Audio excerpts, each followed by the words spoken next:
Okay, let's play some damn shit. It's actually a very important day for me. Because, see, back in 2003, I got introduced to a band that would actually become one of the most important bands in my life. A band that not only inspired me to continue what I love, but also a band that would inspire me and show me a whole different world outside of what I thought I knew. And today, we are honoring that band and honoring one very special person in particular who, unfortunately, is no longer with us. A man who is the voice of a generation. A man who saved lives. A man who saved my life, and I'm sure many of your guys' lives too. You know, Cyrax is truly a professional sound engineer when he's unplugging a hot mic in the beginning of his stream and then plugging it right back in and blowing all our ears out. Good old Cyrax knowing what the fans want to hear. I'll chase that goddamn right That's still probably more musical and talented than any teaching we will hear on this stream of him either talking or attempting to cover Street our whore. song. Self-admittedly, Cyrax has one lung that is half capacity and it's not really doing too well. I'm coming at a you, little too street. fast, he starts getting out of breath, choking on his own spittle. This man was not only a hero to Street me, whore. he was a hero to many. This man was a friend to all of us. What? And to everyone around the world, he was family. What? So today, this stream, we will be honoring Mr. Chester Bennett. I just almost shunted the and fuck his out of legacy you. that he left behind for every single one of us to continue on. Now, on this next one, where I say go, I need every single fucking person in the comments to put a candle with R.I.P. Chester. Are we clear? On my mark. Suck my dick, bitch. 3, 2, 1. It truly is very interesting and downright fascinating, if I do say so myself, to see this parasocial relationship that Cyrax has built with Chester Bennington and Lincoln Park at large. While the sentiment he is saying is kind of the basis of what music is and how people connect with it, it's entirely cringy to hear coming from somebody like Cyrax. Chester was our friend. He was our family. Chester didn't know who you were, and if you knew who you were, you would probably think you were one of the most deplorable human beings ever. Chester is a victim of sexual abuse, and that's what suicide. You think he would at all like you as a person, Cyrax? Somebody who has choked out his grandmother? Somebody who has put hands on his ex-girlfriend? Somebody who has sent his wing to people he thought were 14 years old? You think he's gonna like you, Cyrax? And by the way, to a certain individual whose name I'm not mentioning, who don't deserve recognition, I say this. Now, I want to take a moment and elaborate on what I was saying before I started that song. To that look whose name I won't mention, you're running like a goddamn coward, bro. That's why you're trying to fight to move up your fucking court date or push it back to where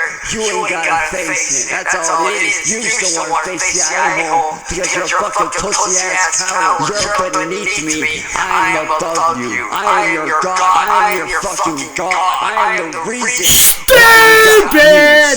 I just did.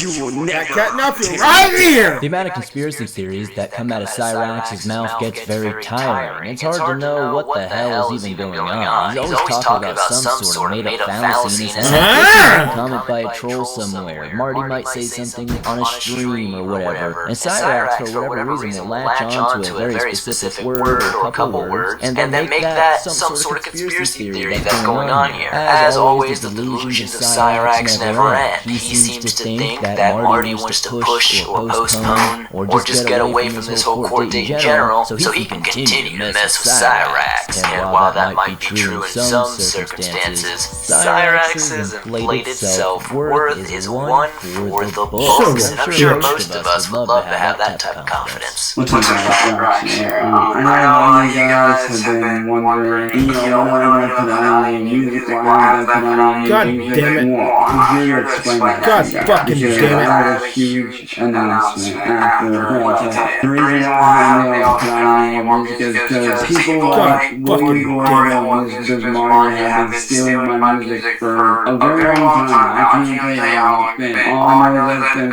a very long time. And then during that time I've been doing that, I've had the chance to sit back and reflect. And I finally sat down today with my family, and I know my fiance feels the same way that I do, and the same way the rest of my family feels. Like, she doesn't have to say it, I can tell that she feels it, but because of what they've been doing and how much they've been stealing from me, I am going to be putting music on the back burner for the foreseeable future. Because I've been doing music for over 10 years, and I'm at that point in my career where I want to start exploring other things outside of music, which is why I've been gravitating towards doing a lot of guitar cover shows, vocal cover shows, but more importantly, I've been gravitating towards doing gameplay videos again, which is something I've always enjoyed doing. You know, it's truly sad that Cyrax is going to take a step back from music, and of course, the reason why he's not putting out any music is because of Wance Chilkins. And that's just a cop-out, Cyrax. You could be putting out music. They can't take everything from you, brother. You could put out some stuff. Shoot, I dare say the Wance Chilkins thing is a challenge for you to put out more stuff, but you don't have any resolve. You're not battle-tested, buddy. Maybe it truly is scientific that perseverance is in the shoulders, and the fact that you have no shoulders means you can't handle the weight. So let's hear Cyrax cry some more about why he can't make it in music because of Marty and William Glory Hole and all that. I'm sure we're all very excited to hear the riveting excuses he has. Anybody else notice this beard though? This hair on his chest, or neck I should say, is absolutely disgusting. It literally looks like he has a bunch of dirt everywhere. Which is why from here on out, until I feel like I'm ready to come back to music, I will be putting it on the back burner for the foreseeable future. Now don't get me wrong, I'm not quitting. I'm never going to quit music. Music is always going to be part of me. I'm always going to do it in some way, shape, or form. But I'm at a point in my career where I feel like I need to explore other things for a while. Which is why from here on out, you guys are going to start to see less and less as far as I do other content.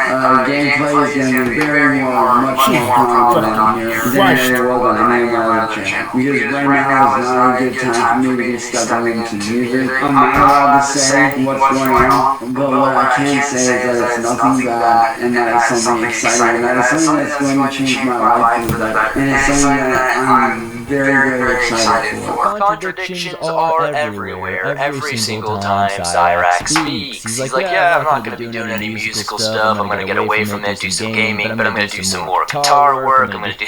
It's like you immediately say you're doing music again. It's one or the other. Guitar is the same exact thing as vocal covers. It's the exact same thing as making your own music or whatever you're talking about. If you're going to step away from music in general, you got to step away from music in general, Cyrax. You don't just step away from one facet and then suddenly you're stepped away. But obviously we know how Cyrax's brain works. It's infested with bedbugs. There ain't nothing up there but a bedbug running very slowly on one of those little mouse wheels. Like I said, don't get twisted. I'm not quitting entirely. I'm just releasing music on the back burner for a while until I can get into a better place mentally and otherwise. Plus, like I said, I want to focus my channel more on doing gameplay videos now more than anything else. Ooh, yeah, Cyrax. I remember way back when the Marty Powers were potted. Yeah, you made a lot of promises to the Mark Dog man, didn't ya? Promises that you didn't keep. I remember one specific one. Yeah, you promised that Sally would never be in a dangerous position. You broke that promise, didn't you, Cyrax? And who had to come in and make that critical save? The Mark Dog Savage, covering for Cyrax. Stupid motherfucker. Now let me tell you something. Stupid! Like a brother. Well, listen to this, Cyrax. I hate you. And that's what's going to be over the mat after Big Bug me. Never did I in a million years think we would be witnessing Ed banging What? on Cyrax's shitty little door and coming in here and ripping a Hell no, I'm gonna kick your I guess ass. we'll have to see what happens at Bed Bug Mania 5. Cyrax What? is in a world that is basically just a WWF promo from 1999. Much love and shout out to my buddy Joey Sorless, who I have done a ton of stuff with in the past on my other channel. He's an amazing voice actor, and he does great work. And I appreciate him taking the time to unfortunately have to say Cyrax's name for a couple of seconds here. Anyways, we're gonna jump into some of Cyrax's riveting gameplay that he's gonna give us in place of his very, very much sought after vocal covers. Ah! Oh, Gravedigger Ice. Okay, controls here. Okay. Much! I the controls. Okay, hit 360. Let's go. Much! This is insane. And what? And the Much! That's sick. Alright. Yo, let's go.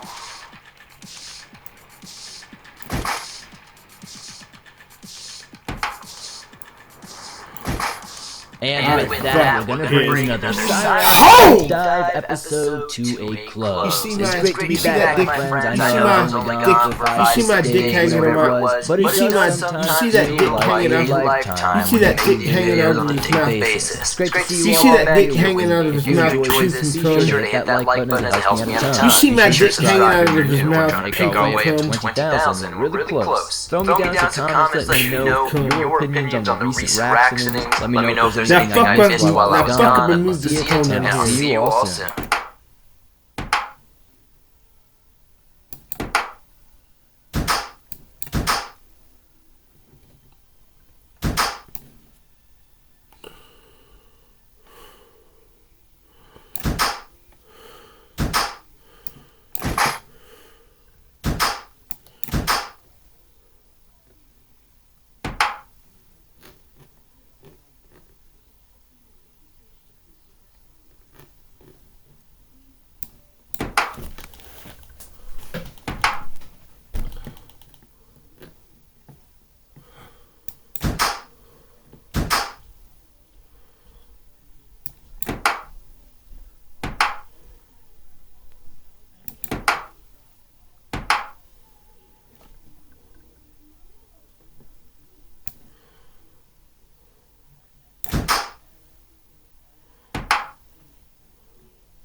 God damn it. God damn it.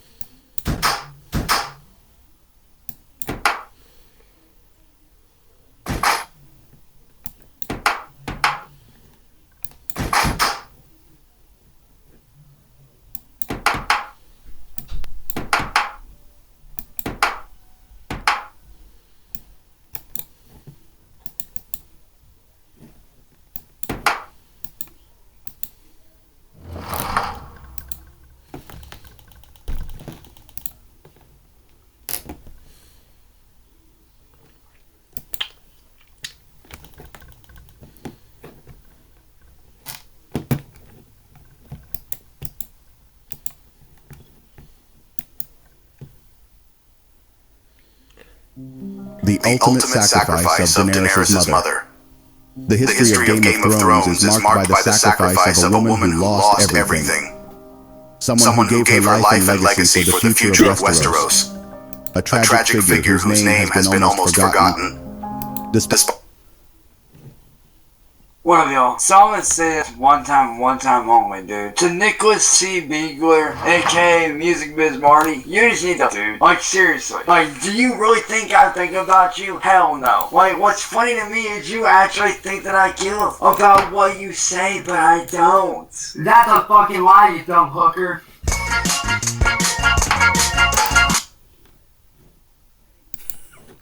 That's a fucking lie, you dumb hooker. Hey, what's up, man? How you doing, brother? Man, I'm just chilling and shit, where, we vibing in this bitch. Yeah, how you doing, bro? I hope everything's fine, too. Yeah, me too. It's pretty You cold dumb out here in hooker. Michigan. Yo, hello. Oh, yeah, what up, man? You dumb hooker. You dumb hooker.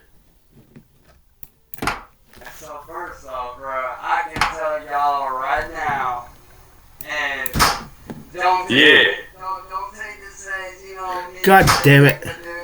I've had plenty of guys like you guys approach me, dude, and I can tell you guys right now that y'all are fake as fuck. You wanna know how I know? I looked y'all motherfuckers up. Your label's supposed to be in the UK, so why you sitting there saying you're from Michigan? Our label's based in the UK. He's one of our our artists. Man, my label is based in the UK, man. Mar.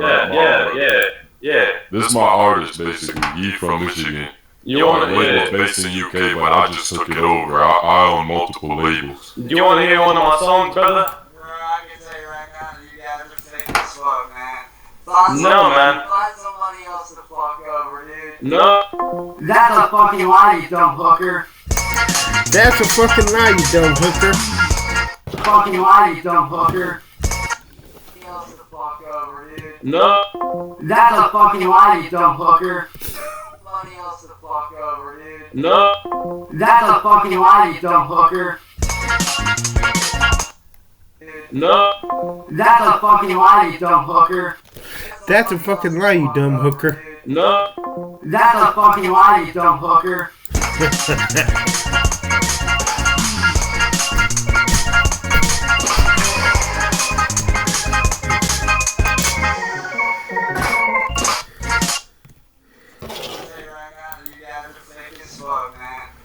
No, man. Find somebody else to fuck over, dude. No. That's a fucking lie, you dumb hooker.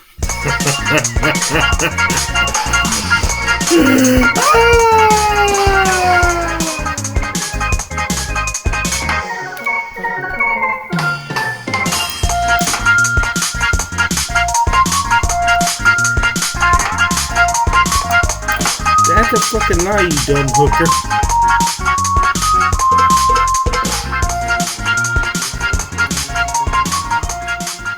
Welcome back to the Cyrax Deep Dive Rabbit Hole series here on the Swamp Dweller Live channel. It's good to see you all back for another Raxing Out session together. Cyrax has been a busy boy this year. We're not even a full month into 2025 and he has already crapped himself, raged out countless times, and now he's not only coming back with more rage, but he's coming back with a vengeance. Willie Glory Hole, Isaac Business Marty, and anyone on their team better be on the lookout because Cyrax and his team are coming to take over their record label. Cyrax I'm coming at you! If other people take his content, other people archive it and re-upload it to their channels, you can do the same to other people. Now fuck And it honestly, over, what Lucas. could go wrong? I I guess just we'll only have to understood see the what fuck out of happens. you. Let's see what Cyrax has to say. I'm here to make a live, official statement on everything regarding my music that the artist Wayne Shilkins has stolen from, and everything surrounding it. Retarded. And I want this to be put on record. I want this to be officially put on the record, on the books. I, Chance Wilkins, aka Cyrax, aka Social Eric, Shadowblade, every name that I Shadowblade my have asshole. no affiliation with Wance Chilkins or the people running that whole scam. So for the 500th time, Chance is letting us know that he has nothing to do with Wance Chilkins or anything William Glory Hole has going on. He's gonna let you know about 300 times that this is a scam and they're impersonating him and stealing his music. So let's continue to see what Cyrax has to say in defense of all this. Of course, Cyrax could only bite his tongue for so long and not rage out and throw a bunch of very disgusting threats and call people all kinds kinds of names. Per usual, we are right back at square one with the Cyrax Rage Cycle. He starts off calm, tries to bite his tongue, tries to just let it all go over him and act like it doesn't bother him. He says he's not gonna rage, he's not gonna give us what we want. But, as we're seeing, he's starting to crack. He's starting to let all that little goblin rage fall through. And yes, it is a scam. And let me explain to you why. But before I get into that scam, I'm going to make my official announcement on top of this. I have no affiliation with Wentz Chilkins or anybody running that scam. 2, I did not, I repeat, I did not sign any contract with them at all whatsoever. I am not a paid actor, and I am not a paid voice actor, and I am not a paid music artist. Cyrax, please, for the love of God, put your nubby hand down. We don't want to see your bedbug infestation that is slowly but surely climbing down your shoulders into the rest of your body. I don't know how it escaped your head, and I wish you were able to contain it to just the top of your scalp, but it's clearly spreading to the rest of your diseased body. Clearly there were no shoulders to hold it off at bay, and it went straight to your hands. I also see that ring you're trying to act as a wedding band. Brother, that's absolutely deplorable. You didn't earn that. Take that shit off. Of course, Cyrax is repeating himself. He literally just said he has no affiliation with Wentz Chilkins or William Glory Hole or Music Business Marty. But, you know, he's gonna say it at least 4 or 5 more times, so we all truly understand the point here. That's what gaslighters do. He's not only trying to gaslight us, but gaslight himself into believing his lies and delusions. You know, the saddest part of all this is Chance probably doesn't even know what gaslighting means. Every song they have released was stolen from me. My song, Street Racing Scene. They stole every remix that I've done, every original song that I've released, even personal songs that I did for my fiance and my son were stolen from me by these people. And the Wentz Chilkins, I am challenging you to try to make something of your own doing that is not stolen from me. And I know you're saying, oh, everything you've done is stolen. No, the fuck it wasn't, you stupid. Everything I've done has been 1,000% original. Hell yeah, Cyrax throwing out a friendly competition. Stupid! Come on, Wentz, show us your original music. Even if the existence of Wentz is Cuz that was Cyrax, if they were to put out anything original, even if they were a tone-deaf, blind, illiterate polar bear from South Africa, they would still make better music than you could. Even if you had the entire ghostwriting team of Drake, Kendrick Lamar, and the rest of the big famous pop stars of the world, you would still not even measure up to that polar bear. That tone-deaf, blind, illiterate polar bear. But Wentz Chilkins, I say this. You better watch your motherfucking ass, little boy, because I'm coming for you legally, and I fully intend to shut you down. I'm tired of you sitting here stealing what ain't yours. I'm tired of you taking everything and re-releasing it as if you created it when your bitch ass never fucking created a single goddamn thing. Are you ready to try to explain to the courts and the judge how you stole my music and made a fake contract and forged my name on a fake legal document? Are you ready to explain to the courts how you don't want to see me succeed, how you are, in your words, from your post, all you want for New Year's is to see me suffer this entire year. You gotta love that Cyrax uses terms like little boy as some sort of insult, and I really don't understand it. It once again lends credence to that theory that Cyrax never really grew past the mental age of 11 years old, because he seems to look at everybody as a little brother, a big brother, a little sister, a big sister, whether he's known them for his whole life or he's known them for about 15 minutes. It's diabolically humorous to hear Cyrax threaten any sort of legal authority over anybody. Trying to threaten William or Marty with any sort of judge action is actually hilarious, because it's like, Cyrax, we can flip that on. How would the judge feel if we showed them all the evidence of you being a creepy PDF? How would they feel about your past record of assaulting a girl? How would they feel about that case of you going to... How would they feel about that recent assault case where you swung a bat and struck a man several times on public property? property? How about the time you beat up old Heather? How about all those dozens of times you pulled out your wing on live streams, where anybody of any age could have been watching? I don't know, Cyrax. You might not have much to really lean on here. I mean, let's not mention all the times you've admitted to being a PDF, all the times you've admitted to R-wording a blind boy, and everything else. I digress. Therefore, I fully intend to take back what is rightfully mine, and I fully intend to re-release every song I have ever written for every album, whether it's already released or not already released. I fully intend to take back all my music and re-release it to the world the way it intended it to be released. Because you, Wes Chilkins, are a fraud, a phony, and a fucking fake. You can post up all the screenshots that you want of a supposed signed contract, but the truth is we all know that it's fucking fake. It honestly feels like the end of the world was just announced.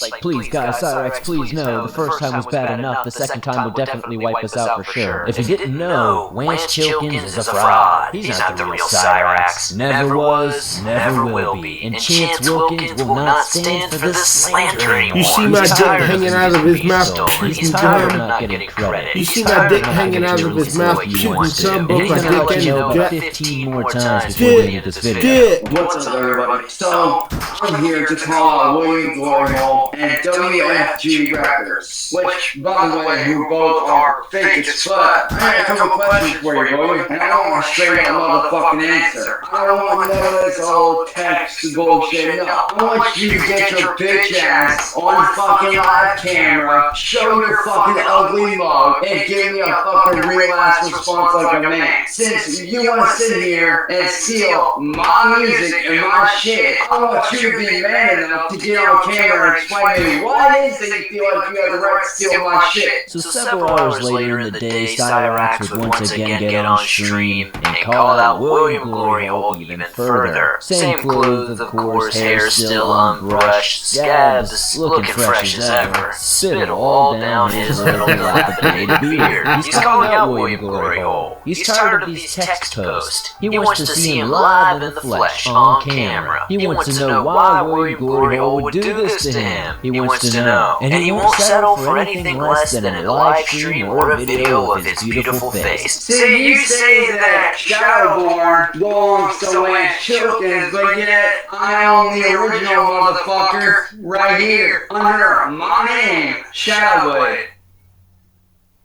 Right here, motherfucker. Y'all remember this shit. I know Blue remembers this. How many of y'all motherfuckers remember this shit? This shit was my first ever physical fucking copied album. Right here. There were no contracts signed. William Glory Hole's a fucking fake. A fraud. A phony. Now this is more of just like a personal thing, more than a lore-tied-in opinion, but it's kind of sad that anybody would want to steal this guy's music. I said this before, I don't know what is sadder, stealing his music or him being so upset that somebody would steal this so-called music, because honestly, if you've ever heard any of the music, it really is pretty abysmal. And that's not just me punching down because it's Cyrax. Even if this wasn't a weird goblin online with all the allegations behind him, I would still definitely have the same opinion. It's not great, brother. It's definitely hardly anything worth stealing. But if it bothers you, and these trolls taking your music tickles your booty just enough to give us a little bit of content, I'm all for it. And I don't really feel bad about it. Anyways, let's continue to see what he's got to say, because you know he's going to continue to rant about this little CD and hold it up for the rest of the stream. Oh, by the way, they're already here. Every song I ever recorded, including a memorial song from my best friend who got me doing music full blown, my brother Coda Oda, who unfortunately passed away in 2018. So explain to me again, William, how you're gonna release an album that I did. You can't fucking do that, motherfucker. Because one, you don't have any fucking music. You need to shut the fuck up with that shit, mother. I'm seriously tired of you going around saying, oh, we don't want to see you do it. Why? Because you're a fucking pussy? How many best friends has Cyrax had that has gotten him into one form of hobby or another? That friend that got him into pro e-drifting. That friend that got him into metal music. That friend that got him into pretty much anything else ever he's ever had interest in. And honestly, these friends change. It seems whatever group of people Chance is trying to pander to that week will change what best friend got him into what. And he'll always have some sort of tribute for them. And if you notice, they've always passed Hell no, I'm gonna away. kick Usually your he ass. won't elaborate on how, he'll just say they're gone. So either Chance Wilkins has the most Suck my unfortunate luck ever, slut. and all of his friends and family and everybody he cares about dies unexpectedly and untimely, or pretty much everybody fakes their death to get away from him, or these people probably don't even exist. And honestly, I'm starting to lean more towards the latter. You didn't think I was gonna just let that slide into the rug, did you, boy? Suck my Nah, dick, you're on my radar for life, mother. You're number one on my fucking batch, and now you're number two on my shit list. Your little fat friend is number one on my list. You're number two. And by the way, William, if you don't back off, let's just say that I have the same dude that's investigating Daniel Larson's case, investigating you as well, because I did a little digging, and I found out that you were part of that shit. Yeah, you were part of the Daniel Larson shit, boy. You don't think I didn't find out? Oh yeah, I found out that you were part of that shit, mother. And by the way, how do you think it's gonna look when I tell the chief of police, who is your boss, who I happen to be good friends with, how do you think he's gonna feel? Hell no, I'm gonna kick your ass. You and your friends have been doing to me and my family for the last 7 years. Shooey, Cyrax had to self-correct himself there. Of course, Boy Glory Hole's not number one on his shit list. It's gotta be Music Business Marty. I think it's funny that usually we'll call him Music Biz Marty or whatever, but in this particular video, Cyrax was calling him Music Business Marty, so I'm just gonna start calling him Music Business Marty from now on myself. Cyrax totally lost the plot. He can't even remember who's who. He doesn't even know Marty's screen name anymore. And it's just absolutely sad. Of course, Cyrax has to throw out those hollow threats as always. The same guy that's looking into Daniel Larson and all that. What good that did Daniel Larson, huh? Is also looking into Cyrax and his detractors. So I guess we'll see if anything actually comes of that. But if you tuned in on the last episode, you would have seen that one of these so-called investigators is more like a Cracky McGee out there hitting their crack pipe behind the dumpster of the local VFW, coming up with absolutely cracked out conspiracies that your uncle, who's been tweaked out on mad kooky and a little bit of stardust for the past 30 years, wouldn't even come up with. Like I said, I got backup this time around, motherfucker. And there ain't shit that you can do about it, you pussy ass fucking motherfucking little bitch. I got backup this time around, boy. And if you think I'm just gonna sit here and allow you to take my music, you're full of fucking shit. Like I said, you and your little friends are already being investigated by an investigator. On top of the investigator that did the Daniel Larson case, do you really want me to go to your boss, who's the chief of police, who my family just happens to be good friends with, along with the mayor of Akron, who I am also good friends with? Shit.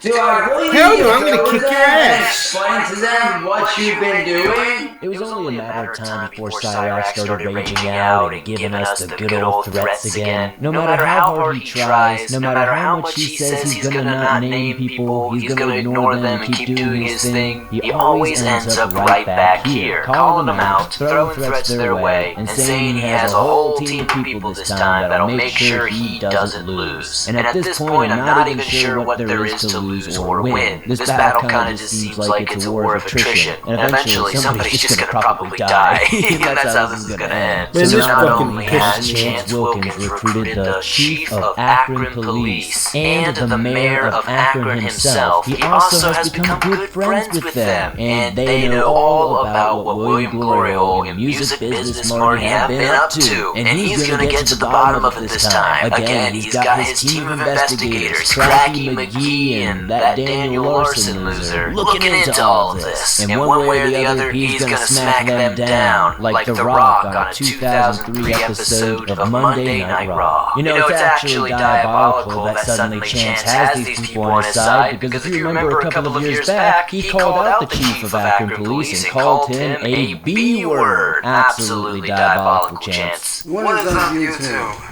I'm here to call out WMFG Records, aka Music Business Marty and William Gloriole. Marty, you are a piece of shit. See, your problem is this, man. You think that just because you got money, you can walk around and take whatever you want from people, right? Wrong answer, motherfucker. How about having you bitch ass taking what ain't yours? You know what's funny? I know why you take what ain't yours. Because you're a talentless hack. You can't make it in the music industry. You talk about me being bad for business? You're the one that's bad for business. Really, motherfucker? Is that how we're doing this? Is that what we're doing? If that's the case, I'll take your videos from your channel and post them on mine. How about that? Since you want to take from me what ain't yours, I'll return the favor. Genuinely, I would pay money to see Cyrax walk into a courtroom, say, "Your Honor, Music Business Marty is a piece of shit."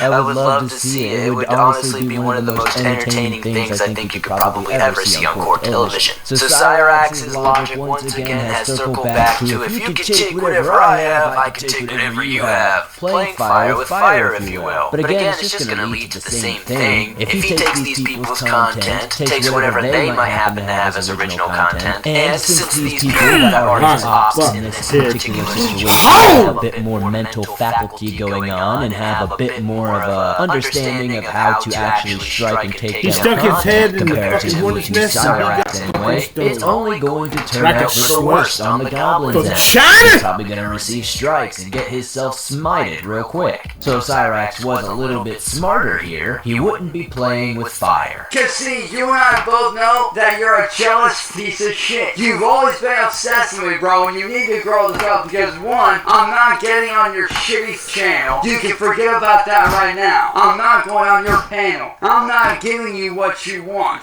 Nor will I ever get on your shitty little faggot panel ever again. I'm not giving you the recognition that you deserve by going on your panel, motherfucker. You know, if we can give Cyrax any credit for absolutely anything, it is that he has stuck to his guns thus far about not going on Marty's panels, or anybody's panels really, and raging out. Not calling out anybody outside of his own content. He really is reaping the benefits, whatever that may be. But of course, you know, he's gotta sling endless insults and let Marty know that he's on standby, and that he's got people gunning for him, and that he's got his team watching and investigating into him. So I guess now, really, the ball is in Marty's court. What will he do next? How is he going to respond? Can he get the Goblin on panel once more? Will he be able to make his fans happy? Or is this only going to get worse on Marty's end? I guess we'll have to see. But you know Cyrax has a bit more ranting to do, so let's jump right into that. And Marty, you sit there and say that I'm the lolcow?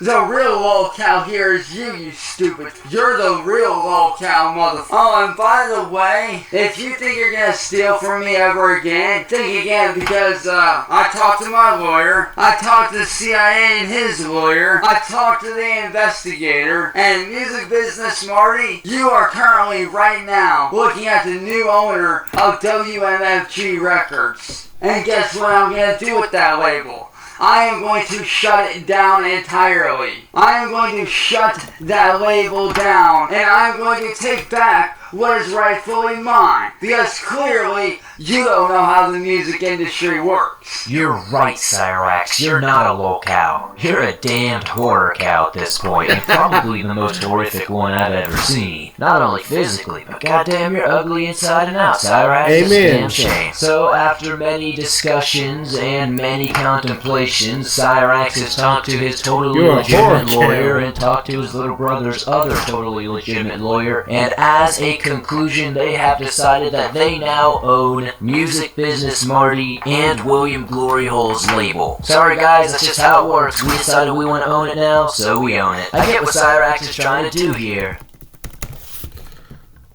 perfect one I've ever seen. Not only physically, but goddamn, you're ugly inside and out, Cyrax. It's a damn shame. So after many discussions and many contemplations, Cyrax has talked to his totally legitimate lawyer and talked to his little brother's other totally legitimate lawyer, and as a conclusion, they have decided that they now own Music Business Marty and William Glory Hole's label. Sorry guys, that's just how it works. We decided we want to own it now, so we own it. I get what Cyrax is trying to do here. I really do. But I just think every time Cyrax tries to do that whole let me set an example, let me prove a point type thing, he does it in the most asinine way that makes it almost impossible to take him serious. As Cyrax's first order of action, he's going to shut down his newly acquired label and take back all the rights to all the songs that he has ever had stolen from him. He's also going to make sure he gets all the money that's owed to him. Just wait, he's going to make sure he gets every last penny, all the millions he's been robbed. That if you do not hand over WMFG records to me quietly, you will be sued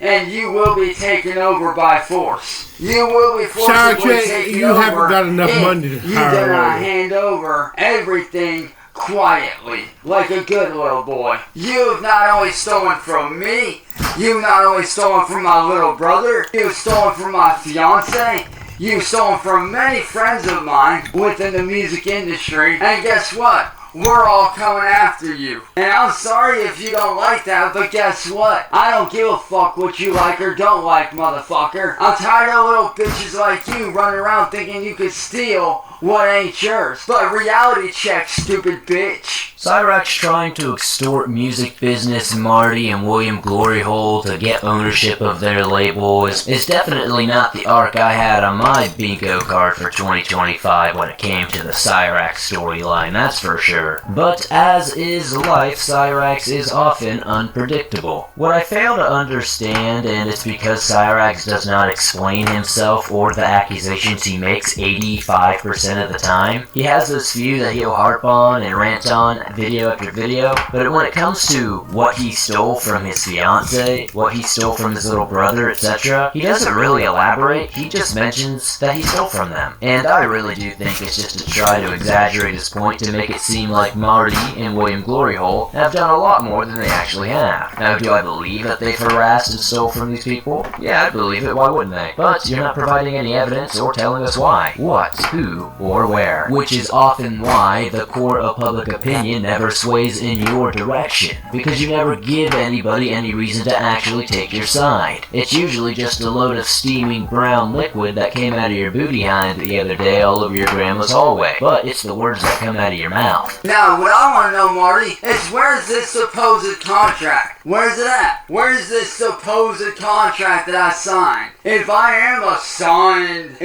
a paid actor, or I am a paid artist, where's my motherfucking contract that I signed, huh? Because it's funny, every time I confront you about it, you fail to provide any kind of motherfucking proof. Where's this supposed contract I signed? Because every time I call you out on it, and I do mean every time I call you out on it, you fail to provide any kind of legitimate proof. No, God, boys, he broke out the Faygo. Does anybody know if these things are good? I haven't had a Faygo since I was in middle school, and I honestly don't remember it tasting much more than just sugar water. Definitely sound off in the comments if I'm missing out on some Faygo. Of course, Cyrax is gonna harp on this contract. He does make some sort of a point. I guess, Marty doesn't really ever prove that this contract exists. At least not to my knowledge. But I guess that's the point. Mad, Cyrax. That was to get you to do exactly what you're doing right now. I guess it is kind of madness on my end to think you would have any coherence of any situation you're a part of. Cyrax's social awareness is definitely lacking, for lack of a better term. But for real though, dude, you sit there and you say that you're this badass genius. I got one word of advice. Motherfucker, you are the farthest thing from a musical genius. If anything, you're pure fucking trash. If anyone's bad for business here, Marty, it's you, motherfucker. And let me tell you right now, by the time all this shit is over, I will be making you pay back every single fucking dime that you fucking owe me for the last 8 years. And you will be paying my fiance, and you will be paying my little brother. This last set of clips is definitely the most self-projection I've seen come from Cyrax in quite some time. He says that music Music Biz Marty. March! He claims that Music Business Marty is no musical genius. He's trash, for that matter. Well, Cyrax, I hate to be the bearer of bad news, but it's trash to no trash, and unfortunately, you are trash. Not just trash, by that matter. A dumpster fire. Absolutely hot garbage. It really is the pot calling the kettle black when it comes to you calling Music Biz Marty any sort of insult. With that, we bring another episode of the Cyrax Deep Dive series to a close. Again, Cyrax is finally getting back to peak form. His anger has finally gotten the best of him. His team of investigators, team of management, and everybody who could possibly be the worst possible representation for him on any legal side of things is here to help him crash and burn faster than he ever has before. He's here to take his music back. He's here to take over Music Business Marty and William Glory Hole's music label. And he won't stop until he gets what's owed to him, his fiancé, his little brother, and anybody else he deems has been wronged. Thank you guys so much. Be sure to smack that like button if you can. The more likes this video gets, the more YouTube promotes it to fresh new eyes, and that helps make more people aware of the whole Cyrax shenanigan. Be sure to subscribe if you're new. I upload videos like this multiple times a week, and I'll see you guys soon.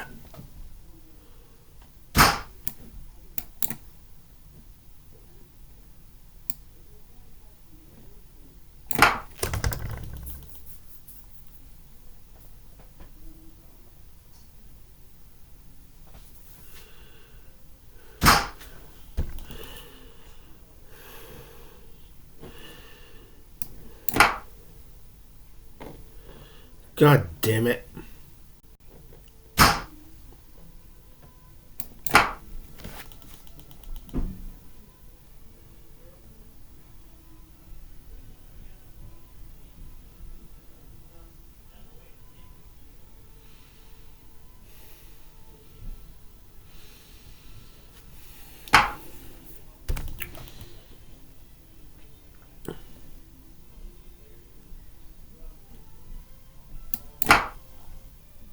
Get that fucking whore out of here.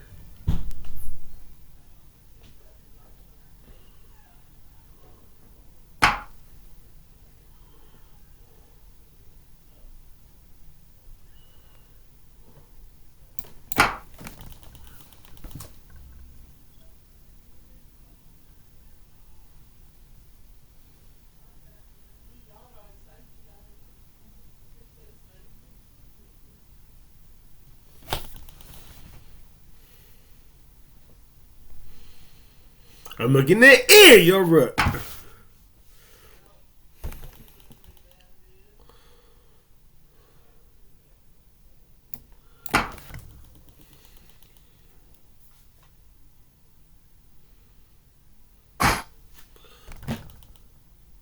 Suck my dick, bitch.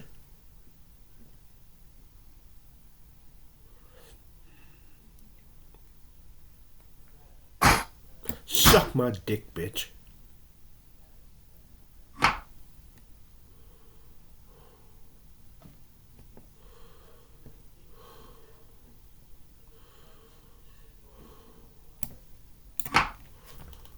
God damn it.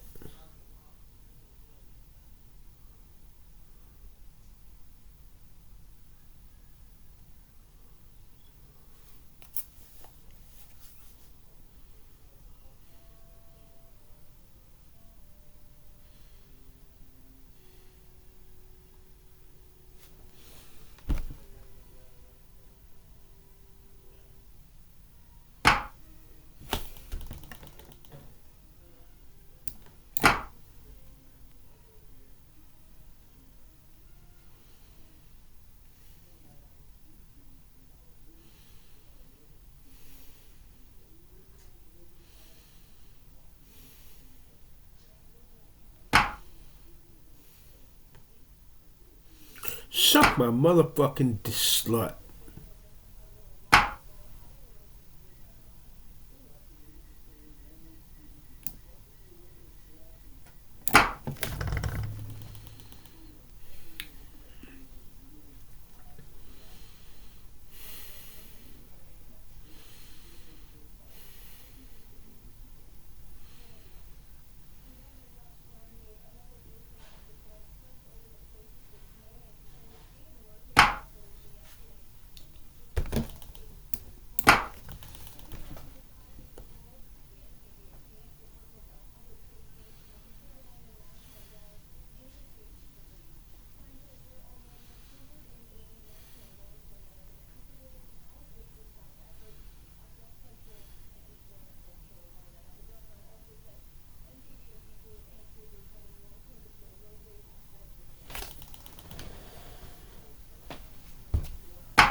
guys, so this stream isn't going to be very long because I am currently working on music and other stuff. I've been noticing lately a lot of people judging me, judging my fiance Kara, and thinking that I don't work hard, that I'm lazy. You don't work hard, you and lazy that ass. Kara's lazy. All y'all motherfuckers that think that can shut, because let me tell you something. Kara's one of the most hardworking people that I know, man. She really is. And certain family members of hers, which I'm sure you guys are watching this right now, and you guys think that she's not working hard. Truth is, she is working hard. That's a fucking lie, you dumb hooker. Jesus fucking goddamn Christ. Jesus goddamn Christ.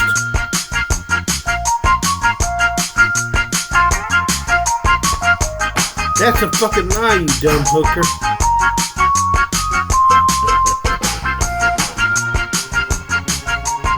Welcome back to the Cyrax Deep Dive series, my friends. Today, we're going to be taking another close look at the current Raxinings surrounding Cyrax, his new fiancé, his buddy defenders, and everything in between. Now, as you know, last time Cyrax had an unfortunate incident. He dutied himself in front of everybody in 4K. Isn't that unfortunate? Cyrax ran out into his hallway to go tell Sally that he was potentially having an issue, and the moment he had hit the doorway, as you can hear, he duties absolutely everywhere. Pretty violently, too. It really does seem like Security Jake put a number on old Cyrax's sphincter when they used to hang out back in the day. For those unaware, Cyrax used to do little favors for Jake, and in exchange, Jake would give him some toys. Now, let's jump back into Cyrax defending his woman, saying she's a hard-working mother. Let's not forget what we heard a couple of episodes back. Marty, William Gloryhole, the team at large, she's a hard-working hooker. We're able to uncover some interesting detail around Kara here. Turns out, she's a one-armed bandit. She has a history of robbery, and apparently only has one arm. She has more stuff under her rap sheet apparently, but apparently she is the victim of some sort of spousal abuse. And Cyrax is trying to be the shining white knight here and save her. But we all know Cyrax can barely avoid crapping his own pants, let alone taking care of a stepchild and a one-armed handicapped woman. So let's see what he's got to say here. Oh yeah, quick side tangent. I wanted to touch on an interesting thing I saw. Now, I did see some people mentioning that William Gloryhole mentioned that he found a pizza order that Sally had recently placed for Cyrax. Now, while that might not be interesting by itself, what was interesting were the ingredients, which were all gluten-free ingredients, leading to a theory that Cyrax might have celiac disease, which is part of the reason why he probably crapped himself. But let's not forget, he drinks nothing but coffee, soda, energy drinks, and eats Hot Pockets and other microwavable degenerate food that's terrible for you. So all this contributes to him crapping himself like a man baby because he can't apparently tell that he has to go to the bathroom and make it to the toilet. Y'all need to grow the fuck up and get with the goddamn fucking time. Okay? Paper applications do not exist anymore. Everything is online. Okay?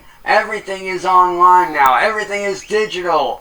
Nothing is in paper anymore. Wake up, you stupid idiot. Kara is one of the hardest working people that I can know. And one of the best moms on the earth. To whoever, sees this within her family or otherwise, whether you like what I do or don't like what I do, I don't care. Because, let me tell you something. I have sacrificed over a decade to get to where I'm at. I have sacrificed over a motherfucking decade to get to where I am. I've made actual sacrifices. Cyrax has somewhat of a point, but I'm going to counter that point with another point. While most places probably don't have paper applications as widely available as they once did, a lot of larger chains and just larger places in general still do very much have paper applications. And while they might try to direct you to the online application, with a little bit of perseverance and a little bit of tenacity, you could more than likely get that that paper application from them. Shoot, you can fill it out right there, and likely even get an interview on the spot. It's happened with me several times in my life. Cyrax, you gotta work smart, not hard. Why make it harder for yourself? And why sit here and call out the family? Call them lazy, say you work harder than they do, when you haven't even left your attic, let alone your home, for years. And when you did leave it, it was because you were forced and court-ordered to. Cyrax wouldn't know what hard work was if it slapped him in the face with a 10-yard stick. Cyrax is allergic to hard work. The moment it gets anywhere near him, his scabs would jump off his skin and run away. And we all know that those scabs are Cyrax's only real friend. And if y'all think that making content is so easy, then let's see you motherfuckers do it. I am a musician and a content creator. You ain't I'm shit a to rock shit to. star, motherfuckers.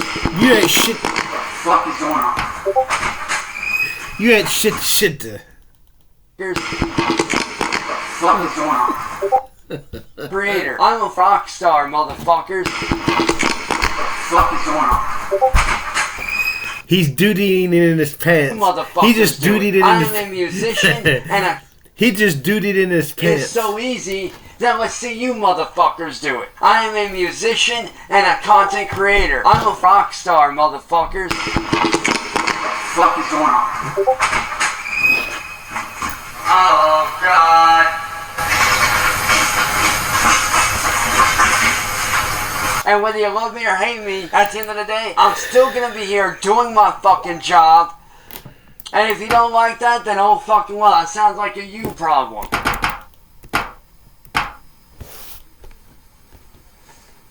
And don't get me wrong, I'm not raging out, I'm simply stating facts. I saw a great comment on one of the past videos that somebody was saying Cyrax sees content creation on the same level as dropping into D-Day via World War II. It's absolutely diabolical that this little cretin's brain seems to think that content creation is the hardest thing ever and that nobody can do it, because if they could, everybody and their mom would be doing it. Hey, smart one, everybody and their mom is doing it. There's literal grandmothers online right now doing podcasts with their granddaughters. There's literal mom-dad duos. Like, look at the Costco guys, for example. Like, brother, there's 1.5 million famous family channels, etc. Like, everybody and their mom is doing this. Now, am I saying that creating and maintaining a presence online, especially as a career where you're paying your bills, taking care of your family, etc., is easy? No, not by any stretch of the imagination. It's definitely hard. But is this the same grueling job as working a 9-to-5 at a construction site, going to a factory, long-haul trucking, logging, etc., etc.? No, it's not, and I'm very much aware of that. So is my job hard from time to time doing content? Of course, it could be stressful, but could I be doing much worse, much more grueling, much less opportunistic work? Of course. And I'm never gonna act like this job is some sort of D-Day, some sort of incredibly hard, excruciating job, when I know and have worked jobs where I am physically beating my body into the ground. So Cyrax, I don't know where this mentality comes from, because first and foremost, you are not a YouTuber, you have never been a YouTuber, or any sort of content creator at all. You're just a meme, you're just a PDF file, you're just a lolcow. You are the topic that actual creators make content on. And y'all think that I'm being lazy by, what, doing gameplay videos that people enjoy? Doing cover shows? Working my ass off on music? Working my ass off on merch designs? Going through hundreds of designs a fucking day? That was a lie. Just to figure out what will work and what won't work. Figuring out what songs out of the hundreds of songs that I record in a month will fucking fit the album that I work on for that month. To Kara's family, let me tell you this. I put in more hard work than you motherfuckers combined.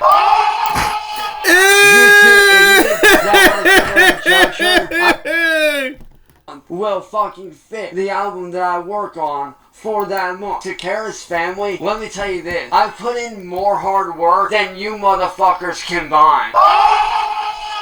You two idiots that want to sit there and judge her, I put in more hard work than both you fucking idiots. And so did she. So y'all need to sit down and shut the fuck up. I'm tired of motherfuckers bashing on her. She doesn't work hard. Motherfucker, yes she does. Cyrax has yet to learn that he himself is the content. He himself is the joke. We are laughing at Now fucking Cyrax, overlook not this. with Cyrax. The entertainment we find from Cyrax is of his buffoonery, not whatever he happens to be doing on screen. He calls it gameplay, but reality is, it's like watching your toddler play your favorite app on your phone. It's like watching your 4-year-old niece play Flappy Bird for the first time, even though he somehow has hundreds of hours, allegedly, in these games. And he's a e-racer, a pro at it. Even has world records, allegedly. But he can barely do a turn without slamming his car into the wall. We all know Cyrax is delusional, and Cyrax doesn't have very much brain power going on in that little noggin of his. We know that he is poisoned by that bedbug juice that is so proudly sitting on the shelf above his head here. But it's getting to a point that not even Cyrax can believe these delusions. Nobody believes that you have spent hundreds of hours, let alone even an hour, going through any merch designs, and nobody believes that you've made any of them yourself. Every single thing on your channel is 100% made by ChatGPT, and I can prove that fairly easily. I mean, it's not hard to tell what's been AI generated, brother, and what hasn't been. I don't have to be an art professional to know that one, and neither do any of the people watching your channel. Like I said, if doing content creation was so fucking easy, everybody and their mom in the world would be doing it. There's very few people like myself that are made for this career. And let me tell you, if y'all think that I'm gonna sacrifice what I'm building and trying to build a good community, a loving community, a community of people that are like-minded, if you think I'm gonna give that up for some shitty 9-to-5 job where I'm miserable and don't want to do shit because I'm not interested, you're full of shit. I love Cyrax's confidence. I love how he has all this self-worth built up inside that meager little body. There's no shoulders, though. You think with all that confidence it would have filled out them shoulders. It's okay, Cyrax. I got enough shoulders to spare for at least 3 people. I might share some with you. Just maybe, though. You have to clean your room first. I don't think Cyrax realizes that there's well over 2,000 channels with 1 million subscribers, and that's metrics from a couple years back. At this point, there's probably well over 5,000 channels if I had to guess that have over 1 million subscribers. Cyrax, what you don't understand is that it doesn't necessarily take a special type of person to become a YouTuber or a content creator. It takes somebody with a hard work ethic, of course, somebody with a lot of perseverance, and somebody with good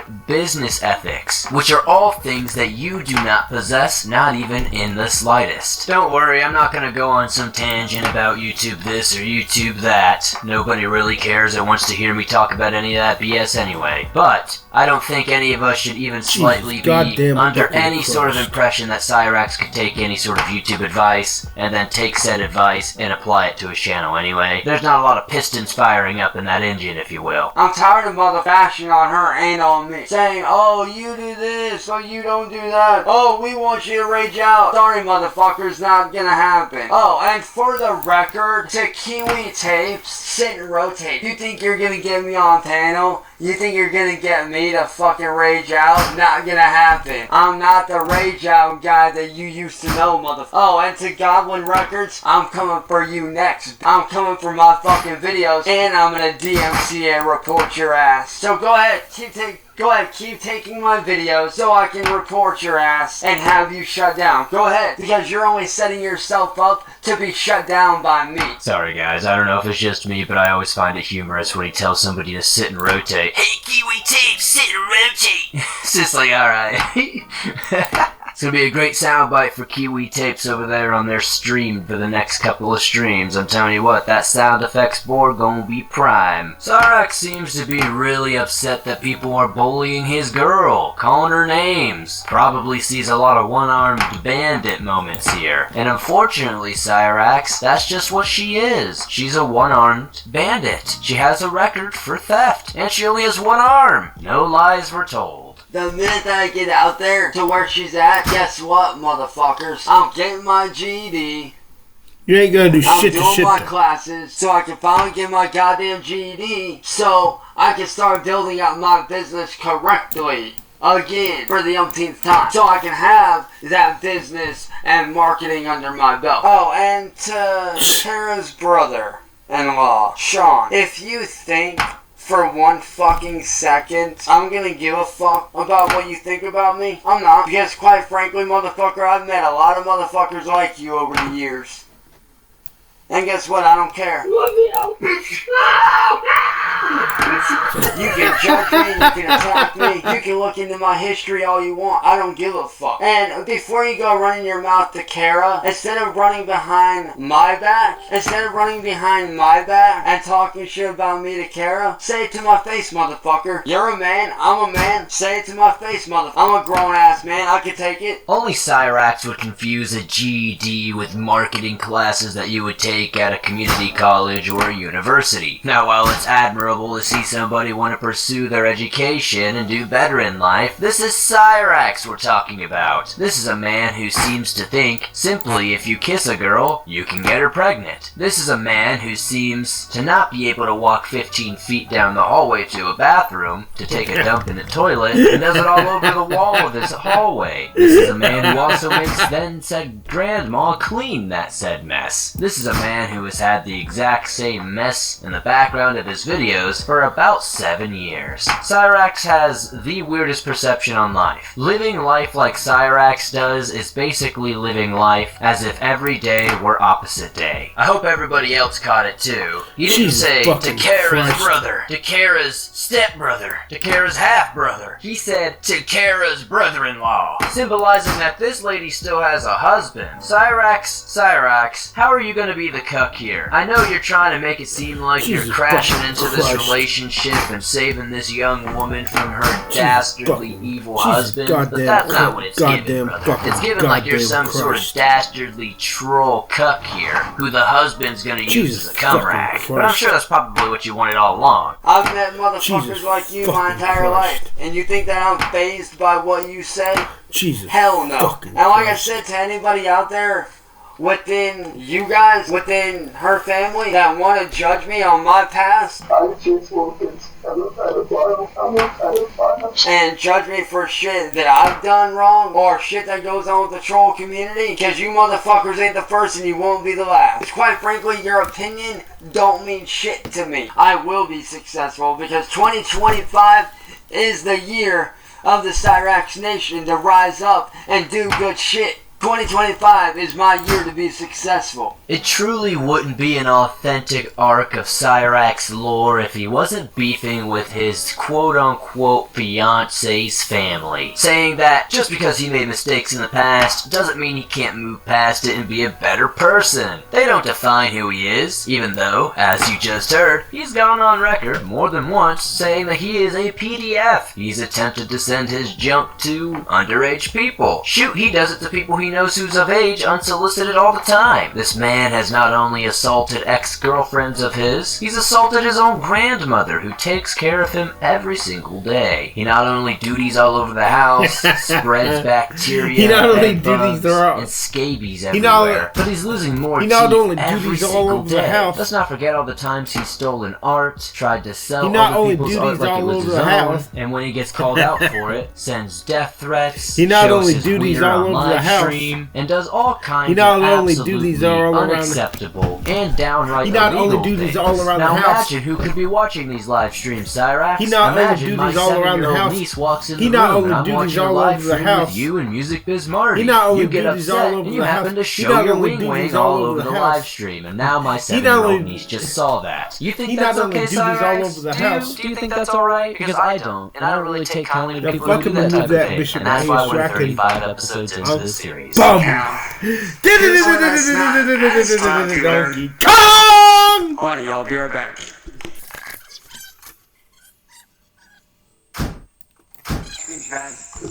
Give me 1 sec, I'll be right back, guys. Hang out here, I gotta take care of something that's super important. We almost got the sequel to Cyrax crapping himself here as he jumps 5 inches out of his skin just by hearing Sally call his name. Sally must... We almost got the sequel to Cyrax crapping himself here as he jumps 5 inches out of his skin just by hearing Sally call his name. Sally must have really whooped him in shape. Ed might have popped him one again because of his little accident he had. I do find it diabolical that he wore the same shirt and pants for 3 days after. You can see in most of the videos he's wearing the exact same clothing, and it's absolutely disgusting and it makes me shiver. Now from what I do know, recently William Gloryhole, shout out to the man, and N-Word Boy, shout out to him as well, have been working on getting information around Cyrax's new team, his new manager, his new investigator, and as it turns out, they're just a bunch of, loonies themselves. They really should have just minded their own business, not interjected into the story like this. I mean, come on guys, if you go online, you search a guy's name, and you see that there are literal documentary series, video after video, entire ecosystems about this guy, and your first thing to think is, oh man, there's some sort of Donald Trump conspiracy going on here. What in the Kentucky cousin fuck is actually going on? What had to happen in your life for you to search this guy's name and think, oh, that's all BS, it must be anonymous? And then when you hear what they say, and try to hear how they connect everything together, you just realize that they're batshit insane. They're probably just as bad as Cyrax is. Find out. Music Biz Marty, William Gloryhole, everybody. They're all in on this together. This is one big, I don't want to say family thing, but everybody knows everybody personally. They're all in on this. Like, this is one big fucking scam. So, let me let you in on the digging and shit that I did on these people. So, let's see. Let me see this. Ethan, who was supposed to be best friends with Chance, his location is supposed to be in Independence, Kentucky. They're all, like, basically related by marriage or something. William Gloryhole is a.k.a. Steve Oscar. Music Biz Marty is Ethan. You know, all you people have this shit going on, and, you know, you're making these threats, you're doing all these things, but yet you're hiding behind a computer screen. Marty's wife is Jessica. Let's see, Sally, of course she's in on it. You already know that.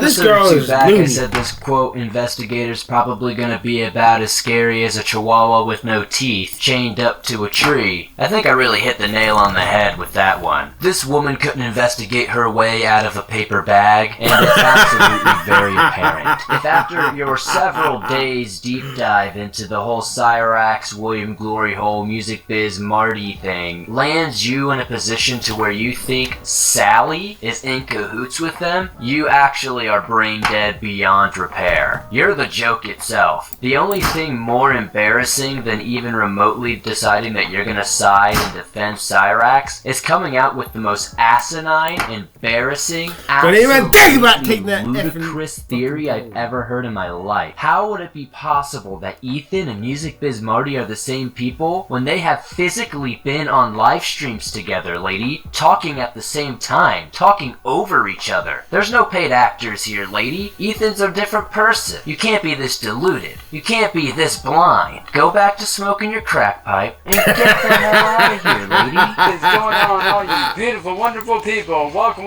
to the channel. I'm your host, Rax Nation, baby. That's it. We're playing a game that is not very well known. That's an old school arcade Japanese racer. Fast Speed Loop Racer GT, man. And so I'm excited, man. Hopefully you guys are too. Now I did buy this from Steam for I think like roughly $30, something like that. Has anybody else ever noticed? Pit smell. Welcome to a new story on Storyline. Setting up camp in the Karen encounter. The sun was setting over the sprawling acres of land my friends and I had inherited from my grandfather, a vast, untouched forest bordering a quiet lake. We had been planning this camping trip for weeks, excited to escape the noise of the city and enjoy the peace of our own private retreat. As we pitched our tents, gathered firewood, and set up a small cooking area, laughter echoed through the trees. Everything was perfect, or so we thought, until she arrived. A woman, no older than 50, stormed out from the nearby hiking trail, her platinum blonde bob bouncing with each furious step. Dressed in a gaudy pink tracksuit, she exuded the aura of someone who had spent too much time in H-way meetings. She wasted no time before launching into a tirade. With pit smell.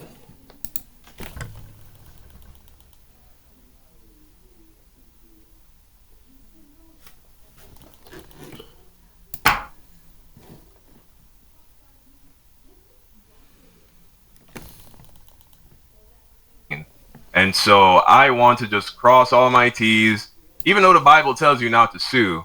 Yeah. You know what I'm saying? But hold on, I gotta really just make sure here that there isn't a single name or address on this thing.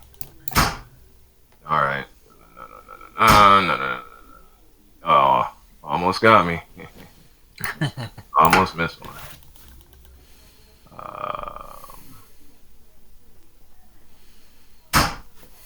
Yeah. Nah, man, this is some crazy stuff, right? No, this is like the final. Like you've already gone layers into variations of denominations and versions of Christianity. Even getting for those who are just now tuning in or haven't heard the part earlier, where he ends up going at age practically 29, 30 years of age, getting his junk snipped and circumcising because he's now part of the Messianic movement, following Torah.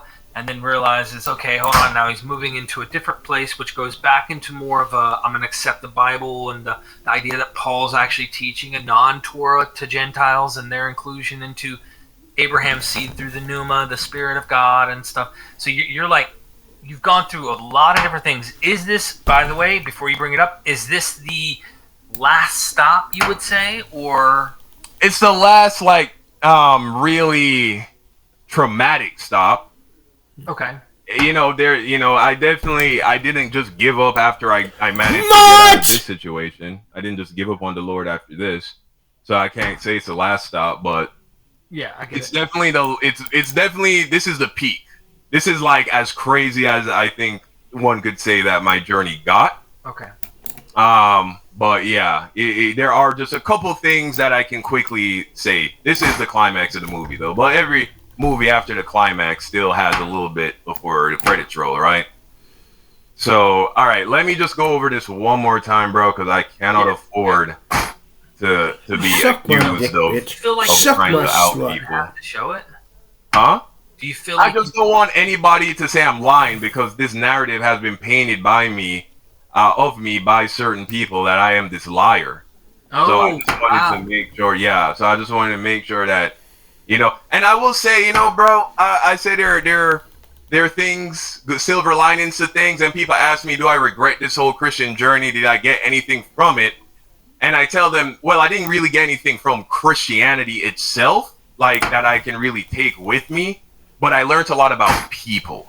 I learned a lot about people, and I learned a lot about myself. God damn it. And something that this person taught me was how to, think more strategically and, cover your ass a little bit better, because when you operate a certain kind of way with people, you have to get really good at covering your ass. You know what I'm saying? Yeah. And so, maybe before this, I probably would have just threw this contract up, not without even thinking, look, this is what it says. God damn it.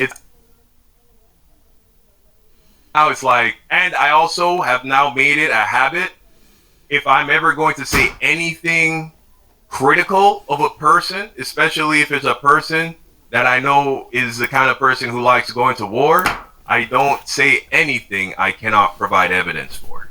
Right. Sometimes, Jesus though, I'm fucking just Christ. saying, make Jesus sure you dot fucking your I, Christ. because you don't want any dumbass Ahab trying to come after you. You know what I'm saying? Right. Exactly. Yeah. All right. So here we Jesus go. I think it's goddamn ready to fucking share now with Christ. the, and if,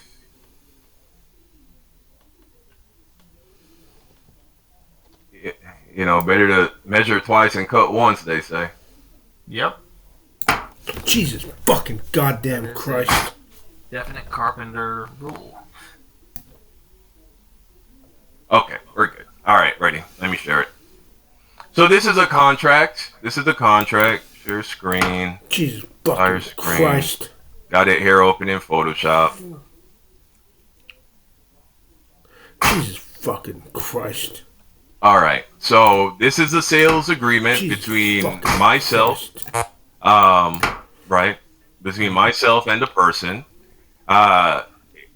The person agrees to sell to me a 576 square foot white 1-bedroom custom built mobile cabin, the cabin, including appliances. It did come with a stove, and it came with a couple other things. The only major appliance I had to buy was the washing machine. It came with a dishwasher as well. Jesus fucking Christ. For the price of $90,000. That sounds like rip off already. I'm just saying. Being on in Texas. Yeah. Well, here's the thing. He built it at the same quality as this very... There was a point in time when I was reevaluating it, and I started to think I maybe had paid a little too much for it, but I did some research based on the quality of the build, and this was a good price. I can say that. I even, despite everything, I won't insinuate that he overcharged me, right? And that narrative actually only came out from somebody else. I have never once said publicly to anyone that I was overcharged for this thing. Never once. Just so that is known. Anyway. Okay, but for the price of $90,000, includes a $5,000 5-year finance fee. Jesus fucking and I agreed to pay a $10,000 down payment, and then I was to pay $1,356 every month. Jesus fucking and like I said, if I leave, so right here, Jesus fucking Christ. After 90 days of non-payment, Don Hines will be required to vacate in 14 days. The full ownership will be with the initial person. And let's see here. In the event of a default, yeah, I'm not permitted to move the cabin off until it's completely paid. So check this out, right? Let's say I'm 2 years in, and I've been paying for this cabin, and I don't want to live there anymore. I couldn't take the cabin until it's paid off, right? So now I would have to be paying for this cabin. Let's say I wanted to move this cabin to another lot and say, you know, I'm done with this ministry. I couldn't move it and be still paying the original owner, you know, wiring him money or Zelle or anything like that. The cabin had to stay there and be paid or forfeit all the money invested.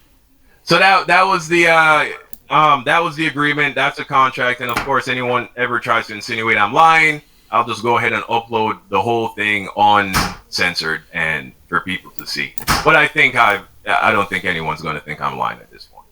So anyways, I have a little bit of savings left, right? Okay. I have a little bit of savings left. And at this point in time, my wife is doing the like some days she's on board, some days she's not. Most days she's not, but some days she gives me a little bit of sunshine, like, oh, it might happen. Anyway, we're approaching the end of the lease, and I have a decision to make. Now, $10,000 is not money that most people can come up with on the spot, right? Not most people. Most people don't have that much money saved up. But this is, you know, the last remnants of my successful YouTube career. I got like, you know, maybe like 20K in the bank still. And so I go ahead and when I felt like my wife was on board and she was gonna come, I go ahead. Now I don't tell her I'm doing this because again, Ahabs need to get permission from their wife. But I tell her we would have to buy the cabin. She understood that. We would have to buy the cabin. We actually went there before I even was going to buy the cabin and visited, and she got to saw it in person, and she understood if this move happened, it would require me buying the cabin, and that it would require, you know, this amount of money. Jesus fucking goddamn but Christ. I never told her. When I finally made the decision, you know what, I'm pulling the trigger, I didn't say to her, I'm going to do it. And at that point in time, I feel like she was kind of in a like, maybe she'll be on board zone. I definitely didn't feel like she was going to like leave or anything. So I was like, you know what, I'm going to be a man of God. I'm going to trust God. And this is an act of faith. And so I paid for the cabin. Send the money. So now I'm locked in, right? And and so time is going on. I'm feeling good about myself and all this. Fucking Christ. And then one day, my wife starts packing. Right? One day, my wife starts packing. You know, we've been fighting a lot. We've been arguing a lot. And I'm like, where are you going? And she's like, I'm going to my mother's. You know, I'm taking the kids and I'm going to my mother's because I'm not going there. I don't want to go. And you know what I do? I said, I'm not consenting to that. You're not separating me from my kids. And we only have one car now. Remember, I sold my BMW. And so now we only have the one car, the family car. So I take the key, and there was a lake in my community. And I went and I walked around that lake for 40 minutes straight. It was like 2 to 3 miles of walking. Because I made like 2 to 3 laps. No, I made like 2 to 3 laps, and that was like maybe 2 to 3 miles. Mm-hmm. The big lake. It was like maybe like 30, 40 minutes of walking. The entire time I was praying. I prayed in tongues. I prayed regular, you know, and I'm leaning on this verse. Now, is it not the will of God that families stay together? Is it not the will of God that marriages stay together? Yeah, of course. Anything you ask, I will do if you ask in my name, if it aligns with my will. Now, technically the Bible says anything you ask for, I will do. But let's concede to John, which is the most strict version of that. I ask a Christian to make a list of what the will of God is. I would imagine families not splitting up, people not getting divorced, you know what I'm saying? And, you know, whatever, people being saved, all these things, people understanding the Bible, people not sinning, these all should be things that are the will of God, which, again, circle back around to all the times I prayed for God to take away the various addictive behaviors I had at different points in my walk, like early on when I was struggling with alcohol, and then later when I would start to struggle with nicotine, because that part's coming up, you know, where were the answered prayers? So all the Christians that are like, oh, he left, he's a crybaby because God didn't get him a brand new Corvette when he prayed for it. That's not the kind of stuff I prayed for. I prayed for keeping my family together, not sinning, understanding doctrine. And when those things didn't happen, how can I say that God didn't fail me according to the scriptures? So anyway, I go and I'm walking around the lake. And I'm praying. I'm praying the whole time. And I'm believing. Because he says if you believe, you will receive. And so I'm believing when I walk back into this house, my wife is going to be sitting down on that couch, calm, ready to talk. And we're going to come to some resolution. We're going to at least buy ourselves one more day. Well, that didn't happen. And long story short, my wife ends up with her mother in South Texas. And I end up packing up the house by myself. Not by myself, as in without her. I did receive assistance from, you know, a brother from the ministry that I was going to join. But I packed it up without her. And, you know, took on myself to this ministry. Wow. So you committed and went. Yeah.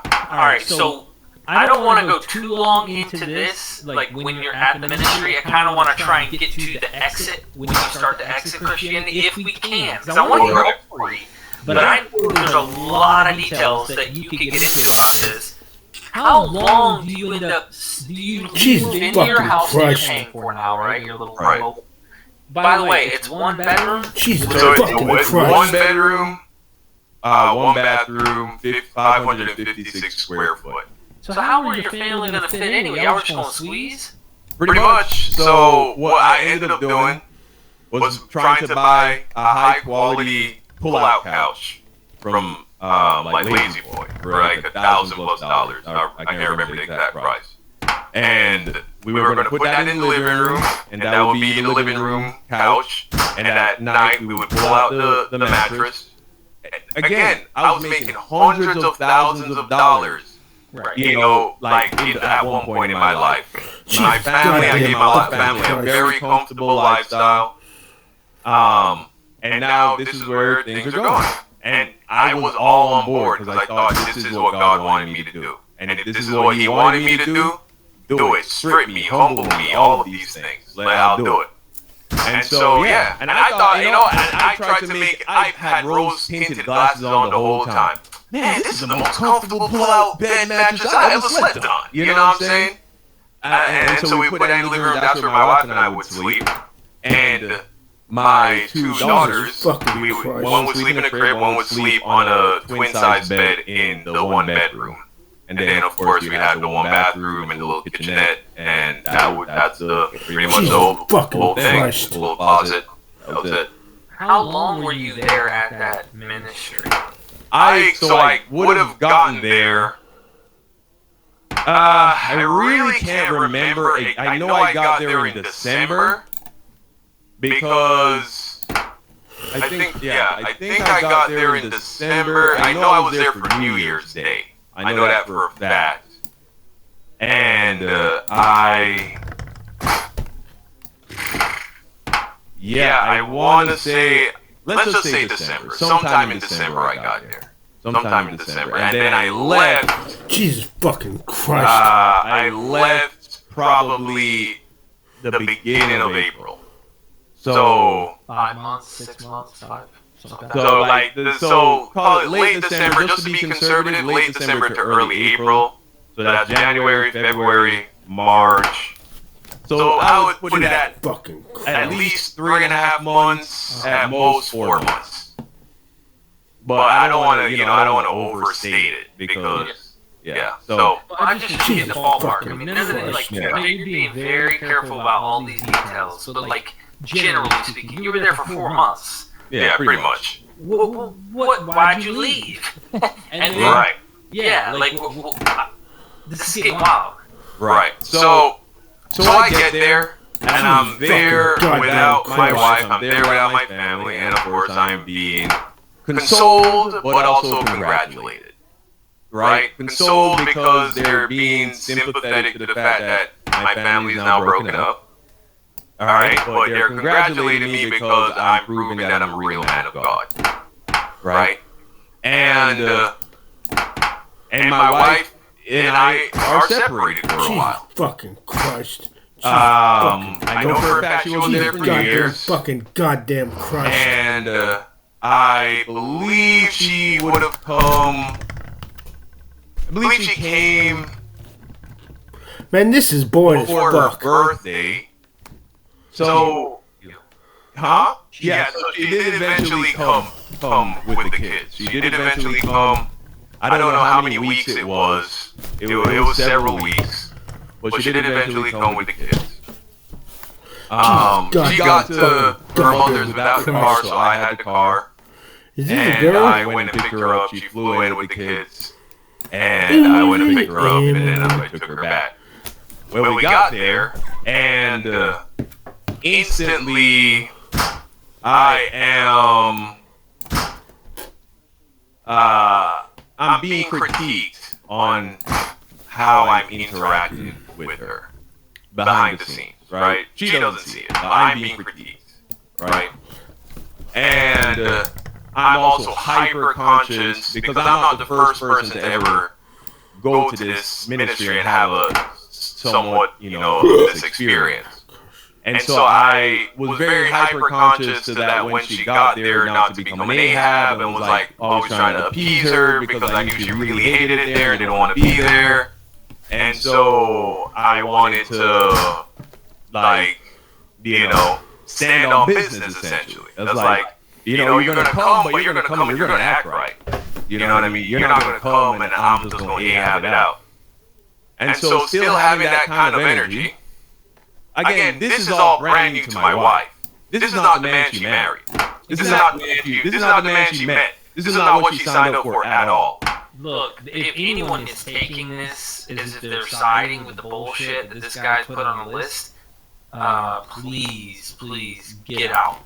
I agree with you. Like, my wife did not marry a guy who's a fanatic, religious Jesus freak. I was Christian, but I was like, I was hip, I was chill, life was good, let's have fun, enjoy, that kind of thing. And then when I got really extremely religious, so anyway, I don't want to derail you. By the way, I have a hard stop at 6 p.m. Eastern, just saying. So what time is it now? It's 4:47 Eastern now, so we're almost done. We're almost done. I think I can wrap this up in like the next 45 minutes or so. Okay, and we've got super chats to hit real quick too, if we can. Okay, sure. All right. So, and just so it said, yes, there's plenty of fasting and plenty of prayer involved in this decision. Fucking But Christ. I had also grown to trust and admire this pastor as well. I will not pretend like that didn't influence it at all. But I've gotten to a place where it's like when I tried trusting myself and my interpretation of the scriptures, it led me into all kinds of confusion. And I don't know what the measuring stick I should be using is to judge pastors, because I can't say, oh, I'll just pick a pastor who studied in university because they all disagree. I can't pick a pastor who's been doing it a long time because they all disagree. And so if the Bible is confusing to me, and there is no standard by which to select a pastor, how do you know who to go with? It's impossible. That's why at least the Catholic Church and the Orthodox Church, they at least make an appeal to tradition and say, hey, at least we can say we've been here the whole time. You know what I'm saying? And so... By the way, good news, I don't have a hard stop. My buddy Engel said he pushed this stream off for another day, so don't feel pressure to... Okay. Yeah, so yes, was there prayer and fasting involved? 100%. Every step of the way.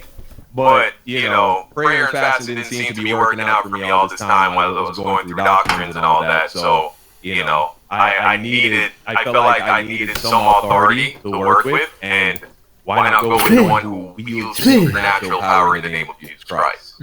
Right? That seemed like a logical thing to me. So I just dooted in my pants. I just dooted in my pants. Ministry. I'm there. My wife comes. I try standing on business. We get to fighting again. She wants to leave again. Let me ask you a personal question. Pant. If your wife was here, it'd be great to have her thoughts. Pant. Like if you asked my wife about a church we went to, I might go, it wasn't that bad, you know. I mean, a little bit this, a little bit that. And my wife was like, it sucked. It was this. You know what I mean? What were your personal thoughts about the church, the experience? When you first got there, were you like, I did not think it was going to be like stupid? Cause that was stupid. Okay. Alright. I'd rather not say. Oh! Okay, look, I get it. Alright, so you're there, wife and fighting again, she's acting like Jezebel, and you're trying not to be Ahab, and he's in your ear critiquing you behind. I think he slipped up. I've done that before, but okay, last game in this arena, we couldn't win, lose, draw, glitch, balance, roll one, refuse the rematch. I quit for whatever reason, whether the internet or the internet goes out, or I just quit for whatever. Okay. Yeah. You know, they were against stealing or doing that, but that wasn't something that was prioritized. Got it. Yeah. So, now fucking so anyway, here. You know, oh, you know, she leaves again. And this has to be the second time in my adult life that I break down in tears. You know, not on the day that she left, not on the day that she left, but on, like, you know, after it has sunk in a bit. And I break down in tears in front of, you know, several of the brethren. It smells like somebody shit in their pants. And I'm, again, consoled and congratulated. Consoled and congratulated. You know what I'm saying? And it's like somebody shit in their pants. What I'm breaking down is, do you remember what was the reason I even considered all this fucking bullshit in the first place? It smells like somebody shit in their pants. Do you remember what happened? What was the event that made me even consider religion in the first place? Oh, considering religion. Yeah, considering like, oh, you know, the church values, the Christian values. The red pill, kind of like the marriage. No, my wife got pregnant.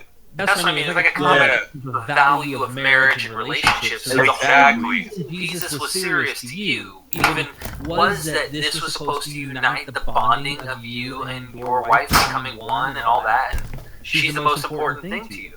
Right. My family was the most important. My wife, my children. All I did not want to repeat what happened to me, what happened to my wife. I didn't want to repeat that because we both grew up with separated parents. I wanted to be a great father. And here I was being told that if I chase after if I compromise, if I bend the knee, I will actually be betraying this God that I turn to do if he didn't do anything else for me. I wanted him to keep my family together and, save us from damnation. So God here damn I it. was. And, I hold strong. I hold. If I may, bro, I have to say, you walking around that lake, walking also helps calm us down, because both sides of the brain is being used. Your prayer, even then, was like, a miracle's going to happen. It's not going to cause us fracture. You're trying to take this guy's doctrines in a way, because you're thinking this is the biblical ideal of what we're supposed to do. Jesus fucking Christ. She comes back down. Y'all are fractured. No, I ain't taking this fucking shit. You're so... Jesus fucking Christ. It sucks. It's sad, but I'm also, I'm thankful for you for being strong enough to talk about these things. Because there's someone out Jesus there fucking who Christ. either might get deceived or has gone through it and they feel alone, like they're the only one who's ever done this. And it's a big deal that you're speaking out. So I just have to say that, bro. Like, I know you mean well. You've always meant well in all of this. Just hearing your story. Yeah, thank you, bro. Yeah, So I hold strong, right? I take counsel on how to navigate the situation. I hold strong. This time she stays away a lot longer. Because she was there for her birthday, if I remember correctly, which is in January. And she doesn't return until after my eldest daughter's birthday, which is in March. So we're apart for all of February and all of March. Like pretty much all of March. I think if she got there, she probably got there like late March. Well, we just dicked up a poem. Yeah. So now we've been apart for pretty much the whole time. I think she wasn't there longer than a week before she left again. That's how much how quickly things turned. No, the first few days were nice. But I hold strong. She comes back and with the kids, and she's like, you know what? I want our marriage to work. And she comes again, and she has a completely different attitude. This is into March, right? Yeah, this is like middle of March, probably like middle of March, middle to end of March, maybe like the third week of March. Wow. And she comes back and she's a completely different person. In the sense of like, there was just no more fight. There was no more criticisms. There was no more art. She had just decided that she wanted to stay together. Now make no mistake, her feelings about being at that place did not change at all. But I never heard it. And I also gave her, I chewed her out too. When she got back. It wasn't no like when she came back, because again, I'm still on this like, you've been a Jezebel this entire time, And so she comes back, she takes the verbal chewing out, right? All of that, and I'm sorry, babe, I've told my wife, I'm sorry a million trillion times, bro. But babe, I'm sorry. I really am. Wow. I'm sorry I put you through that. Damn, bro.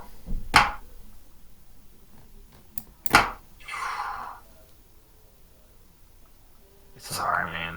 She's there with you now, you know what I mean? Bro, we went through some shit. We did it to ourselves. It was done to us. Now, fuck up and overlook this. I'm sorry. And so and she comes and she takes the chewing out, bro. And she apologizes, bro. She apologizes to me and is sorry.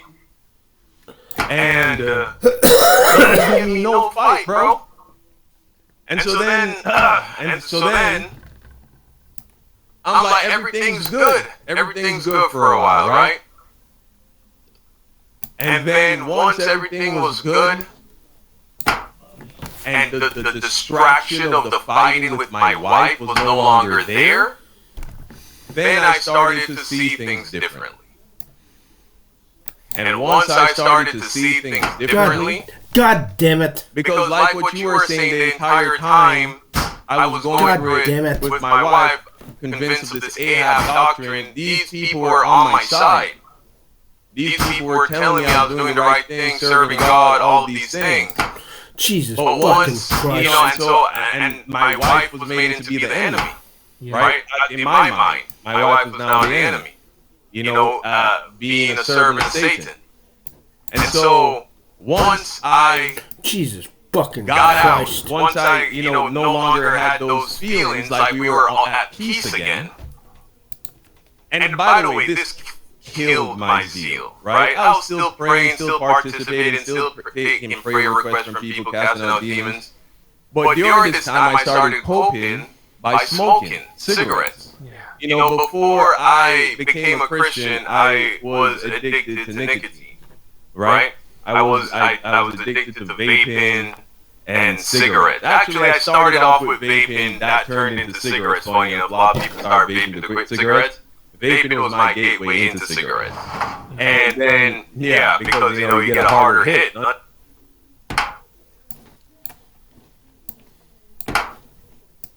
And hit you like a Marlboro, red or a Marlboro Smooth or, I'm saying a Camel. I'm just going down. I don't smoke anymore. Don't smoke it. This shit's poison. But anyway, and so when I became a Christian, I quit completely. It was harder to like really get the alcohol temptation off my back, but the nicotine that went away pretty much immediately. I think. I don't know. Maybe it took a little while, but eventually I did stop. But the stress of going through this situation, I needed something. Because prayer wasn't helping, fasting wasn't helping, none of this shit was helping. Just so I have you correct, I want to make sure the audience and me are not misunderstanding. You're there, you're in this one bedroom, one bathroom place at the church. Your wife's there. We just went through that heartfelt moment, and you guys are in tune now. But you're waking up, kind of like Plato's cave. Yeah. And some shackles are starting to break away. You're seeing a creep through. Hold on, there's a light. But you're stressed because you know the pressure, and there's the social setting of this guy and everyone around expecting things from you too. Are you thinking of running away from this place? Are you? What's going on with your head? What's going on, bro? Right. So just to not get people confused with the timeline, right? So okay, I get there. She's not there when I arrive. She comes a few weeks later. She leaves after less than a week. She's gone for a couple months. While she's gone for those few months, that's the second time around. That's when I start smoking cigarettes, and I'm being convicted by God the whole time, right? And the people at the ministry know I'm doing this as well. But they're like, what? This is his flesh. It's weak. He's trying to cope with being separated from his wife, and so they gave me a pass on it. You know what I'm saying? And the problem, they'll say, smoking a cigarette is cigarettes is a sin. And so, but they were giving me a pass, so to speak, and trying to cast the demons out of me. But of course, it wasn't working. And I was begging God. I remember I felt so ashamed about it. I would hide and do it. I would get on my knees. They had this tree by this rock there. I can remember times nobody saw me. I was out there on my knees, tearing my shirt, bro, on God, please just hit this nicotine. I was so angry, so desperate, so please. God never answered that prayer. Is it not the will of God that his children not smoke? What's that? Unanswered prayers breaking the word of Jesus. Curse you, God. This is why I say, if I wasn't praying for Lamborghinis and money and fame, shit like this is what I was praying for, that God never answered. A psychiatrist did 1 week since I've deconstructed and has helped me to get over all of this stuff than Jesus did for me in 3 years. But anyway, So I'm smoking cigarettes, I'm smoking cigars, I'm smoking pipes, and eventually she comes back, right, like middle end of March, and she's different, she's broken, she's obeying, and now, like, since she was no longer my enemy, I could see things from a different perspective. And once I saw things from a different perspective, I came to the decision that I wanted to leave. So my wife didn't, once she returned, she never asked to leave. In fact, she and I were making a game plan initially of, okay, this is when we'll build the other side of the cabin and extend it. You know what I'm saying? I had gotten a job, by the way. At this point, I had gone completely ghost on YouTube. I was ghost. I wasn't even doing anything. I was so discouraged. I was so drained. I went and got a job in construction. It was an hour away. And so I would get up every morning, like 3 in the morning, and drive an hour because, construction jobs start real early. And that's what I was doing. And so, it was good money, and it was going to be better money with time. And so we were making plans initially, but as a little bit of time went on and I started to learn some new things and I started to see things from a different perspective, I came to the conclusion that I didn't want to be here anymore. My wife was shocked when I told her. She was shocked. You mother. She was happy. Yes. But she was shocked because I was not even entertaining that. When I say she came back the second time, I know the people there would like to say that, oh, while I was in that house with her, she was probably complaining and crying and I left her. Not at all. Not a lot at all. And they can't provide a shred of evidence that, she was when she came back the second time, she would bring the kids around, the other kids, she would be around the people and all of that, She still was uncomfortable, and that might have come through, but, she was trying, and she'd given up because she saw that I wasn't going to bend or break, and she wanted her family to stay together. Even though I was now broke, a laughing stock on the internet in Christian YouTube, we were living in a 1-bedroom trailer, and despite all of that, she still came back to stay with her husband. And so, there ain't a woman on this planet that can bring forth evidence that I even have ever done so much as entertain a DM or a text from her. I've been criticized by YouTube pastors who cheated on their wife when they were associate pastors and stole millions of dollars from Christians, And I'll call names, that's Corey Minor, his hypocritical ass, and allegedly hasn't even paid back all that money, but he's taking super chats from the body of Christ. I'm getting criticized by guys like that. I've always been so committed and loyal to this woman, and guess what? Once she did this, I was like, I'll die for you. Ain't none I couldn't. I'll never, ever, ever, betray you. Yeah.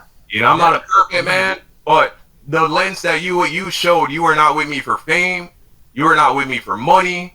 You weren't even with me for good looks, because now I was starting to look hideous. I was, this thing was destroying me. I was losing my hair.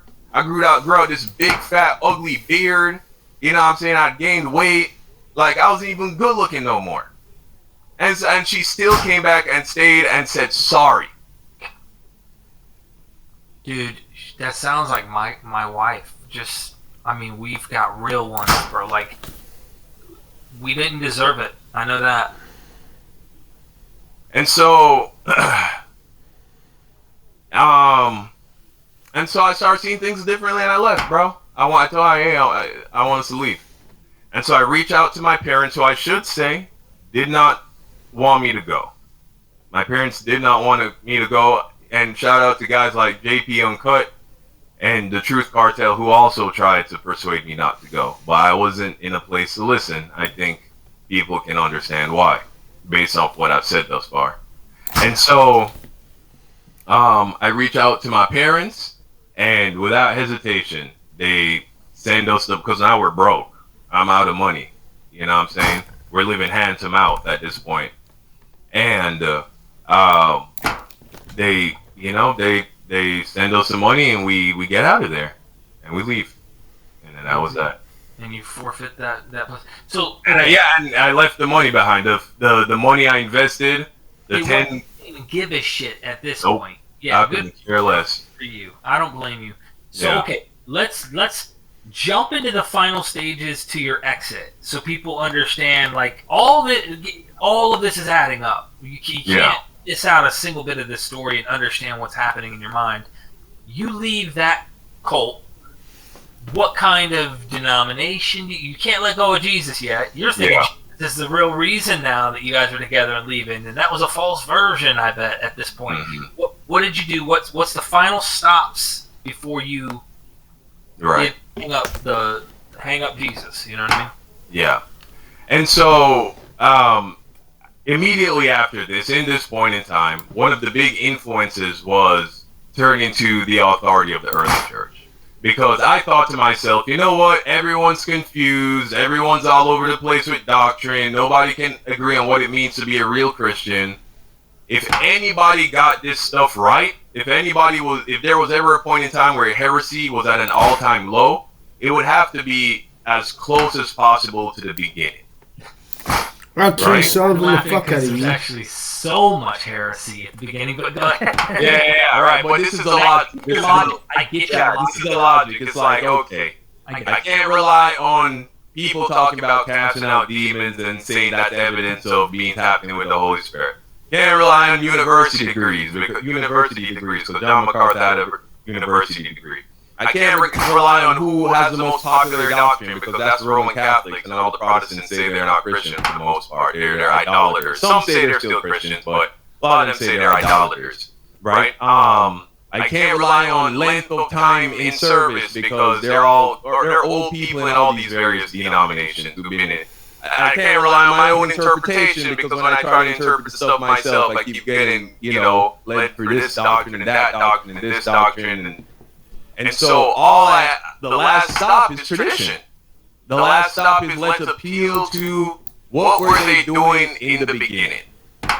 Good chance they were doing it right. Right? If there's a way to do it right, there's a good chance the people in the beginning were doing it right.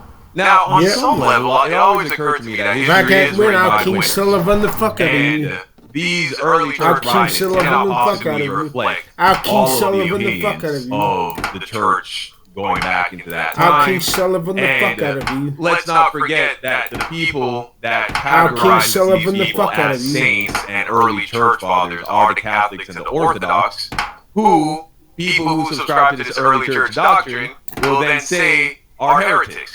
So we're trusting the labels ascribed to these early church fathers that we only have because they were sainted by people who we then now call heretics. Like Justin Martyr, considered an early church father, wouldn't call himself an early church father. He didn't know that's what he was becoming, right? It would be later when the Catholics and the Orthodox look through and say, this guy was a man of God, that guy wasn't a man of God. But by that point in time, they would already be considered heretics in the eyes of these people who follow this early church doctrine to the T. So it's kind of a contradiction, really, when you really boil it down. But it was the best thing I had to work with at this point. It was the last bit of logic I could squeeze out of how to find the truth. And so I started reading the early church and looking at what were the consensus on various doctrines, and so I started subscribing to that. But there are some very harsh beliefs amongst the early church. Like, for instance, women are supposed to cover themselves up like how Muslim women cover themselves up at all times, right? Many early church fathers talk about that, like how Muslim women wear the niqab.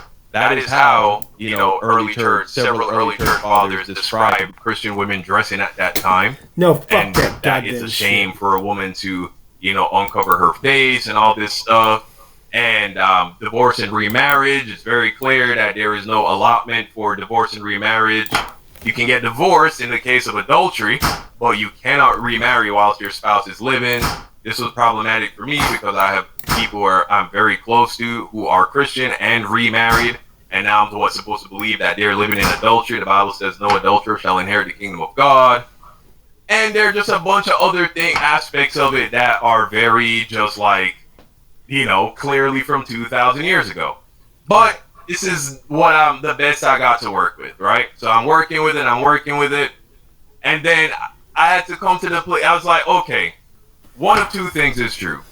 Either it is important that we hold strictly to the traditions of the majority of the consensus of the early church, and it's necessary, and therefore everybody who isn't doing that is a heretic on their way to hell.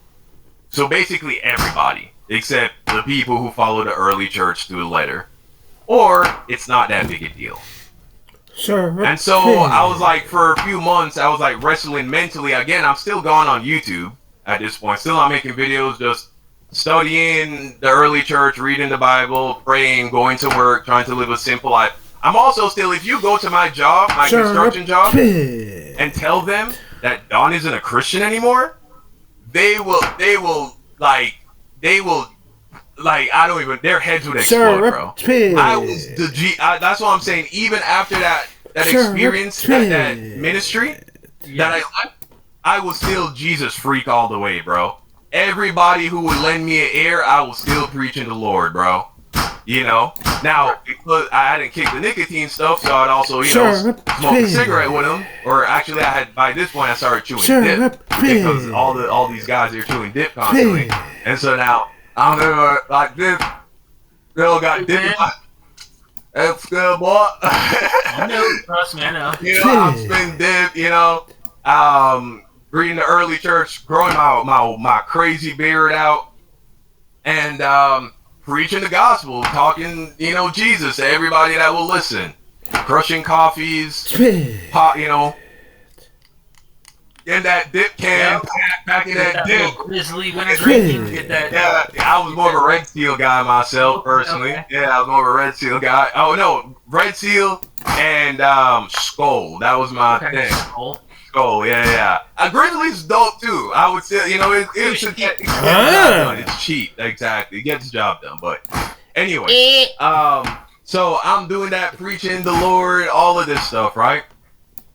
And you're gonna get your black ass wrestling. It's like either all these people are going to hell, these Christians in their second marriage, these all these denominations, these Protestants, these Catholics, these Orthodox, they're all, because they are not holding, rigidly to the articulation of theology by the early church, or this is not the way. Like, there is room for some transformation, liberalization, evolution, whatever, God's grace. And so when I had to choose between the two, I was like, this one is too grim, bro. I cannot accept that all these people are going to hell, bro. I can't. I got close to that when I was a Messianic Jew, or ready to reject Paul. An anti-Trinitarian. That was a small group, and that felt dark. This was even way darker. Yeah. Because now you're saying nobody pretty much is going to heaven based off of how heretical they are. And and God completely changed the church, or it's not that big a deal, and maybe there's more to it that I'm not seeing here.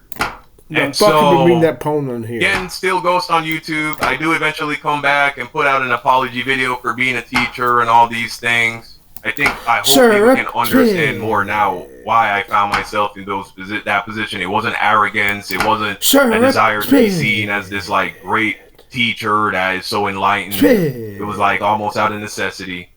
And coincidence, and a little bit of, immaturity, lack of wisdom. And so, and so then I was like, yeah, I can't buy this. But I do want to go to somewhere that is closer to the early church than not. And so I found myself going to an Eastern Orthodox church. And that's what I did. I went to an Eastern Orthodox church, and that's where I stayed until I completely deconverted. And would you say what caused the deconversion? Like, if you remember. All right. One thing maybe, but some people remember exactly what it was. So.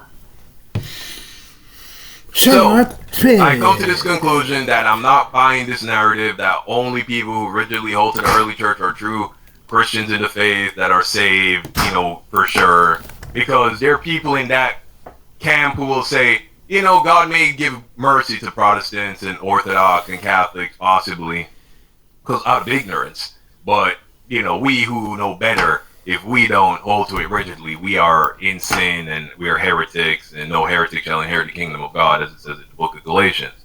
Or is that Corinthians? I can't remember. But anyway, so I let go of that. I say it can't be the case. All these people can't be on their way to hell. All these people can't be in, not in covenant with God. And so I decided to go to the Eastern Orthodox Church. Now, but I still don't want to teach. I had made the resolve that I wasn't going to teach for years, right? Maybe until, I had to wait till I was in my 40s. And I felt like now I was free because I found a job. I'm working construction. It's paying the bills. And I can take my time. And I'm going to this Orthodox church. And I'm just going to, become like an ortho bro. And just chill there. Right. And, but after I made my video on YouTube, coming back and apologizing for teaching and all of that, I said to myself, I missed it. The reception I got was so good. This was on the Young Don Reborn channel. It had over 400 and around 450,000 subscribers. Well, I deleted it, and I'll tell you why at the end. But I wanted to come back to making YouTube videos, but still convicted about making certain kinds of videos. Videos that were too worldly. Right. Well, this is maybe August, September. You know what's happening? Around that time in 2024? In September, what we're approaching? What big event happened last November? In August? What big event happened in November? No. The election. Okay. The election. Yeah, the election. The election. I know you're not super fucking political, guys, dumbass. so that's probably not great. But yeah, but we're in August-ish. It's ramping up to that point, and so I say, you know what? I know a lot of Christians don't think politics is godly, but a lot do. A lot do think that you can harmonize being a Christian and being religious and being devout, but also caring about politics and caring about, how politics shapes the morality of America. Right. And because I kind of got to this place where I started again to see all Christians as Christians, but I just favored the Orthodox, I also said, then all Christians who are into politics are Christians too. This is a disagreement that's not that big a deal. And a country needs a government. Why should the only people who not participate in influencing it be the people who are the most righteous, right? And so I'm like, okay, I'm going to talk about politics. Now, this was easy for me to do. This was very easy for me to do. One, I was already a Trump supporter because I was conservative. At this point, I'm this hyper fundamentalist conservative Christian.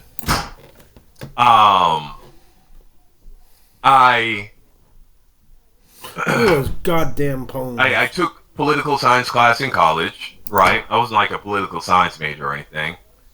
In reality, I didn't know shit about politics, really. People go to university and get degrees to really do this properly. But, I'm a quick study, and it's clear which side was the Christian conservative side, right?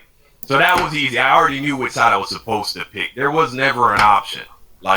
Democrats, Kamala, that was never an option as a fundamentalist conservative Christian with conservative values, against abortion, against homosexuality, against trans people, against all these things. That's already the default. So, of course, it's the Republican side.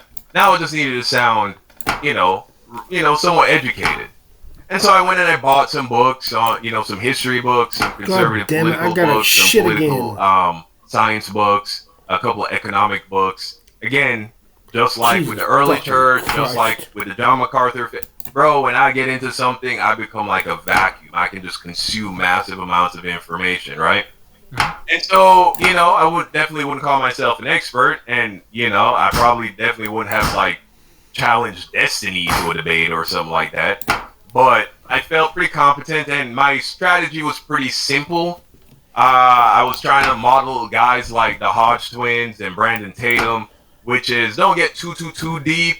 You know what I'm saying? Do like I'm sorry, I gotta go shit call after out this. cringe moments, call out policies that are clearly unchristian, and articulate Thomas Sowell conservative economics, and it's pretty simple. Wasn't hard to do, bro. And in 2 months of doing that, I made more. I made more doing that than I would have made in 7 months, 6 or 7 months working construction. The bag was insane. The conservative. Now that was in part because it was the election cycle, and so the amount of money dudes were making. And I wasn't getting crazy views like that. I would have a few viral videos, and occasionally a video would get up to like 50K plus, 100K plus views. But there are dudes who are getting 100K videos a video, and they're posting like 3-4 times a day, bro. Those dudes made millions of dollars over the course of that month, just so you know. So guys, all these political commentators, the Matt Walshes of the world, but also the people on the left too, just know they're not doing this out of the goodness of their heart. These guys they're printing money, bro. You know what I'm saying? And so they have every incentive to toe the party line to the nth degree.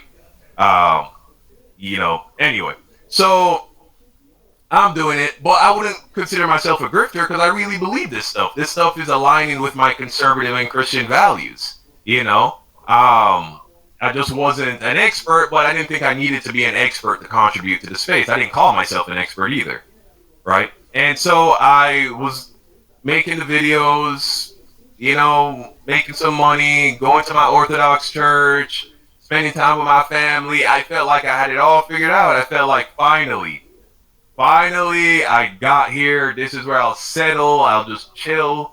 But, I'll become like an Orthodox younger version of Brandon Tatum, if that name rings a bell. And he's a conservative black guy on YouTube, super Mac, pro Trump. And so that's what I'll do. I'll just do that and ride off into the sunset, bro. Maybe in 10, 20 years, become, a teacher of the Bible again, put down the politics and, send my kids to good colleges and, sail off into the sunset with my wife, bro. Anyway, who was also coming with me to church, by the way, despite all of the stuff we've been through. And, so I'm doing my thing. I then come across the topic of reparations for black people, right? The black Americans who are descendants of slavery. And being the conservative black guy, and also an immigrant that felt like I was self-made, I was very like, pull yourself up by your bootstraps, stop asking for handouts, you victim-minded, liberal, virtue signaling, da-da-da-da-da. That was my mindset. And so when I came across the topic of reparations, I was like, this is BS. What has Thomas Sowell written about this? I'm sure he's written some. Hasn't written anything. All right, what big, conservative thinker has written about this? Going to find a book. I found like 2 books. One by a black pastor trying to argue why black people shouldn't get reparations because, Christians are supposed to forgive. And another by I think a white police officer. It was super random. But the rest of the books I could find on Amazon were all trying to make an argument for reparations. So I thought, what I could do? Just like I used to do with atheism as a Christian, I can listen to atheistic arguments, poke holes in it, and argue against it. So since they don't have a book yet against reparations that looks like it was made by someone with some real, credentials behind them, I'll read one of these popular pro-reparations books, and I'll tear it to shreds. I'll find all the logical fallacies and the problems in it. I just took another. I'm reading the book, bro. By chapter 2, I'm ready to cry. I'm so sad. I'm so sad by the reality of what black Americans had to endure. I'm so sad of the reality of what racism. Because I realized I didn't really get it. I really didn't know it. I didn't know my own history. Man, this guy. You know what I'm saying? I knew that black people were slaves once upon a time, and they had to deal with racism a lot more once upon a time. But I didn't get it. I knew they were whipped, hung, beaten, raped. Yeah, but I didn't get it. I read it, And by the second, because that's how this book starts off. Instead of just jumping into why black people deserve reparations, it just gives you a history lesson on what black people have been through in America in vivid detail. Alright. And bro, I was so like, I have compassion on them. Just reading this stuff. Report this black ass for and so I continued reading it, and by the end, I was convinced that black people deserve. And I ain't talking Joseph Stalin neither. I go and I read a second book. I have compassion on him, and I want to report this black ass for Stalin. I ain't talking believer. But I'm still conservative, still Christian. I have compassion on him, and I will. But now I'm like, listen, I never heard anyone give me a good argument why black people don't deserve reparations, and I think there aren't any, because there's historical precedent of other groups in America getting reparations, right? And I think that's why guys like Thomas Sowell haven't written about it. See, they made the argument why black reparations won't fix the black community, but they won't make an argument for why black people don't deserve reparations. You see the difference? Yeah, for sure. So they'll say why it's the problem. Yeah, exactly. They'll say things like, oh, black people are just going to buy Jordans, if you give them reparations. They'll buy Jordans and rims and grills and all kinds of bullshit, right? And so, I mean, I'm black. Now, I wouldn't be qualified for American reparations because I'm a Jamaican immigrant. But let's say I was, a foundational black American and I got reparations. I'll tell you what I would do with the money. I would send my children to high-quality universities debt-free, and I'd buy a house. That's what I'd do right now if I got, a significant lump sum of money from the U.S. government. I'd send my children to school for free. Like, they wouldn't have to pay for it. That's what I would do. And maybe I'd pick up some breads, you know what I'm saying? Some bread some Jordans. Maybe. But the Jordans aren't that expensive. You get what I'm saying? Like, I'm not going to pretend like that's what every single black person would do if they got reparations. They wouldn't go and spend it on frivolous things too. What's up with white people?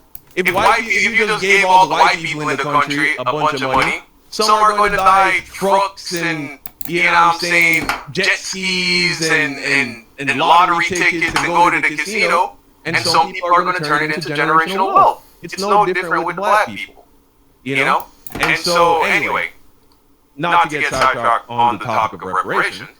So I'm convinced, but I'm still Christian and conservative. But this kind of felt like rejecting the Trinity all over again, bro. This was like, wait, you're black and you're a conservative Republican MAGA guy, but you think black people get reparations? That's like saying, you're a loving, follower, obedient guy to Jesus, but you don't believe in the Trinity? And it just, all of a sudden, it was like, oh, not this fucking shit. But I wasn't like, I didn't become like, oh, this like, I wanted to preach reparations. I didn't think everyone needed to believe it. It's just like, when the topic came up, I would be honest, this is my stance on it. But I didn't want to become like, because it also isn't my fight. Reparations in America wouldn't benefit me or contribute to me directly anyway. That's more of a foundational black American thing. I just support them and agree with them conceptually. So if the topic came up, I would say, yeah, I think they have a case for reparations. But I didn't need to I didn't need to piss off my conservative Christian MAGA face by preaching reparations every day. Once in a blue moon if it came up, sure. Anyway, what this did do though was spark my curiosity for more black history in America. That leads me to studying slavery more in depth, exclusively outside of the topic of reparations, just black slavery in general. I'm reading the life stories of slaves that got free and learned how to read and write and wrote their own autobiography, and there's books like that. I read all kinds of things. And in it, I came to appreciate the relationship between Christianity and slavery in America. I didn't realize that the relationship was so strong. I always thought that these were fake, lukewarm Christians back in the day. They called themselves Christians by name, but they weren't really men of God. They weren't obeying the Bible, and it was because they were greedy, money-hungry people that wanted to own slaves, and Christianity was a cultural thing to them.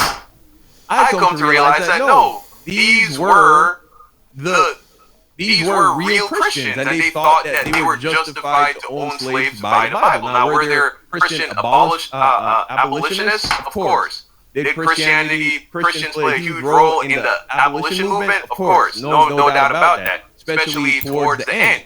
Let's not pretend like that's how it started, though. It needed to evolve, just like how now the church has evolved to where most churches you go to, women aren't required to wear head coverings. Right. Yeah. Fuck those goddamn Or head. evolution is a fact, or that, even some churches think, a woman can be a preacher or whatever. It didn't start that way, it had to get there. When they first landed here, the majority of Christians were for sure pro-slavery. But because as humanity as a society, we evolve moralistically, and our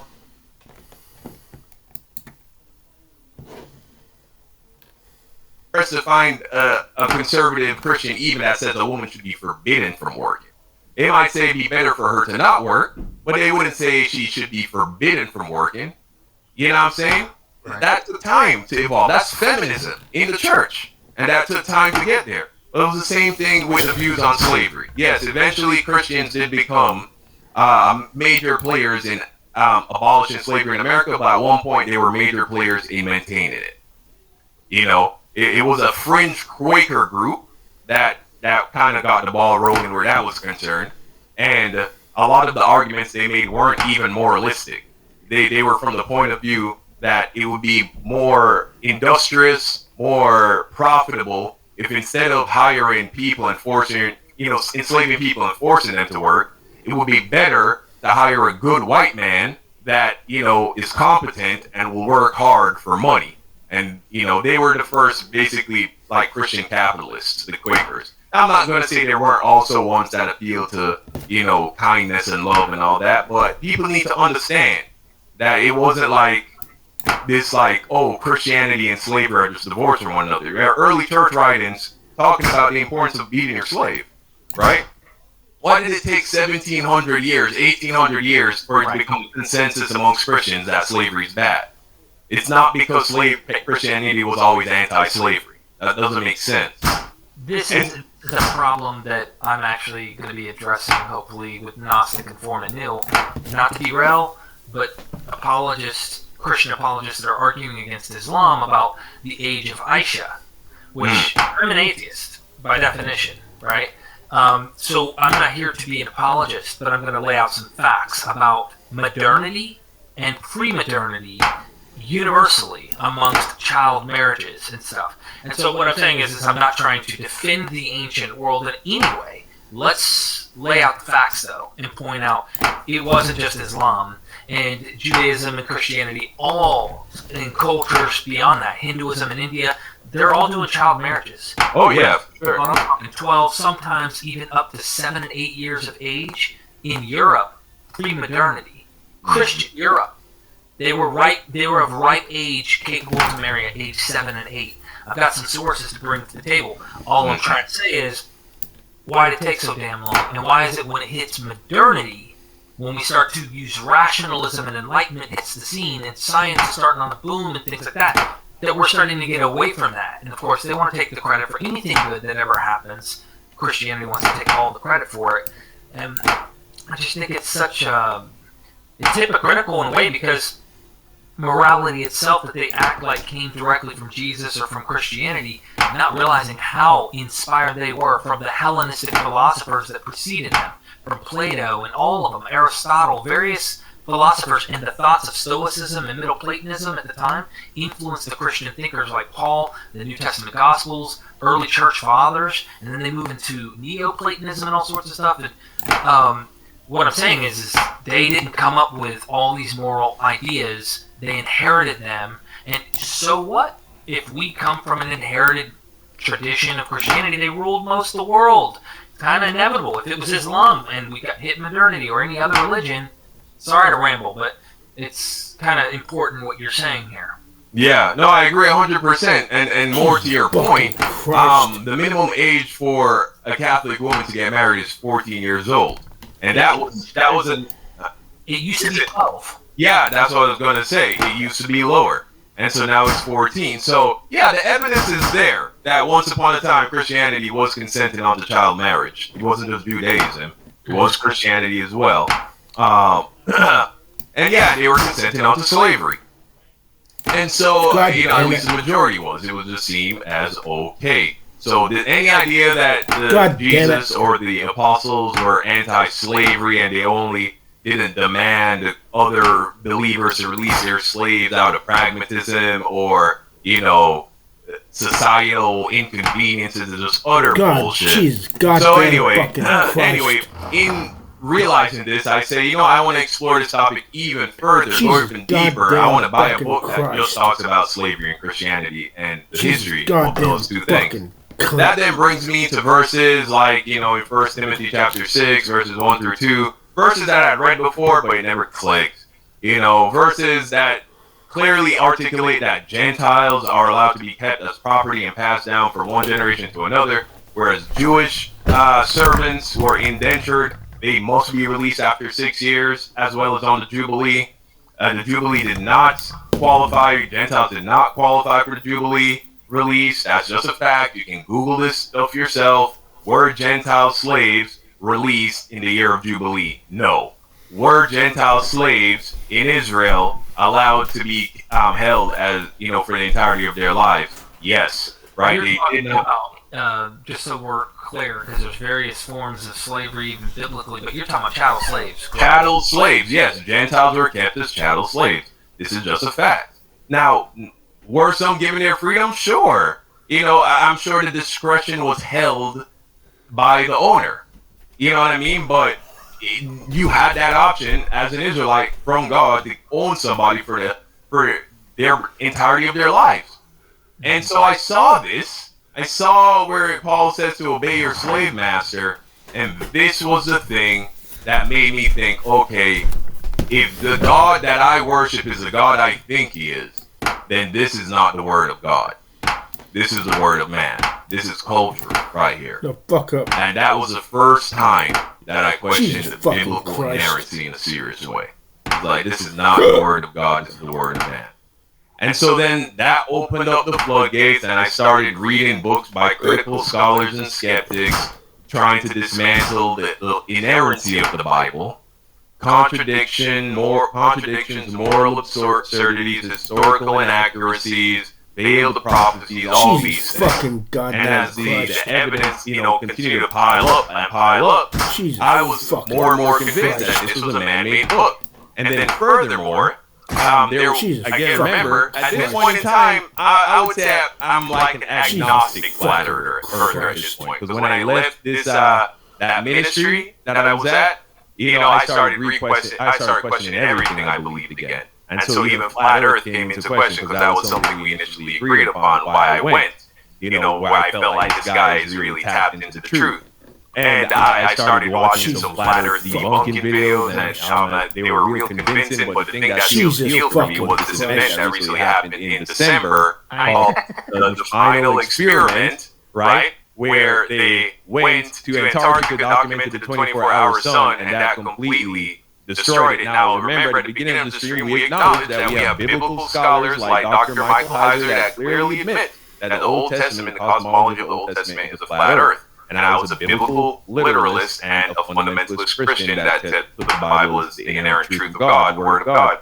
And so that alone destroys biblical inerrancy. Because the Bible, I don't buy this narrative that God was speaking in metaphors and symbols. I think the Bible is trying to communicate what is actually the reality. And the actual reality was just like how he made men on whatever day 6 or whatever, depending on which version of the Genesis story you're subscribing to, I guess.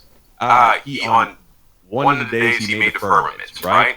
Separated waters from the waters, with the waters above from the waters below, with the rakia, that's the Hebrew word, it means hard dome surface. That's not a metaphor. If that's a metaphor, then the whole creation myth is a metaphor. And that means the garden is a metaphor, that means the fall is a metaphor. It all just falls apart. And so that alone destroys biblical inerrancy. But then all the other things as well piled up. And at first I thought maybe I could just become like a progressive liberal Christian. You know what I'm saying? Oh yeah, there are errors in the Bible, there are contradictions in the Bible, a man-made thing. It's not the Word of God, it's not even necessarily always inspired by God, because why would God inspire you to write lies and inaccuracies? But it's useful still for the core theological concept, and it can be a little loosey goosey. But it just that eventually I was like, well, if I can't trust the Bible, how do I know this verse right here is from God? This moral standard is from God, or was this just a reflection of the time? And so then eventually it all just fell apart, like the sand in my hands, just all fell apart. And once it did, like a couple days later, I looked at my wife and I was like, hey, I don't believe in Jesus anymore. It's just like how the switch turned on that one day, going to LA Fitness, listening to John MacArthur, looking at the colorful sky. It's like someone just came and just the switch just turned off. But did you feel a sense of relief? Did you feel... Oh yeah, I felt so relieved. I felt so relieved for so many reasons. I felt relieved to know that my, mother isn't going to, perish in hell because she's on her second marriage. I felt relieved that, friends that I have that have, died of self-deletion or died at a young age aren't in hell because they didn't give their life to Jesus. I felt relieved because this whole self-shame and self-guilt sin concept that is just demonizing your human nature is all bullshit. You know what I mean? I felt relieved that I don't have to reconcile this irreconcilable book anymore. I felt relieved that I can just use logic and critical thinking to navigate the rest of my life and not worry about. And also, I felt relieved that I don't have to hate anybody anymore. I don't have to, or at the very least, disapprove. Because Christians will say, "Oh, you don't have to hate anybody. You don't have to hate gatekeeper or whatever." Fine, whatever. I don't have to disapprove of anyone's lifestyle. I can mind my fucking business. And stop trying to tell people that if you don't live a certain way, you're going to perish in hell, and that you're an enemy of God. Wow. You know what I mean? As long as you're not hurting anybody and you're minding your... and stop trying to tell people that if you don't live a certain way, you're going to perish in hell, and that you're an enemy of God. Trying to approve of anyone else's lifestyle, I can mind my fucking business. And stop trying to tell people that if you don't live a certain way, you're going to perish in hell, and that you're an enemy of God. Wow. You know what I mean? As long as you're not hurting anybody and you're minding your business, I can just let bygones be bygones, bro. It doesn't mean I have to go wear nipple paste-ons at pride parades and, what I'm saying, I can just, hey man, you doing you, you're good to me, I'm good to you.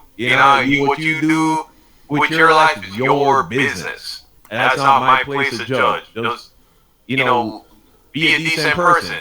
You know what I mean? And all that stuff is, it was such a big relief.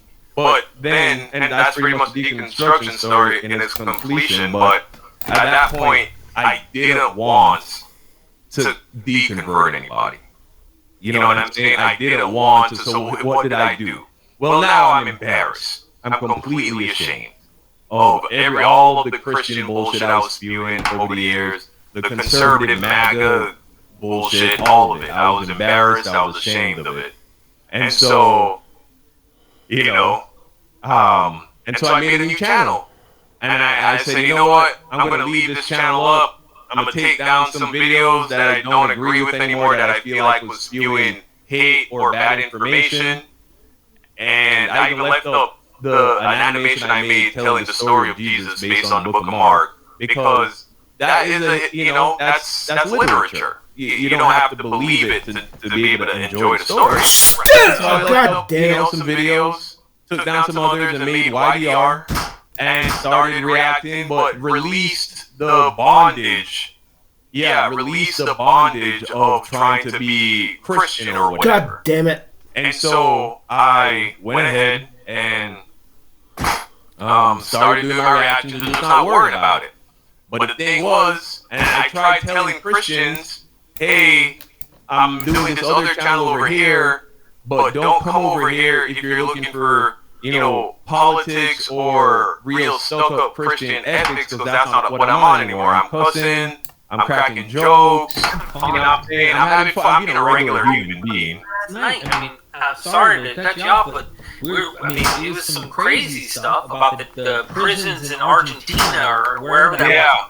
Bro, I have never, like, and the facial expressions on some of them were, you could tell, they're like, they'd have killed you if you'd have gone behind that kid or tried to, right? Like, but the way that they treat them, right? There's a tug of war, but also the hundreds of people, like, some of them murdered hundreds of people, like, and you're sitting there going, oh my, and you're doing the sound effects, which I love how you do that, like, little, like, even when I first watched your stream, when I didn't know who you were really, I clicked on the video and you were on there, and you were like, Myth Vision, you were like, sir, your channel, and you had, like, music, you're just and like, I hope you don't have to do this toxic stuff anymore, man. You can just have fun and just talk about stuff. Nigger! By this, you know what I mean? Yeah, I really do hope that this can be the last word that I ever need to say on this topic. I am ready to really move on, and I think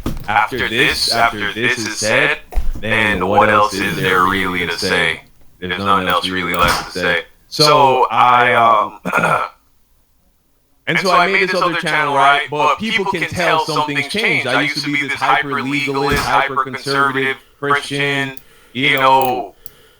preaching hellfire and brimstone, and now I'm cracking jokes, cussing, you know what I'm saying, being a lot more liberal-sounded in my dialogue. Jesus fucking Christ. They're like, it's not a Christian, it's not a Christian. That comment must have been posted under every video. Keep going forward, bro. Every video since I promoted that channel. And eventually during a live stream one day, somebody donated some money and just asked me point blank, period. And I guess I was just tired of like running from it, tired of hiding it. Jesus. And so I tried to delicately say, hey, I'm not a fundamentalist evangelical conservative anymore. You know? I don't think I even full bore said the word I'm not a Christian. I just said I'm no longer that. I'm not a biblical literalist. You know, became not a Christian. Yeah, no, for sure. For some of them were still trying to defend me afterwards and say, yeah, so see, Don's still a Christian. He's just not like a crazy, fundamentalist anymore. But still believes in Jesus. So that's how I know I handled it delicately. Because there were still people who left that stream with the impression that I was still a Christian. You know what I mean? But that's how delicately I tried to do it, and I wasn't going to say anymore.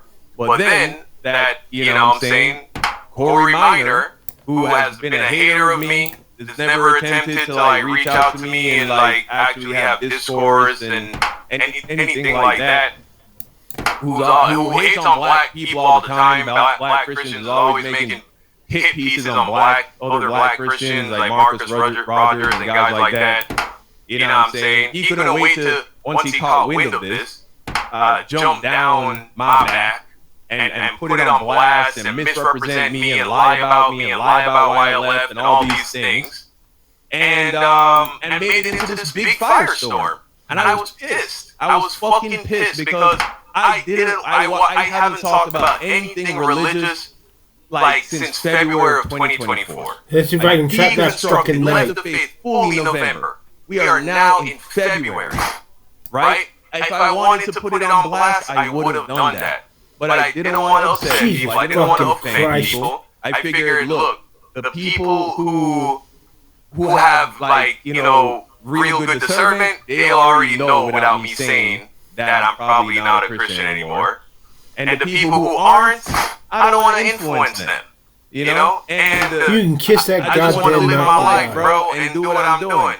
You goddamn son of a goddamn bitch. And so I guess I caught you lame because I didn't open my mouth enough with that video about not being a fundamentalist anymore for someone like a Corey to suck my slut. This is all the evidence I need. Combine this with the way he's been acting. Here's why he left the religion.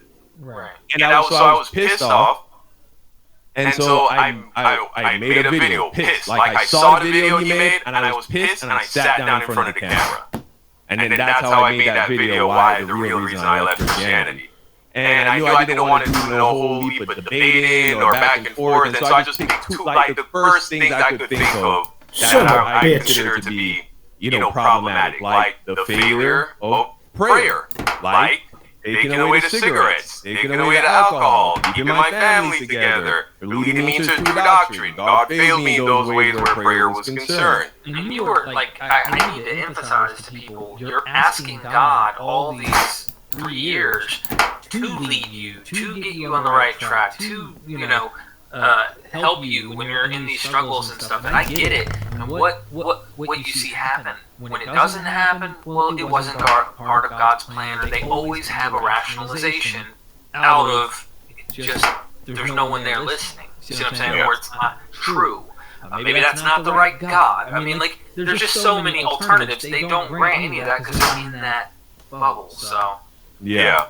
And so I made that video. It was a bad tone. They weren't the best arguments, but I also still wasn't at a place that I wanted to share everything I shared today. So I just put something out there so that I could own it and say, look, guys, yeah, I deconstructed, whatever, I'm out of here.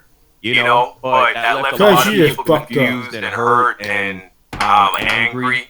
And so when you reached out to me and said, hey, man, I want you to give you a platform and an opportunity to tell your whole story. I talked to my wife about it, and she thought it could be a good idea, and I thought it was a good idea, and so I said, you know what, let's do it. And so here we are.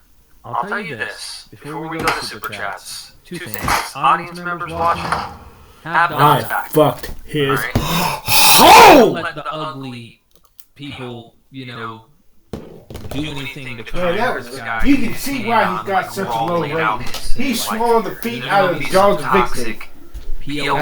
My dick came out, is hanging out of my dick is hanging out of his mouth, puking cum. What's my dick in his gut?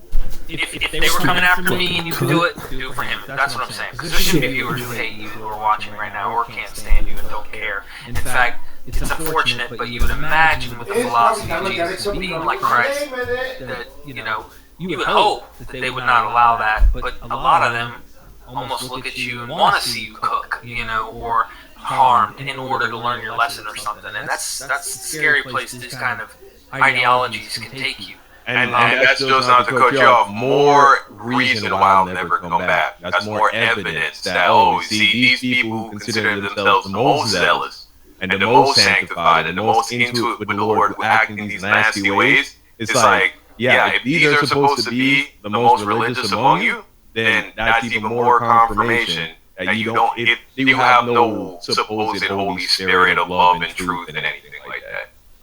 And then my final question for you is, how do you know, right? The viewers watching's going, all right, Don's to and fro with the wave, with the wind, right? You changed your positions all the time. How do you know where you're going to be at in years to come? Like, they imagine there's a pattern here, right? You're going to go to this, and you're going to go to that. People will mock, oh, you're going to be a Hindu next month. Oh, he's been a Muslim, and 2 months from now, these kinds of things. What would your answer to that question be? Well, I suppose nobody can really know for certain what they're going to do in the future. I've certainly done things and gone places with my life that I used to say never would happen. I used to say I'd never be a Christian, then I became a Christian. Then I said whilst I was a Christian, I would never leave the faith. Now I've left the faith. So I can't tell the future. I won't pretend that I can prophesy like some people do. But why I feel confident that I will be a far more stable person philosophically going forward is because, though I was young and immature, I was a relatively stable person philosophically before I was a Christian. Between the ages of 16 and what would have been 27, I pretty much held to the same worldview. That, hey, just be good to good people and be a good person. And I'm saying, have fun, be honest, don't steal, don't kill, don't be a dick, and just live life and take it one day at a time. And now I've gone back to that. However, I've also added in critical thinking, the science of critical thinking and logic. Like I understand now that there is a technique to analyzing situations critically and making good decisions. On top of that, I've also started to receive professional mental help, right, from a psychiatrist who has, been able to help me isolate and, certain things that might be going on with me and helping me through that, and I'm seeing really good results from that. And so I think a combination of those two things, I have a standard now for supernatural beliefs. If you want me to believe in your supernatural thing, you got to give me concrete, hard evidence proving that said supernatural thing. Not, oh, I prayed for my sick aunt and she got better. Not, oh, I was in a car crash and I should have died and I didn't die and I had prayed to Jesus. Not like that. I need concrete evidence, like how turning water into wine is concrete evidence. Like how, raising the dead is concrete evidence. Things of that nature. I need concrete evidence, just like how I use concrete evidence for anything else that I am trying to, believe or come to a conclusion about. People will say, oh, well, you still use faith all the time. Every time you eat your cereal, you don't know if it's been poisoned. Yeah, but also what cereal I eat doesn't determine whether or not I'm going to burn in hell forever. You know what I'm saying? We're talking about two different things here. I'm using the fact that every time I've eaten cereal before it's been good, the fact that FDA is there to regulate food and all that, yeah, I'm trusting those things. But, you know what I'm saying, if the FDA wanted to tell me what God to worship, you're going to have to come with some really rock hard solid evidence. As the saying goes, right? What's the saying? Extraordinary go. How's it go? I think it's extraordinary claims require extraordinary evidence. Exactly. I think that is very much true. I love it when the Christian comes in and goes, yeah, hold on, let's discuss what extraordinary means here. I want to try and make it less. Extraordinary can be something mundane, basic, almost something. Everything's extraordinary. All this stuff. You know what we mean. Quit playing games. So okay, Don, we gotta get to supers. But one other thing I noticed in your journey is seems that there's a growth of empathy too. The more you're learning, the more you're also being more sensitive to other groups in which you, at one point, especially during this 3 years, seem to have been, just completely. That these people, based on your religion, ideology, and political, social views, they're just demonized and evil and wicked in your mind. When I started deconverting, those groups of people, minority groups of people, actually my empathy goes way up because you understand more and you start to feel more. That doesn't mean I understand everything. You don't need to understand everything to be a decent, loving person and not look at people and go, I hate you because you're that thing, or I hate the thing you're doing because it's wrong in a book, the ancient text I'm reading or whatever. What are your thoughts about that before we get into the supers? I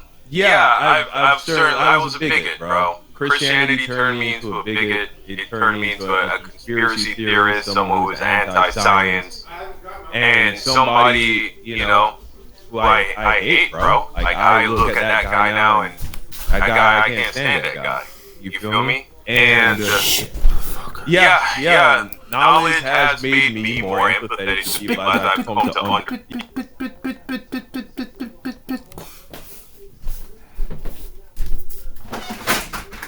so I said, you know what?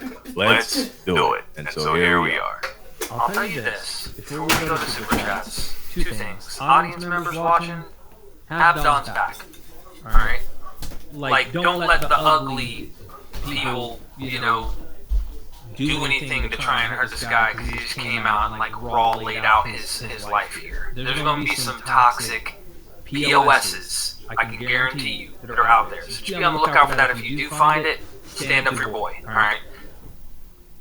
If they were coming after me and you would do it for him. That's what I'm saying. Because there's going to be viewers who hate you, who are watching right now, or can't stand you and don't care. In fact, it's unfortunate, but you would imagine with the philosophy of Jesus being like Christ, that, you would hope that they would not allow that, but a lot of them almost look at you and want to see you cook. or harmed in order to learn your lesson or something. And that's the scary place these kind of ideologies can take you. And that's just not to cut you off. More reason why I'll never come back. That's more evidence that, see, these people who consider themselves the most zealous and the most sanctified and the most into it with the Lord, who act in these nasty ways, it's like, yeah, if these are supposed to be the most religious among you, then that's even more confirmation that you have no supposed Holy Spirit of love and truth and anything like that. And then my final question for you is, how do you know, right? The viewers watching's going, all right, Don's to and fro with the wave, with the wind, right? You've changed your positions all the time. How do you know where you're going to be at in years to come? Like, they imagine there's a pattern here, right? You're going to go to this, and you're going to go to that. People will mock, oh, you're going to be a Hindu next month. Oh, he's being a Muslim, and 2 months from now, these kinds of things. What would your answer to that question be? Well, I suppose nobody can really know for certain what they're going to do in the future. I've certainly done things and gone places with my life that I used to say never would happen. I used to say I'd never be a Christian, then I became a Christian. Then I said whilst I was a Christian I would never leave the faith, and I've left the faith. So I can't tell the future. I won't pretend that I can prophesy like some people do. But what feel confident that I will be a far more stable person philosophically going forward was because, though I was young and immature, I was a relatively stable person philosophically before I was a Christian. But, between the ages of 16 and what would have been 27, I pretty much held to the same worldview, that, hey, just be good to good people and be a good person. And, have fun, be honest, don't steal, don't kill, don't be a dick, and just live life and take it one day at a time. And now I've gone back to that. However, I've also added in critical thinking, the science of critical thinking and logic. Like, I understand now that there is a technique to analyzing situations critically and making good decisions. On top of that, I've also started to receive professional mental help, right, from a psychiatrist who has, been able to help me isolate and, certain things that might be going on with me, and are helping me through that, and I'm seeing really good results from that. And so I think a combination of those two things, I have a standard now for supernatural beliefs. If you want me to believe in your supernatural thing, you got to give me concrete, hard evidence proving that said supernatural thing. Not, I prayed for my sick aunt and she got better. Not, I was in a car crash and I should have died and I didn't die and I had prayed to Jesus. Not like that. I need concrete evidence, like how turning water into wine is concrete evidence. Like how, raising the dead is concrete evidence. Things of that nature. I need concrete evidence, just like how I use concrete evidence for anything else that I am trying to, believe or come to a conclusion about. People will say, you still use faith all the time. Every time you eat your cereal, you don't know if it's been poisoned. Look at this stupid but also what cereal I eat doesn't determine whether or not I'm going to burn in hell forever. You know what I'm saying? We're talking about two different things. Look at this I'm using motherfucker. The fact that every time I've eaten cereal before it's been good, the fact that the FDA is there to regulate food and all that, I'm trusting those things. But, you know what I'm saying, if the FDA wanted to tell me what God to worship, you're going to have to come with some really rock hard solid evidence. As the saying goes, that's right? Damn, what's the saying? Extraordinary. How's it go? I think it's extraordinary claims require extraordinary evidence. Exactly. I think that is very much true. I love it when the Christian comes in and goes, hold on, let's discuss what extraordinary means here. And I want to try and make it less, God damn it. Extraordinary can be something mundane, basic, almost something. Everything's extraordinary. Right. All this stuff. You know what we mean. Quit playing games. So, okay, Don, we gotta get to supers. But one other thing I noticed in your journey is it seems that there's a growth of empathy. God too. damn it! The more you're learning, the more you're also being more sensitive to other groups in which you, at one point, especially during this 3 years, seems to have been, fucking damn it! You know, just completely that these people, God based on damn it! your I religion, fucked up. ideology, political, social views. God they're damn just it! demonized God and damn it! evil and wicked in your mind. When I started deconverting those groups of people, minority groups of people, God damn it. actually my empathy goes way up because you understand more and you start to feel more.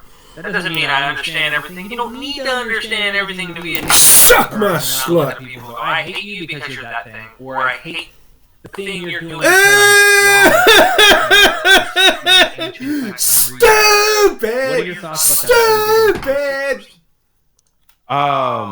Yeah, I was a bigot, bro. Christianity turned me into a bigot. It turned me into a conspiracy theorist, someone who was anti-science, and somebody, you know, who I hate, bro. Like, I look at that guy now, and that guy, I can't stand that guy. You feel me? And knowledge has made me more empathetic to people as I've come to understand the various different kinds of people, and I am a lot more empathetic. It's so crazy, bro. It's even like things like You stupid I motherfucker! stopped saying I'm trying to root out certain words out of my vocabulary. You know what I mean? Not because I'm trying to bend the knee to the woke mob, but because I'm genuinely, becoming more empathetic and sympathetic to people in various situations that are usually out of their control. You know? So it's rude of me that I didn't think of You it. stupid fucking And I bitch! have to ask, how's your God relationship fucking with you damn and it. the Queen now? Oh, Suck my That's dick, important. bitch! it's the best it's ever been.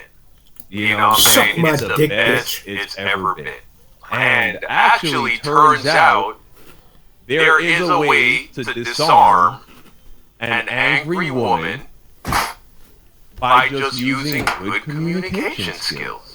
You don't need to grovel. You don't need to turn into this little thing that just jumps when she says jump. Nor do you need to rule over her with a heavy fist. You can just, through a process of calmly communicating and trying to I play patty understand where cakes she's like coming I from, play patty cakes all disarm night long. and Slut. disengage an angry woman. Turns out that's also an option.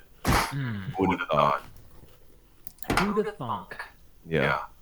Okay, super chats here. And anything you say pass, bro, just say pass. Because some super chats might be. God damn it! They are what they are. El Karaki, appreciate your hard work. Derek, God I'm damn currently it. going through deconstruction as a Reformed Christian, and your channel and videos are very helpful. Thank you. Thank you. Yeah. Jesus Okay. fucking Yep. goddamn cunt! Street Fucking Guru, Christ! super breaking news. 2033 end of time and rapture based on growing biblical evidence Jesus and fucking timeline. goddamn cunt! E-Bible Christ! Fellowship. Yeah. Yeah, I'd love to see that. Jesus goddamn fucking cunt!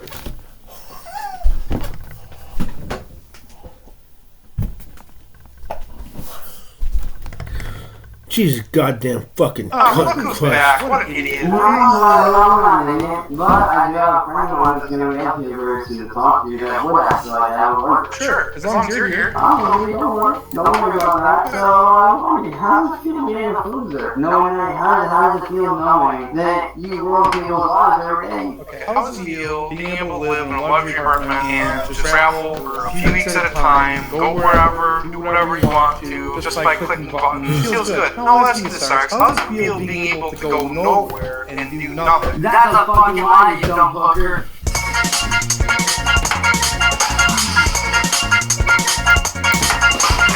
That's a fucking lie, you dumb hooker!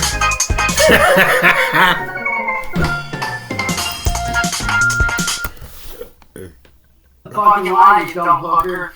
Being able to go nowhere and do nothing. That's a fucking lie, you dumb hooker.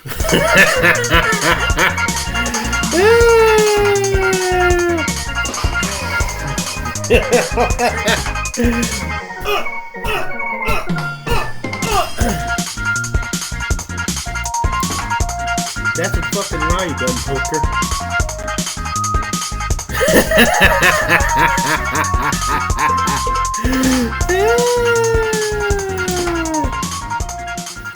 Welcome back to another Cyrax Deep Dive, and unfortunately this is going to be a redo of episode 24 of this series. Initially this was the Heather 2 arc, and for whatever reason, YouTube decided to take it down for bullying. They said I was being too critical upon good old Goblin Boy, and if I'm honest with you, I really didn't say anything too crazy, I really didn't say anything too wild, but come to find out, Cyrax's own word coming out of his own foul mouth is what got us hit for bullying. So since Cyrax is the one that says all this crazy stuff and throws out all these threats, we got hit for bullying, so the video didn't get taken down because we were bullying Cyrax. The video got taken down because Cyrax was bullying himself. Never worry though, today we're going to be covering another highly requested arc of old school Cyrax lore. Now this one isn't nearly as old as Heather 2, doesn't have quite as many twists and turns, but this is another classic case of Cyrax refusing to help out anybody but himself. All Cyrax had to do was give Marty a little bit of a chance, and he would have left his friend alone.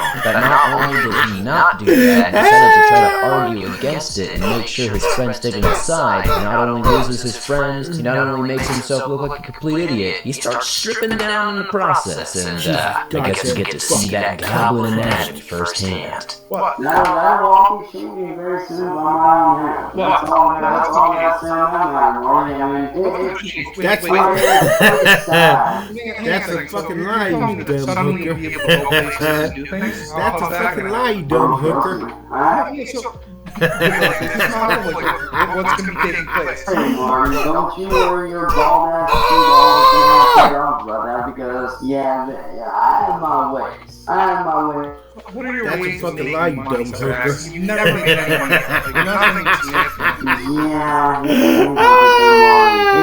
and your little friends would have left me alone. I would actually... I've only known you for a few years. You've always been a penniless bum. Don't start playing that with me. If anything, you need more money. You've always been a penniless bum. Don't start playing that with me. If anything, you need more money since you've known me than before. Nah, here's the thing though, Marty. If you would have left my Twitch alone, I would have been making real good. You made $3 a day. $3 a day.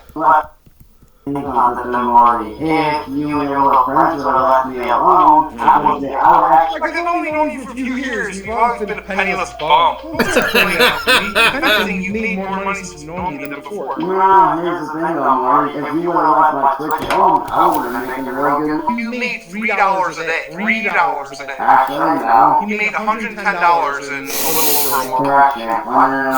I wish I could make that much brain fucking rot, money. guys, when the first thing I think of when I hear Go Places Do Things is Nate and Minnie from the Narrowway Homestead channel. That's what he says to his dogs. Go Places Do Things. It's sad that Cyrax's name, it brings up the same wavelength as a dog. And honestly, I respect the dog more. That was a pretty new one, Chance. I haven't heard you say that before. Can we confirm that Marty's bald or was bald at some point? The few pictures I've seen that are alleged to be Marty, he does look like he do be having some hair. But who knows, he could be the long-lost brother of Review Tech USA or Wings of Redemption. Cyrax, I'd love to know, just like Marty inquired, how you're going to make any sort of money to go places and do things with your friends and your family. You've always been a penniless that you bum. have at this point. I mean, this point in your life, fucking lie, you Cyrax, dumb you hooker. ran off and or offended That's a every fucking possible lie, you person dumb who could be a hooker. friend. So even if you could leave, even if you could generate some income, you'd likely just stay home and spend it all on some sludge supplies and probably some V-Bucks. Let's be real with ourselves. Oh, big deal. Not 110, 111. Wow, then that totally puts you in a different tax bracket. Totally, nice correction. If you really want to get technical, technically it was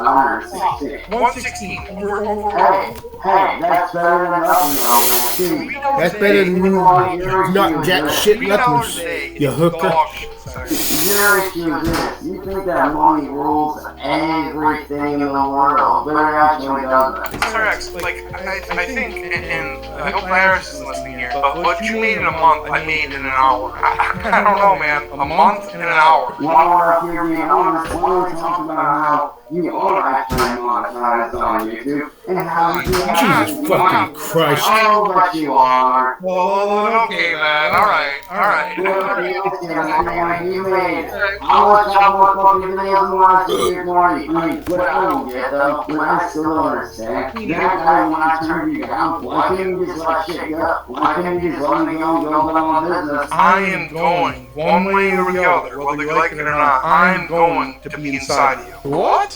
Well, goddamn, Cyrax. Pardon me and pardon my client Marty here. I'm taking over the situation. I am now the official representation for Marty in this video. And my client, please excuse him his ignorance. $116 definitely puts you in a new tax bracket. That tax bracket is, it doesn't exist yet, but we're figuring it out. We've never seen somebody so broke before. Even homeless people on the side of the street panhandle and make more money a year. Shoot, they probably make more money a month. Shoot, they probably make more money in an hour than Cyrax has probably made in 30 years of life. Cyrax truly is smoking the cocaine here because he has to make himself feel better by making himself believe that money is not everything. And while in the greater scheme of things, if you really want to get down to it, of course money isn't everything. But we live in a life, in a society, where money, unfortunately, rules all. And unfortunately, it kind of costs money to breathe the air on this earth at this point in our lives. So money is a bit important. And somebody like yourself who has proven that they can't earn an honest dollar and they can't then use and spend that honest dollar in a mature, responsible way. So even if you think that, you know, at least I'm happy and my life is great because I have my family and friends around me, at the very least, you don't even have that, Cyrax. So unfortunately, this copium answer is not gonna fly. I'm gonna be like those little worms, boy. No, you're gonna be like your mom and daddy. I'm gonna be the one wriggling up inside you, Cyrax. That's gonna be me. You're gonna be a nobody and a bum for the rest of your life. Cyrax, $116 over 35 days. Do you realize how pathetic that is? Sorry, you know what's sad about you? You have the body of a full-grown adult, but you have the mind of a 12-year-old. I have the mind of a 12-year-old. If I have the mind of a 12-year-old, I would be able to answer what 12 times 4 is. Can you do that, Cyrax? 12 times 4. Marty, just shut the fuck up, dude.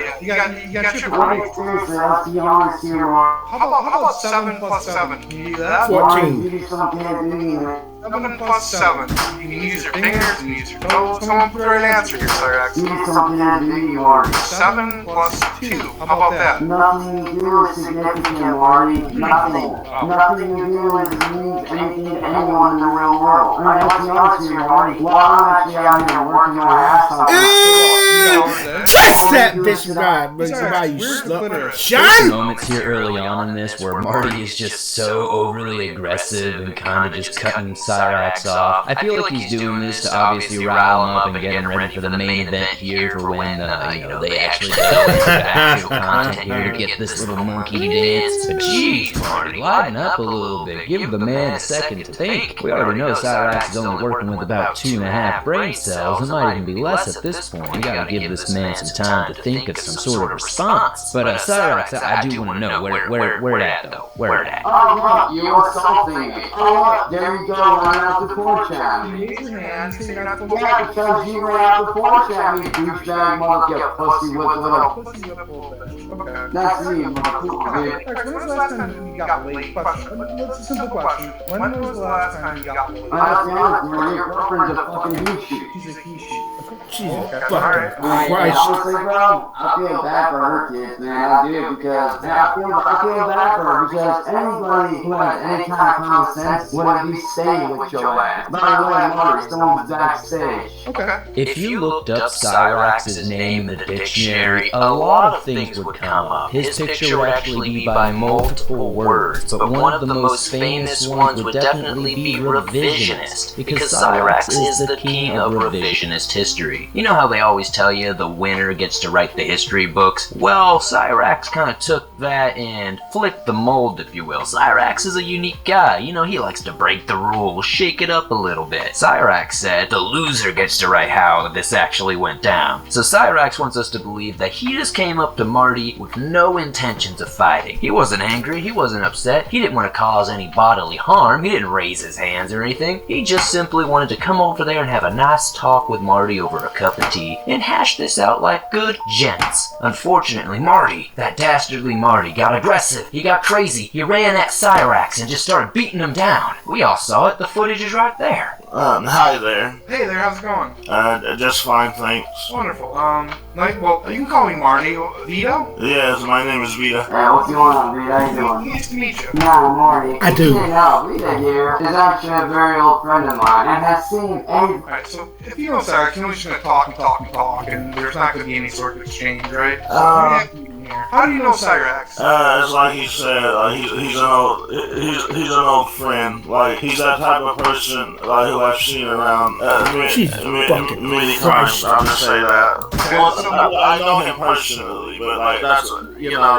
Where have you seen him around? Like, what do you mean? So this is a beautiful part in Cyrax's history where he didn't quite figure out how to unmute himself yet, so Cyrax really was able to be put in a cage for this one, and it's actually really nice. Not to hear him screaming over somebody every time they try to answer a question from Marty, or simply just speak. He still does go crazy and rage out a bunch, but it's way nicer to know that he doesn't know how to unmute himself at this point. We all know how that gets in the future. This is Vita, I guess. We're meeting this person here for the first time. Apparently they do have some ties with Cyrax and have known him since the school days, but I don't know if they were quite as close as, say, him and Jake or him and Billy were. Well, you know, you grow up around, you grew up with them, you went to, to school with them, I've known him for a number of years, and like, he was, and he's, I remember. Get that whore out of here! Times, back in the day when I was much younger, and like, I know him. Which we never do anything out here. It's been a while. Yeah, we do. So let me tell you what Cyrax has been up to. I think maybe a year and a half ago, he got caught sending his penis to what he thought was a 14-year-old girl. People have really given him a hard time because of that. Yeah, like he thought that he was flirting with a 14-year-old girl. He said that he was 30, but he looks 14. And then he whipped out his penis and sent jerk-off videos to what he thought was a child. People really don't like that, you know? He already told me about it. And he told me that he knew that it was actually an adult, and that the whole thing was like set up. So I'll tell you this: the thing wasn't set up, and it was actually an adult woman, but he thought they were 14. And he said that's why he said to them, "I'm 30, but I look 14," trying to appeal to them. You sure do need to hang out with Vita again. That's for sure. That definitely needs to happen. And I'm sure it will after he learns about all the shenanigans you've been up to, Cyrax. Trust me, I'm sick and tired of this goddamn motherfucker chasing my like so far that Vita doesn't really have a whole lot of, wherewithal going on up there. He doesn't seem to have too many synopsises firing off there. He seems a little slow himself, so I'm not going to bully him too much for that. But it definitely does take them quite a few minutes for the cogs to start moving in their brain for them to realize how depraved this actually is. I know you probably want to defend your friend or your acquaintance or whatever, but sheesh, once you hear the allegations come out left and right here, and then every time an allegation is brought up, Cyrax seems to prove him right. It's brutal. Do you know about Billy? Billy Seiler? Yeah, he told me about him. Yeah, he was like a blind kid, got sexually assaulted by Chance, and Chance actually got expelled from school because he told me about it, from what I remember, from what I remember, he told me it was a mutual thing. He told me about it, we never spoke of it, so. Well, the school investigated it, and they expelled Cyrax, or Chance, as you know him. So, obviously, they did an investigation, and they came to the conclusion that it was a sexual assault, where Chance was the violator and Billy was the victim. That's not true, Marty. So he says it's not true. then why did you have to change high schools? Diabolical work that, like I said, this guy's going to take quite a few minutes to really get those cogs moving and have those critical thinking moments to where he actually puts two and two together here. He's trying to compare the act of getting suspended from school for being on campus to R-wording a blind boy at his home when the power was out and they were helping you, and then going to school and getting expelled. Stupid! I'm calling myself stupid worse than I'm calling him. Because I was about to miss that. Frankly, my friends, that just isn't the same situation, no matter how you paint it. Actually, I didn't. Like Friday said, I was about to miss that.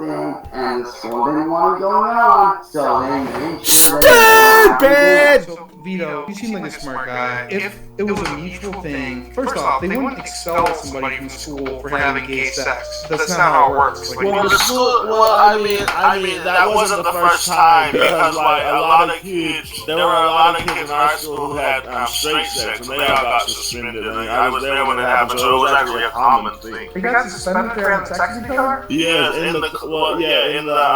think in the detention classroom, I remember, so that was a common thing. A lot of that was going on. So when I found out about it, it just, I thought it was something like, I really don't know. Chance told me about it. I know he got suspended, but he never told me. Well, he did tell me that they experimented, and then he decided it wasn't his thing, but it's whatever. Somebody tells you that they experimented because Chance said that he was an unwilling participant, as in like a sexual assault victim. The guy just can't tell the truth, but it's interesting that he tells you that he experimented with them. That makes sense. I believe that. Hey, Marty, why don't you stop muting me and fucking listen up for a sec, pal?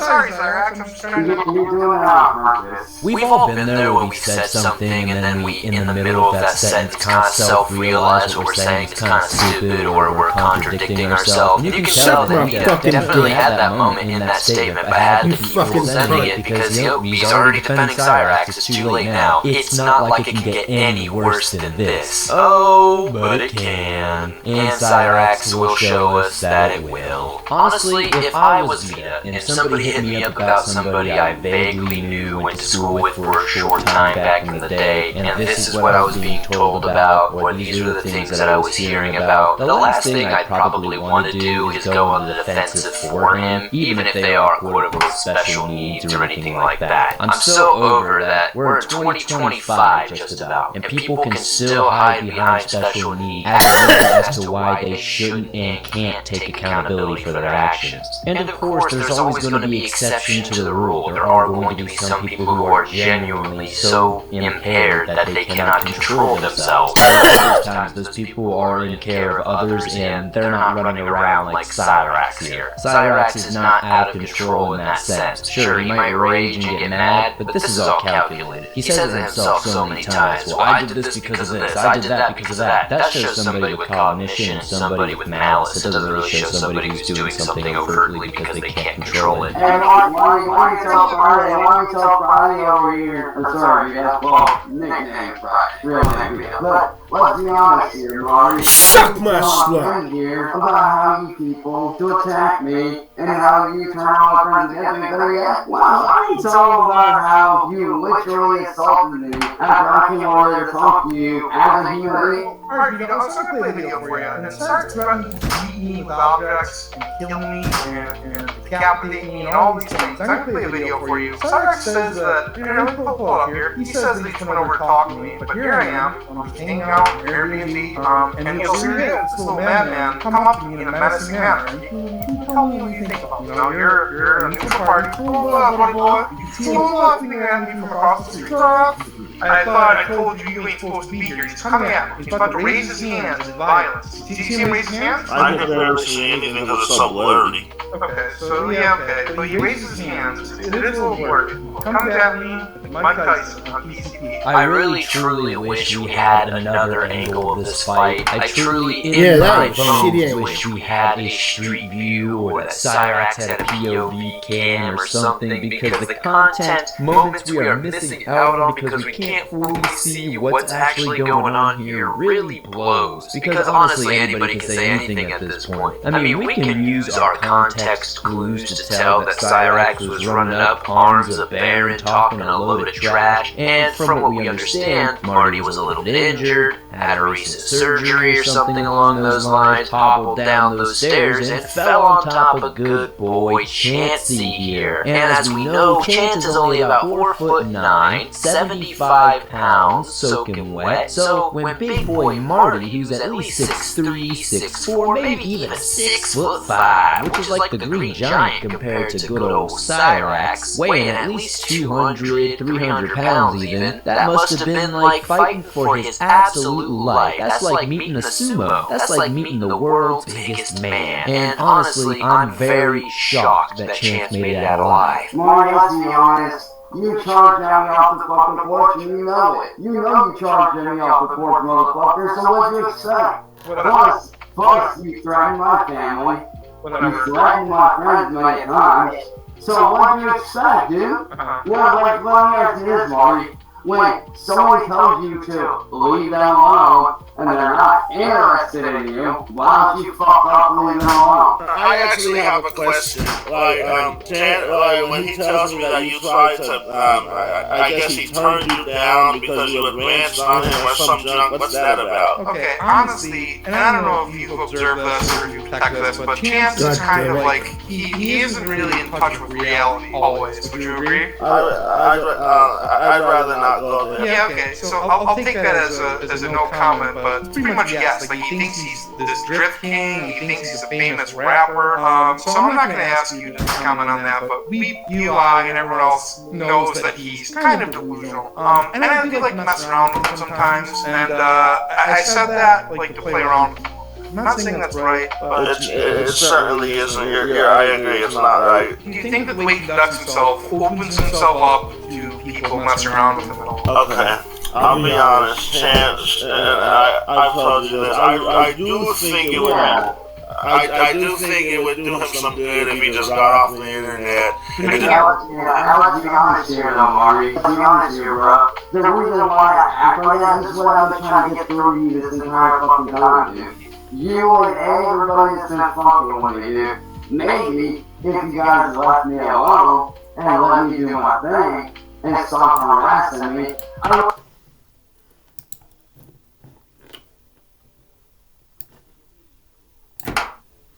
Suck off in this. Fuck off. You slut. He is not a predator! Yes, he is in the fucking pen. Yes, the little kid that she basically roped me in and basically lied about it. But does that make it? No. It was a one-time mistake that I am not based in fact. One in fucking particular liar. has never quite learned his lesson, and has been caught several times talking to minors. I'm not getting arrested. I'm not going to jail. I ain't going nowhere. This story begins in early January 2024, when Cyrax was moderating a stream for then friend, now enemy, Tibbs TV. While posing as a decoy named Ashley, Wingstep07 was quickly able to catch Cyrax's attention. The pair soon followed each other on Instagram. The following is their conversation. If you ever do fan calls, let me know. I'd love to get a chance to chat. The decoy sends a selfie. This is me, by the way, chat. The decoy sends a selfie. This is me, by the way. Nice. You like? Cyrax sends a selfie. By the way, how old are you, just wondering? I'm afraid to say. Why? I'm old enough to know better, young enough to do it again. Don't worry, I won't judge. I don't know. I'm a little worried you'll get mad and stop talking. With the catch! Time I've gotten to talk to you. Promise you won't block me?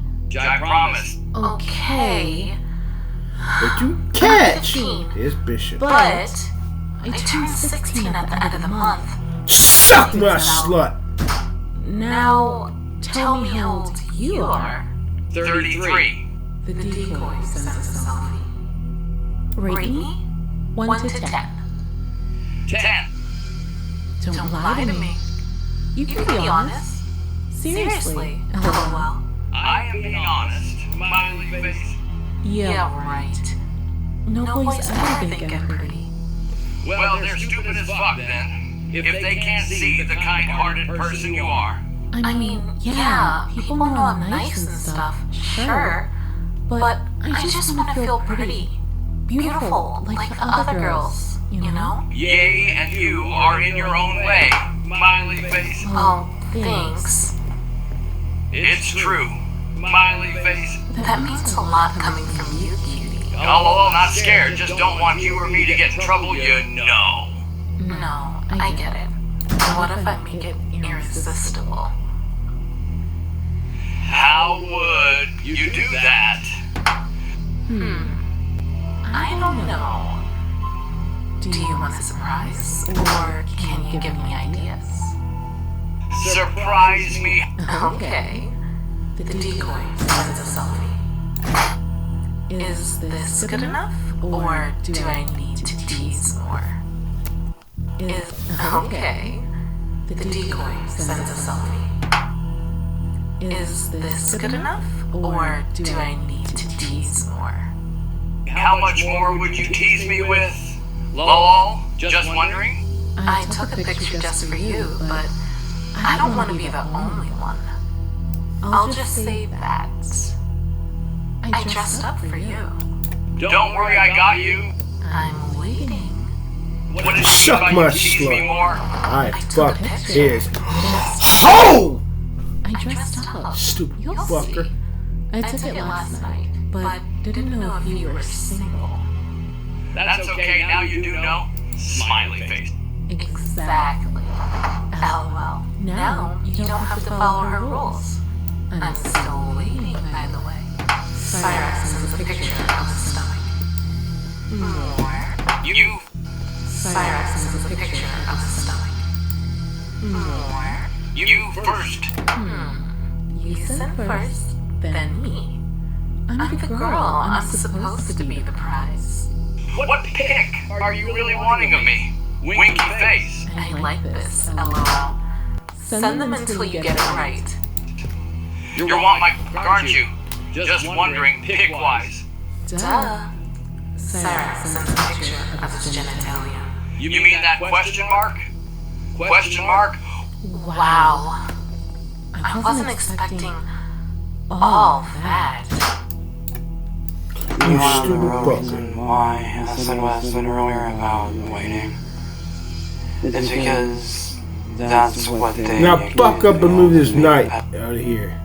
This chick named Astral Mafia basically did what you did, but she was an adult. And unfortunately, as a result, and also, like, that's what I'm afraid of with you. Like, you're a good person. You really are. But I just don't want to get in trouble. You know Dude, what I mean? the last person who fell for that Like, shit you're a good was person a and all. long time ago. I just want you to be careful. I can do that You're shit wet too, now, slut. aren't you? Winky face. How'd you know? Show me. Winky face. I don't know if you're ready. LOL. I'm very ready. I don't think I have any already taken. I'll have to take a new one. LOL. I can try to sneak away to take one. Maybe. I Now want to fuck see him the and take full it. body low key. You tease. You don't have to show your face. Of course, silly. LOL. Cyrax sends a picture of Pikachu. Okay, you got me. He then sends another picture of his misshapen genitals with a noticeable trail of secretion present. I need to get home ASAP. Oh my god. Why? Is everything okay? You got me hot, LOL. Please put an end to this. Enough of this. Okay? Please. Like I said, I'll still talk to you. I will. I'll still talk to you. I'll still hang out with you because you're a good person to be around. You're a lot of fun to be around. But this whole it needs to stop. Please. I'll leave you alone then, I guess? Like I said, I'm not trying to hurt you. I'm not, because you're a good person. You just have to be careful, you know? Like, I do appreciate that you love my content, though. I do appreciate that you like hanging out with me. But I don't want to see you get in trouble, and I don't want to be in trouble myself, you know? And I do thank you for understanding. I really do. I do understand, babe. Don't worry, it's fine. I'm not worried about anything. But I understand if you are. I'll leave you alone for now. Well, hit me up if you ever want to talk again. Don't worry about me. I'll see you around in your streams. What you doing? But at the end of the day, that doesn't make me a With that, I'll catch you next time, and remember to drink your raw milk. Mixing the news with the pleasure, we get rich together. Me and Love, see we might split it up.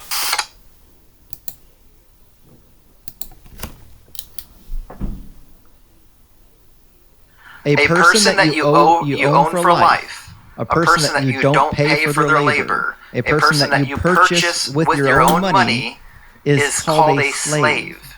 That's what's described in this. Let me tell you the exact difference of what's going on. Back then, right? It was like this. It's even kind of funny to even say it like this, for sure. But you were back then. You weren't given a salary. That's wrong. Hey, guess what? You're saying a slave, right? If you keep saying it, you're going to be more embarrassed. You might as well stop now while you're behind. No, well, you're gonna have to counter argue the point. I can just don't even finish. I'll just counter argue it now and save you the time.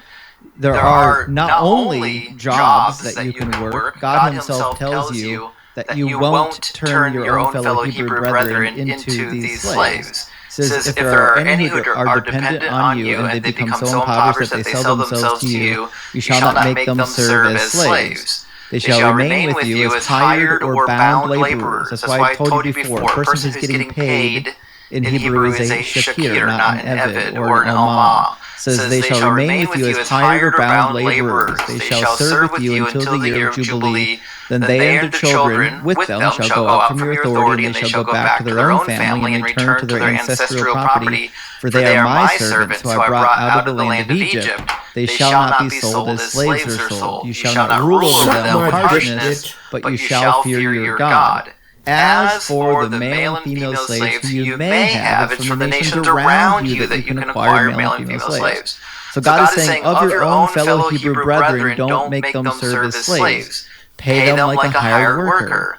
The slaves that you want, you can get those from the nations around you. So there were hired workers. And the Bible lists like 20 or 30 different jobs that you could have. Like the Old Testament alone, I've got like a list of 25 of them. You can be a carpenter, a cupbearer, a baker, a metal worker, a smelter, a perfumer, a potter, a fisherman, a shepherd, a builder, a watchman, a musician, embroiderer, a seamstress, a weaver, stone cutter, tanner, linen worker, launderer, blacksmith, merchant, tent maker, doctor, scribe, and lawyer. All found within the biblical text. There is a myriad of things you can do for money. You don't have to be anyone's slave. It went downhill from there for Jews anyway. Well, it's not. Although that, yes, that's true. That doesn't deny the fact that housing is free. They were given free. Yes, people weren't given a wage, but they didn't have to pay for food or housing, right? What happens if you don't feed your slave? Now, but one second. Now we're given a wage, but now we have to pay for food and housing. Right, but what happens if you don't feed your slave?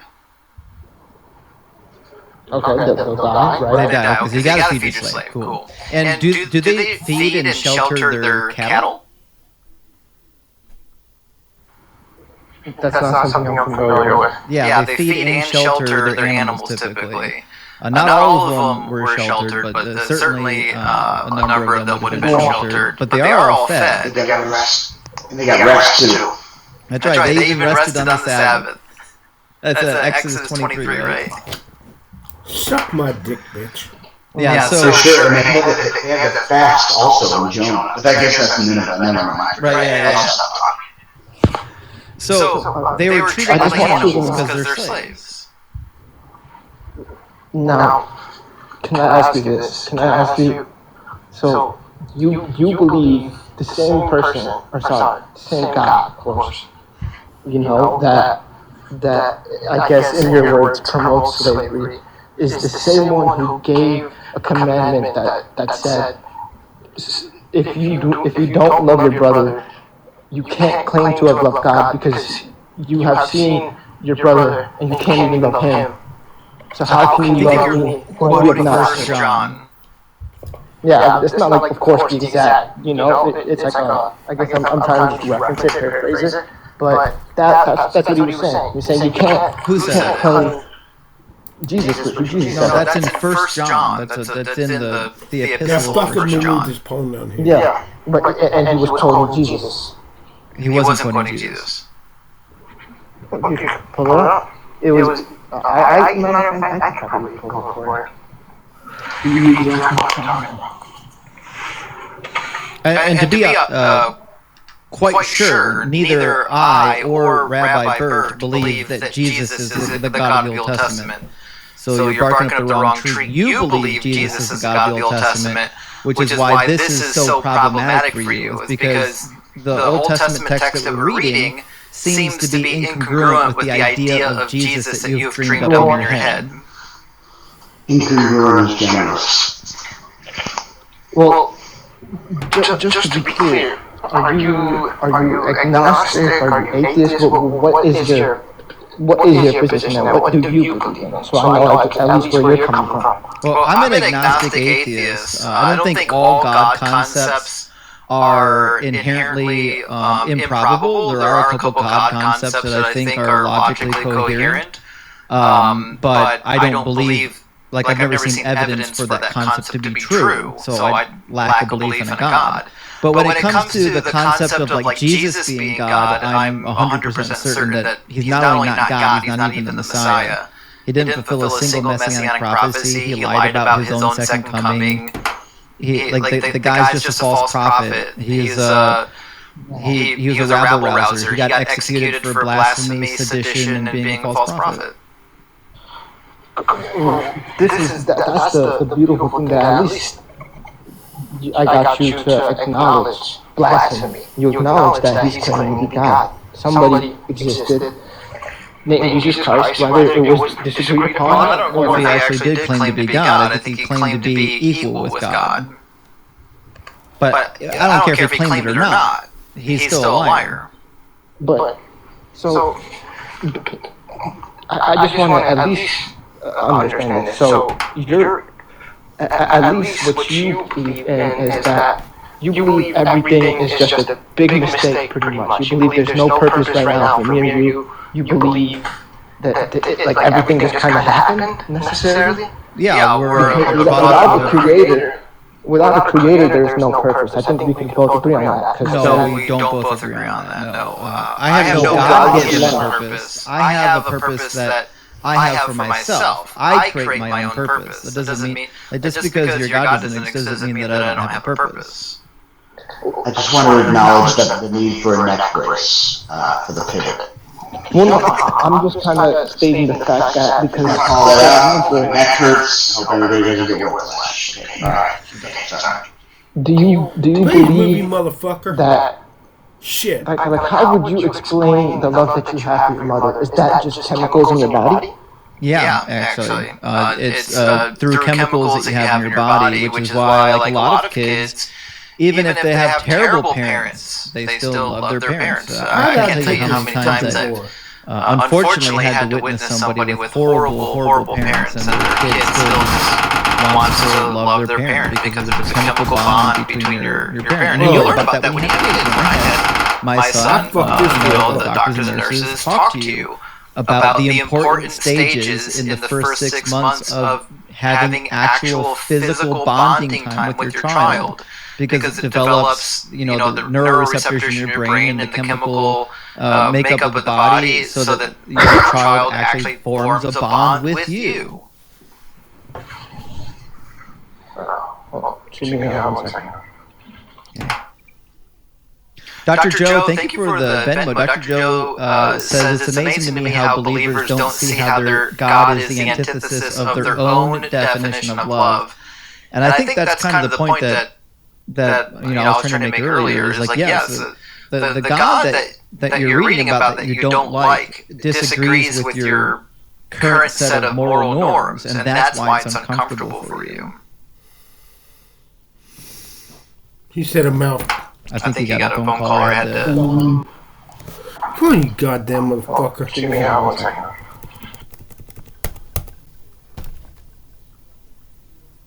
Which is why, like a lot of kids, even if they have terrible parents, they still love their parents. I can't tell you how many times I've unfortunately had to witness somebody with horrible parents, and their kid still just wants to love their parent because there's a chemical bond between your parent. And you learn about that when you have kids. When I had my son, the doctors and nurses talk to you about the important stages in the first 6 months of having actual physical bonding time with your child, because it develops, the neuroreceptors in your brain and the chemical makeup of the body, so that your child actually forms a bond with you.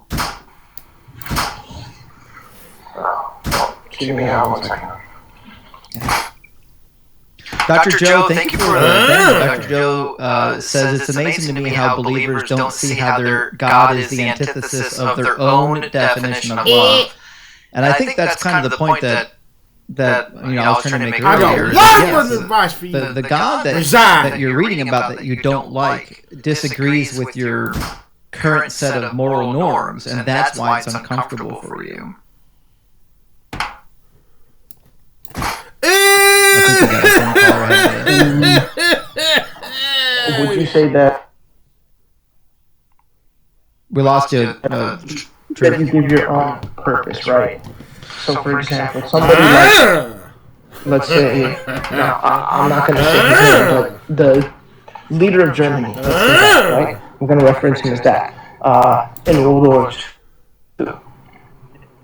Yeah. Was that his purpose? Like he gave himself a purpose at birth, which is that, and that was morally, to him, that was morally correct. If that was morally correct to him, does that make it okay? Because would you mind if I respond to this? I think what you're conflating is morality and ethics, and I think that this person that you're referring to believes that their expression of morality, in other words, their ethical expression was... I fucked his butt. I'm not even sure that was even a consideration, because their consideration was power. Kids fight, ask why. And kids fight, ask why. The I think it's a horrible and grotesque example to up on the street, bring in this notion of moral relativism striking the wife, the kid down to the ground, try and undermine striking the wife, the kid down to the ground. Justin is really trying to imbue in you, which is ask more questions, read more books, do not depend on your own understanding, which, by the way, is foundational to Jewish thought. The democratization of knowledge is essentially equal to the foundational requirement of what it means to be a human being, to ask what it means to ask this question of right and wrong. And if you are saying that your book is the sole truth, you have skipped a massive step. Well, this is actually the thing that I'm trying to, at least the point that I'm trying to get across is You said you don't believe in the Bible. That's completely fine. You don't believe in the Bible. But Who said that? Fucking hell. Sorry, Justin. I'm quoting the host. The host said earlier. He said, yeah, he didn't believe in it. I love it. But who said that? Fucking hell. Sorry, Justin. I'm quoting the host. The host said earlier. He said, yeah, he didn't believe in the Bible. Right. I personally don't believe that the Bible gets everything right. That doesn't mean everything in the Bible is false. There's some true stuff in the Bible. Belief is the most irrelevant thing in the room. Understanding is the only important thing. Coming to an understanding, coming to an understanding of what they were writing about when they were writing about it, coming to an understanding of where we are now and everything in between. That's the most important thing. If you're trying to claim some inerrant truth that is, from the moment of the creation of the universe, get fucked. I mean, what an insane thing to think of. Well, I think the point that I'm trying to make is the host said he didn't believe in the Bible is fine, but the evidence of God is undeniable simply because of what I just told you, because of the fact that everything in between. That's the most important thing. If you're trying to claim some inerrant truth that is, from the moment of the creation of the universe, get fucked. I mean, what an insane thing to think of. Well, I think the point that I'm trying to make is the host said he didn't believe in the Bible is fine, but the evidence of God is undeniable simply because of what I just told you. Because of the fact that if there is no God, there is no creator, then there is no standard to go by, which means we set our own standard, which means that I believe that unaliving somebody is okay, that makes it morally correct. No, that just means that you have an opinion. I'm allowed to have a different opinion.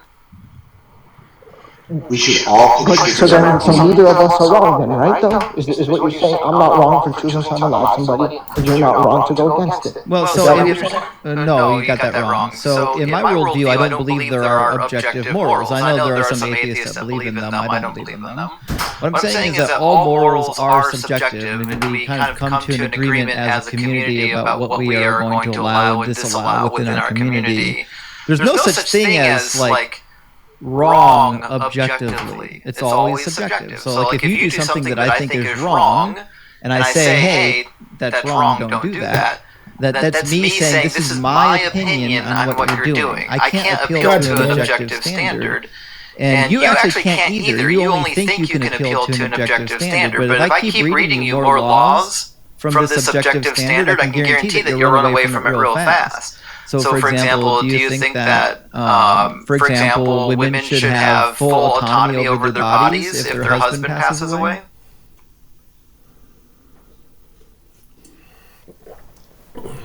I was can you repeat that last part? Do I think it's okay for her? Yeah, if a woman becomes a widow because her husband dies, should she have full autonomy over her body? Should she be allowed to go and marry anyone she chooses?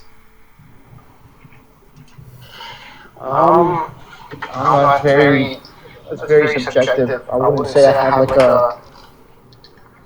I haven't taken that into consideration to really give you an answer truthfully. I gotta be honest, as someone with 4 sisters, I find it weird that you've never thought about whether or not a woman should have autonomy over her body. Well, I personally, I have 2 brothers, don't have any sisters, so that thought personally just never came out. Do you have a mom? I do have a mom, yeah. Do you think men should have autonomy over their bodies? I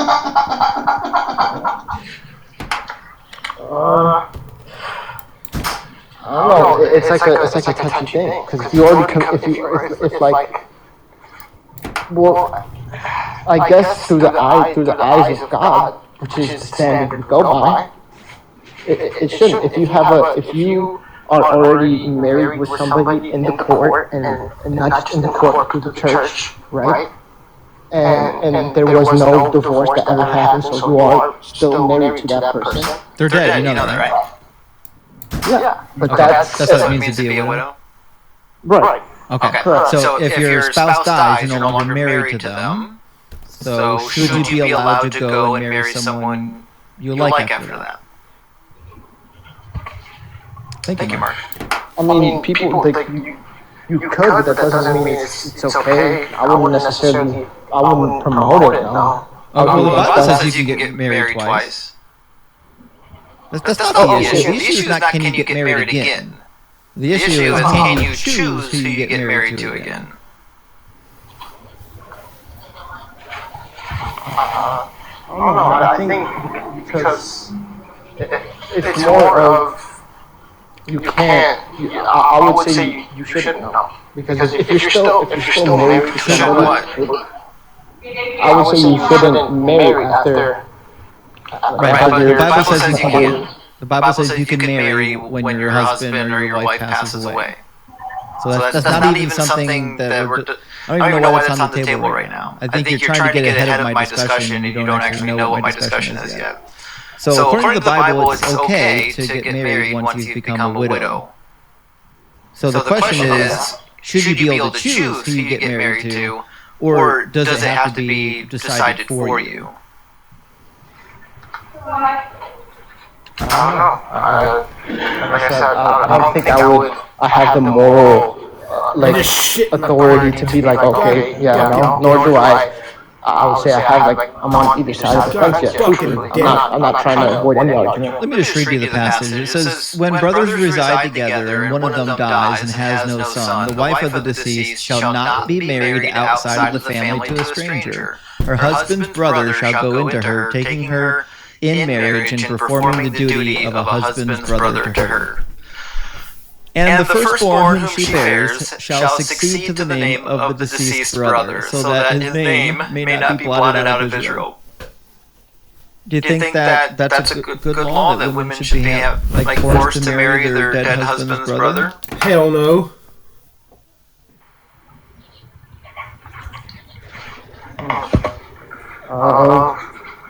Can you pull that up again? I'm sorry, I was handling something. You're asking about the practice of levirate marriage. Do you understand? Like, should you? I don't know about levirate marriage. What's interesting though is in Ruth, it's very clear that Boaz is like trying to kind of fulfill this levirate marriage thing, but doesn't fully understand it, which I think is kind of a nod to the fact that maybe at one point it was a thing, but also not really truly understood. But it exists in other societies as well. Oh, for sure. Yeah, we actually have levirate marriage laws elsewhere in the ancient Near East. I just think it wasn't as important in some regions than it was in others. But that's what the book says, right? So if your husband passes away and you're a widow, you can't just go marry anyone you want to. You have to marry one of the brothers or the nearest of kin, so that the ancestral line of your husband and his family's namesake won't die out. So I guess the question is back where I started. Should a woman have the right to choose what she does after she becomes a widow, or should it be decided for her? I mean, I think it's true, but I also noticed that you weren't reading anything after passage, because that's not the only option that has to be. Yeah, I've read the whole passage. That's the only option. It says, if the man has no desire to marry his brother's widow, then his brother's widow shall go up to the elders at the gate and say, "My husband's brother refuses to perpetuate his brother's name in Israel. He will not perform the duty of a husband's brother to me. Then the elders of the town shall summon him and speak to him. If he persists, saying, 'I have no desire to marry her,' then his brother's wife shall go up to him in the presence of the elders, pull his sandal off his foot, spit in his face, and declare, 'This is what is done to the man who does not build up his brother's house.'" So the person here being reprimanded is the brother, not the woman. Speaking of duty, I think it's duty that there's only 40,000 elected 533 people in there. Just like a minor detail, but also duty. Right. I mean, it's in more senses than one.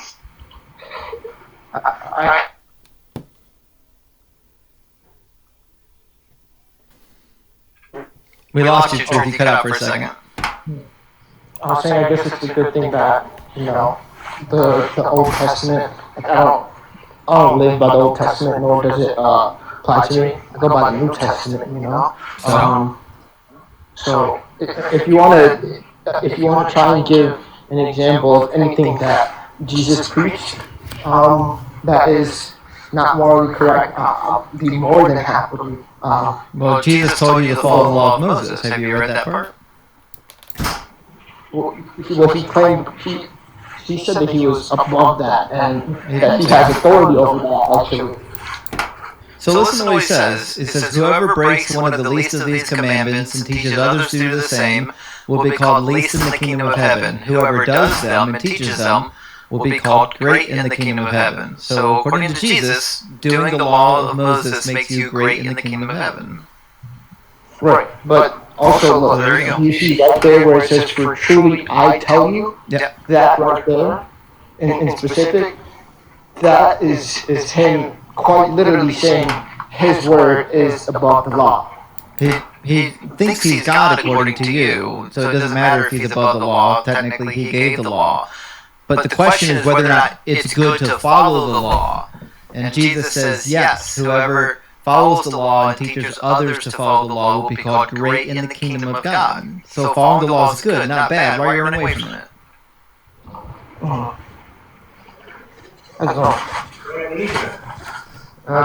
He's on, I don't even know, he's off for the next couple of days, so. College about to get fired. So do you think that you can build a house, a home, without a second, build only a second story? Like, can you build a home using only the second story? You'd have a lot of problems if you didn't build the foundation and the first story underneath that second story.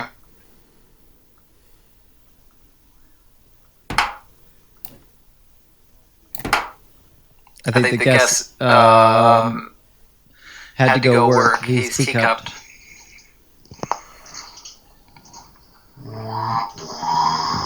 While we're waiting on him to unteacup, Rory, thank you so much for the $10 super chat. Says the Doug abides. He absolutely does abide.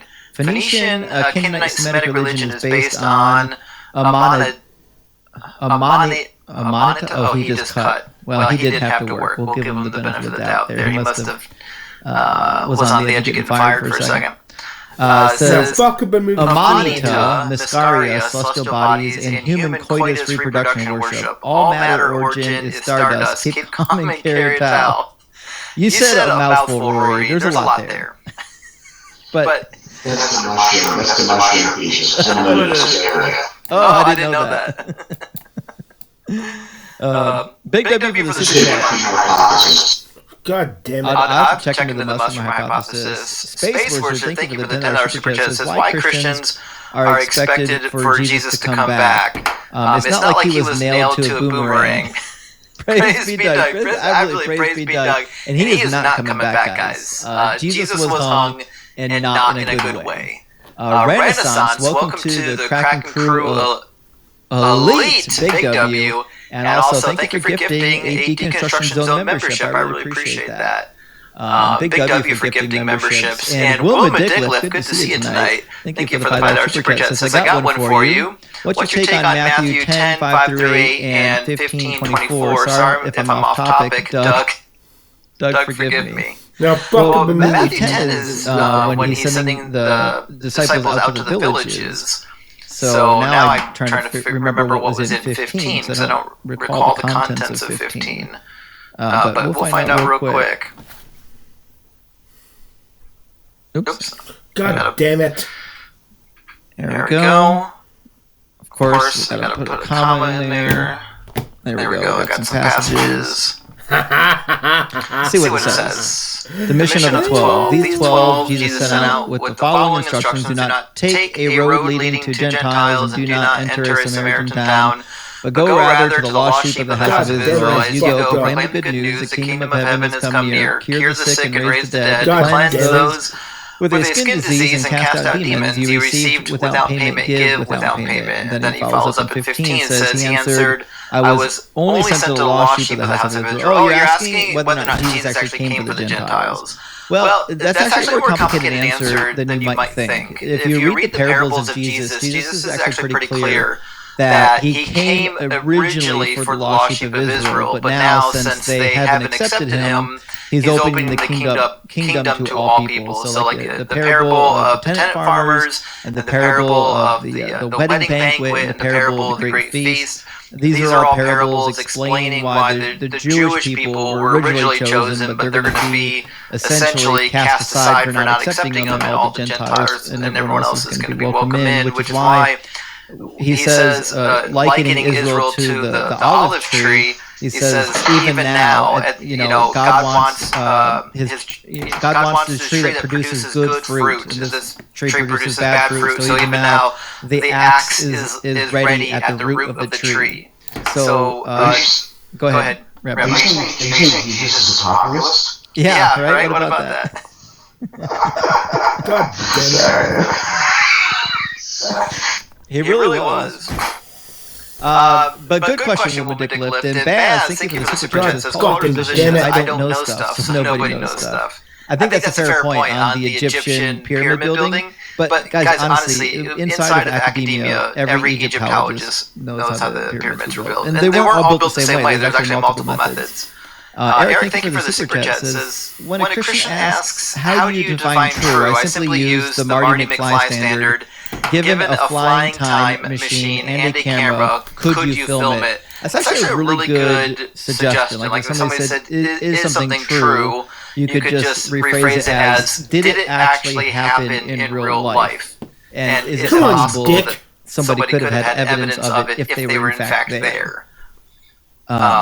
Dr. Pizza, big W for the 666, says slave is when Egyptians have forced labor. Servant is when Hebrews have forced labor. Don't worry about them being the same word in the Bible. Isn't that crazy? That's such a good point.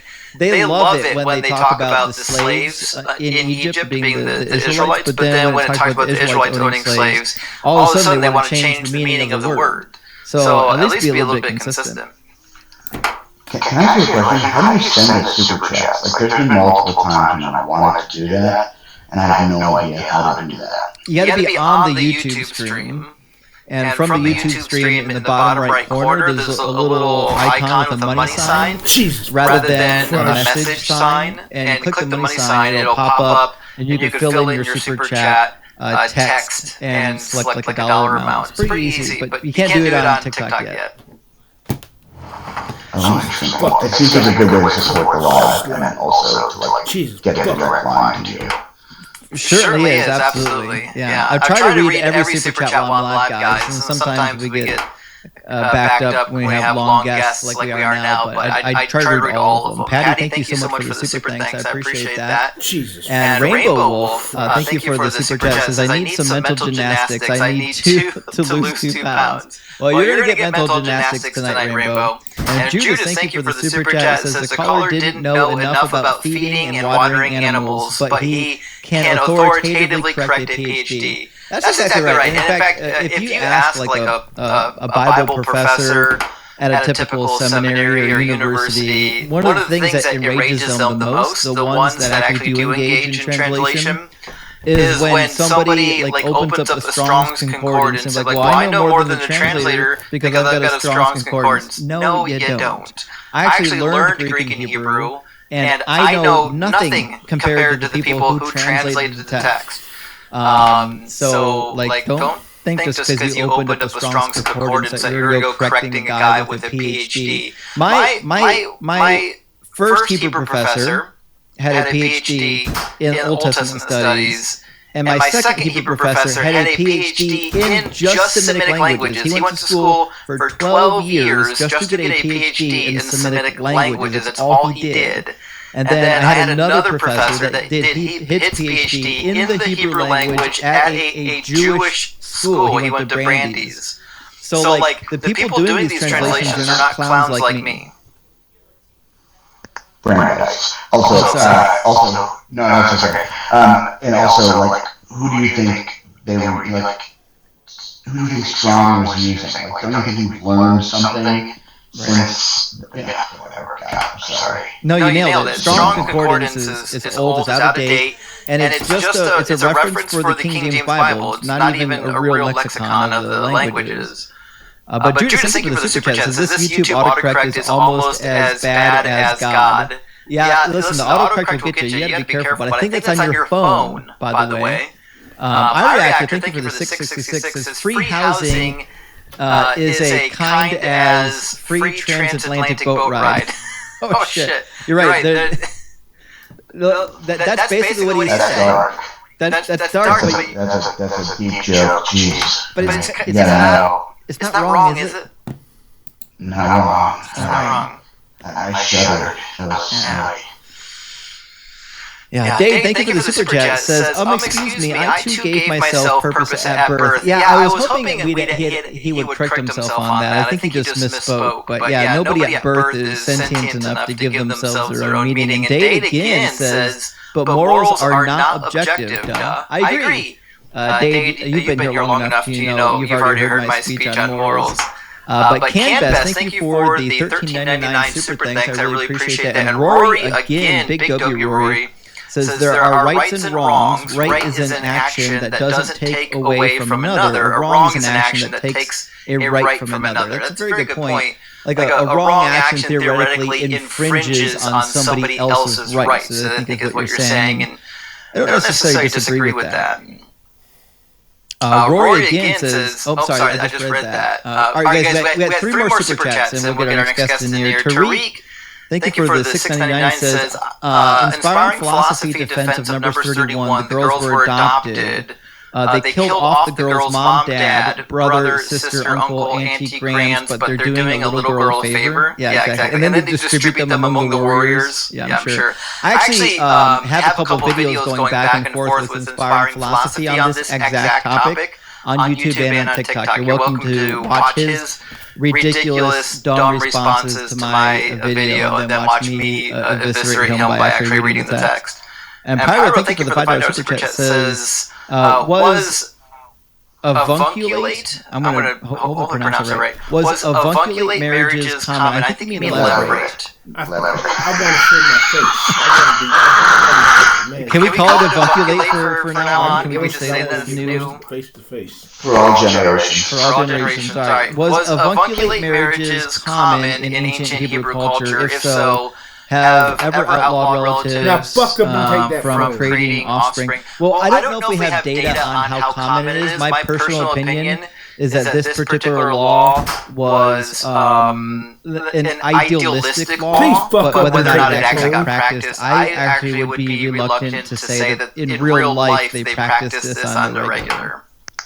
Also, just to be clear, it's not about outlawing. It's not about relatives from creating offspring. Now, Buck have been taking. Let's say I am, I'm marrying my wife, and my wife, whatever, whatever. Heaven forbid, God forbid, passes away. I would then, no, that's not exactly how it works. If I were to pass away, God forbid, my brother would be responsible for marrying my wife. That's however marriage works. That's the foundation. Is that if the male passes away, the next closest kin is responsible for marrying the wife. So it's not like an INCESC thing. Right. Yeah. Just to be clear. Sorry. I don't know if I created any confusion on that. Yeah. This is not talking about incest, by the way. Marcus, thank you for the super chat. Says, I watch you all the time, Justin, doing a great job. Well, thank you so much for the support, Marcus. I appreciate that. And welcome to the Crack and Crew Elite Hard Work. You've earned it. We're trying to get Texas to connect here. He's having a little trouble with his connection. We'll give him a second, and if he can't connect, we'll move on. El Diablo Jesus, thank you for the $2 super chat. Says, where's why are Moses and where's why are Moses now Enya? Listen, I love some good Enya music. But this comment may be over my head. Where's your Moses now? I think it's where's your Moses now? Oh, I see the Y and the hour are disconnected. It says, where's your Moses now? But I don't know what NYA means. Is that an abbreviation for something? I don't know that piece. Oh well. Anyways, that's on you, guy. El Diablo, thank you for the super chat. And Eric Smith, thank you so much for the $5 super chat. Says, if morality was subjective, the world would be a patchwork of cultures with disparate and contradictory rules and taboos. Looks at reality. Oh wait, shit. Yeah, you basically nailed it there. I'm with you. All right, so we got Fivefold Ministries with us. How you doing, Fivefold? Good. How are you? Doing good, thank you for asking. Fivefold, are you at least 18, and are you a believer? Yes, to both. Awesome. And why should you trust it? Yeah. Well, because God is real. How do you know it's God of the Bible? How do I know what? How do you know that the God that is real is the God of the Bible? Just from I just know the Lord Jesus died for your sins. He rose again. That's adorable to think that, but if I said I just know that Marduk is God, would I be correct?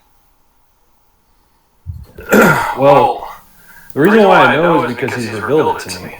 Marduk living revealed God himself is to me? God is real. If God is, well, let me finish. If God is real, He's going to speak to you. He's going to be able to talk to the creation. He doesn't. Well, the reason why He doesn't do it to you is because the invisible God is made visible to those who believe. Oh, there you go. You see how your religious viewpoint requires you to paint all non-believers in a bad light. Also, thank you for the 10-month subscription. And Rupert saying no, so thank you for the subscription as well. Your religion requires you to view me as a bad person. Like you actually can't sit there and think that I'm a rational human being that just came to a different conclusion from you because I have a different set of evidence. Actually, it says the complete opposite. It says all have fallen short of the glory of God, not just one. That includes you. Correct. Cool. So the question is why your religion requires you to view me in a negative light. See, you don't have the ability to sit here and think that I'm an honest person. You have to believe that deep down I'm a bad person and I wouldn't do what God wanted if He revealed Himself to me. Why do you believe that?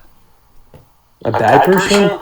Yeah. It says all have fallen short of the glory of God. I'm aware but it that does you say, as well, so it's not a good argument. and if you know the Bible, you do know that Jesus said, "Thank you for hiding these things and revealing these things to the babes, to the babes in Christ." So essentially, He says, "You must be like a child in order to enter the pearly gates of heaven." Why do I care? You must have childlike faith. Yeah, but why do I care? I don't believe the Bible is telling the truth. Okay, well, you don't have to. So you have to believe everything in the Bible already before God gives you the information you need to demonstrate that it's true? You have to believe in Jesus in order for Him to reveal. But what's the everything evidence that's that true in the Jesus Bible. is God? Well, like I told you before, it starts with faith. So the evidence is the Bible then. Okay, so this is circular. You're saying you don't have understanding of God because you don't have faith, and you don't have faith because you don't believe in Jesus. But the evidence of Jesus is the Bible, and I don't think the Bible is true. So all you're really saying is that you just have to force yourself to believe it some way or another. But if I gave you the same argument for the Quran, would you accept it? If I said, listen, the Quran is true, it's the Word of God, Muhammad is the last great prophet, and if you would just have faith, God would reveal it to you. Well, that's the problem. They don't say that. They do not say that God will reveal. Said that they did fivefold. I'm saying if I used the same argument for another religion, would you accept that argument? The only argument I would accept is, will your God reveal Himself to me? Because if He is God, you'll be able to see Him and hear Him. Oh, and I can say that about Christ. What does God look like? And I can say that about Christ. Yeah, what's He look like? Everything around you, man. Oh, so God is everything. God created everything. He reveals Himself I asked you, to what does you. God look like? God is spirit. So you said you saw God. I want to know what it looks like. Well, like I told you before, the invisible God is made visible to those who believe. Right, but what does he look like? You're a believer. You said you saw God. I want to know what he looks like. Well, I said you can see him and you can hear him. Me personally, right? You said you can see him, and you said you're a believer, and I want to know what does he look like. Also, you're the first on the board tonight. You're the first with the look at the trees. We got look at the trees counter at 1 already. Okay, so I'm going to tell you this. I've heard him, me personally. Have I seen him directly? No. Okay, so you haven't seen God. Okay, just checking. Okay. What is his I'm voice saying sound you like? can't. You can. It's small and it's still. It's a very silent voice. So his voice is silent. So you saw God, but God's invisible. You heard God, but his voice is not audible. His voice is audible. Sounds like you're just describing your own thought process. It's like a whisper. That's his voice. Is it like a deep voice or a high-pitched voice? What kind of voice is it? Like a whisper. Yeah, I'm aware. Is it a deep voice or is it a high-pitched voice? Like I said, when somebody's whispering, it's not deep or high-pitched. So you've never actually heard the voice of God? Does it sound deep or high-pitched? Neither.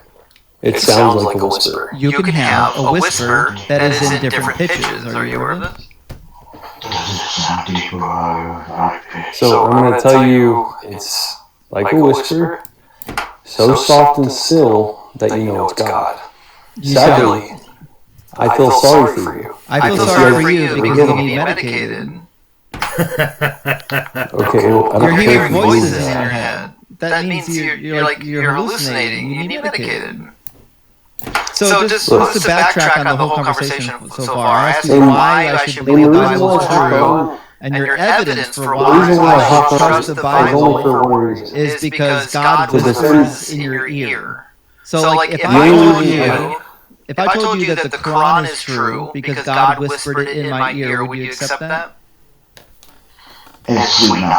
What I would accept is God can do the same thing to you. It's a yes or no question. If I told you that the Quran is true, and I know it because God whispered it in my ear, would you accept that argument?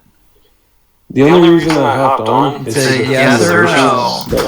It's a yes or no. Not gonna let you pivot and cry and run away from it. If I used the same argument you used, if I said the Quran is true because I heard the voice of God whisper in my ear, would you accept the argument?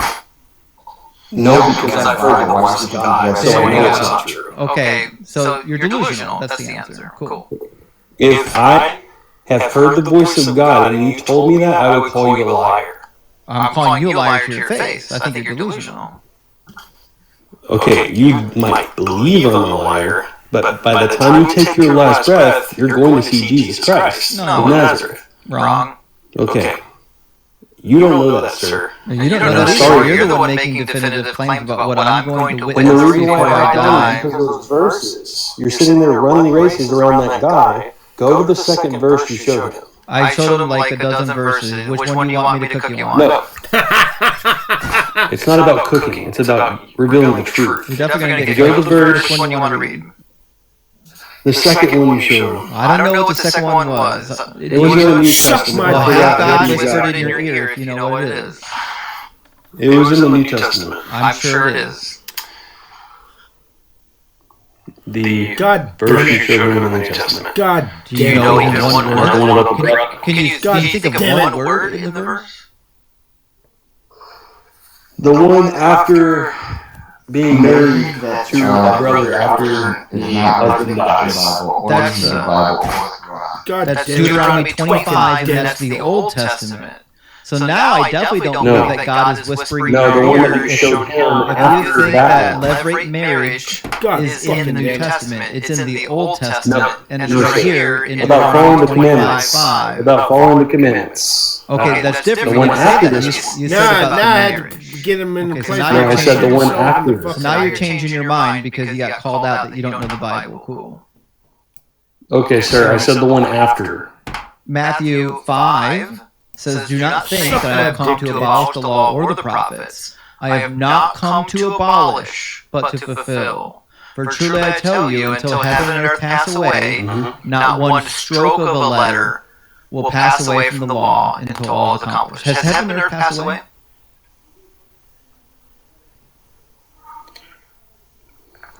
Can you hear me? Have heaven and earth passed away? No, not yet. Cool. Does it say that not one stroke of a letter will pass away until heaven and earth pass away? God damn it, God damn it, God damn it, God damn it. Can you please continue after 19? I would love to continue if you answer my question. Does it say that not one letter, not one stroke of a letter will pass away until heaven and earth pass away? Correct. Jesus. Cool. And in verse 19 it says, therefore, whoever breaks one of the least of these commandments, are you a whoever? Can you continue to 20 and 21? I promise I'll read whatever you want to. Are you a whoever? Jesus fucking Christ. Yes. Cool. Therefore, whoever breaks one of the least of these commandments and teaches others to do the same will be called least in the kingdom of heaven, but whoever does them and teaches them will be called great in the kingdom of heaven. So according to the words of Jesus, is it a good thing or a bad thing to follow the laws? Oh, it's actually a good thing to follow the Ten Commandments. It's what Jesus is referring He to. didn't say Ten Commandments. Sir, if you know the New Testament, I know the New Testament. He's not. He says, I have not come to abolish the law. So you read the letters of Paul. So what are the law and the prophets? So you've read the. Okay, so number one, you've read the letters of Paul, correct? I've read the entire Bible. I'm asking you, what is the law or the prophets? What are those? Okay, one stroke of the law. So number one, he fulfilled the law. Which law did he fulfill? Do you Listen to my question. It says the law or the prophets. What are the law and prophets when he says those words? He said that he is not come to abolish but to fulfill. That's not my question. My question is, what do the words law and prophet mean? Can I answer? Yes, I already know that you know law and prophets. Go ahead. It's to fulfill the Torah and the prophets. It's Torah U'Nevi'im. That's what he's referring to. It's not the 10 Commandments. It's the 613 Commandments. Well, it's more complicated than that, but the point is 10 Commandments, like, whatever. You haven't read it without telling me, that's all. Right, exactly. The point of Christ coming in the flesh was to prove, in the point of the 613 Commandments, was to prove that no man can follow all 613. Well, that's why Christ came. That's not true. That's not true. No, yes sir it is. No, it's that's not. why Christ came in the flesh. Wrong. Came in the flesh. No, you're wrong. Luke chapter 1 says the exact opposite of that. Luke chapter 1 says Zachariah and Elizabeth were righteous according to all the commandments of the law.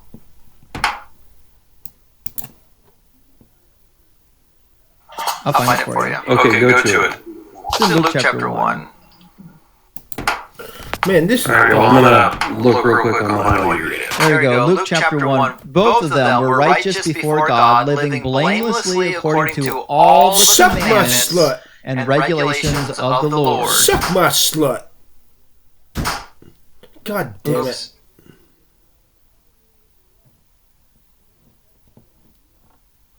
Just wait till you read Deuteronomy chapter 30 where God says that this is not too hard for you. God damn it. Jesus fucking Christ.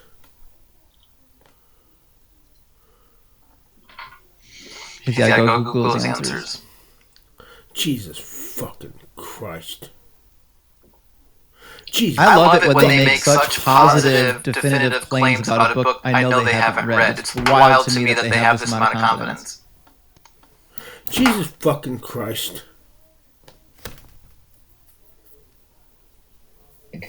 Jesus fucking. Imagine having the name Fivefold Ministries and not knowing what's in the book. What does fivefold mean? You know, I think he's one lie. Maybe half lie. Suck my shit. You can't even wipe with this. This is like the type that you have to take like 30 foot of it and fold it up. Is Fivefold Ministries like a reference to the Fivefold Suck Fist? my motherfucking slut. Typically, fivefold ministry is like referring to like the different divisions of ministers in the New Testament, like apostles, prophets. Okay, so number one, if you go back to the original topic, whenever he's talking about the commandments and following the law, he lists the law in the same chapter that he's talking about. That's not Number true. one, the 10 Commandments. Yes, sir, it is. If you go down, he says, "Thou shalt not murder, thou shalt not kill." There are commands. And number two, there are commands. and number two, you're sitting here. There are commands in Matthew chapter 5 that are not part of the 10 Commandments. You're going to cook yourself again. I don't know why you didn't learn the first time. Go to that same chapter. All right, so in the same chapter, there are a bunch of commands in here that he's talking about, and not all of them are part of the 10 Commandments. Slut. That's what he's talking about in Matthew chapter 6. There's a bunch of commandments that he tweaks, and not all of them are part of the 10 Commandments. Suck my slut. Suck my slut. Suck my slut. And he's gone again. Oh, while he's gone, can I... Do you know who Chet is? Have you ever spoken to Chet? Chet's a good friend of mine. We grew up together.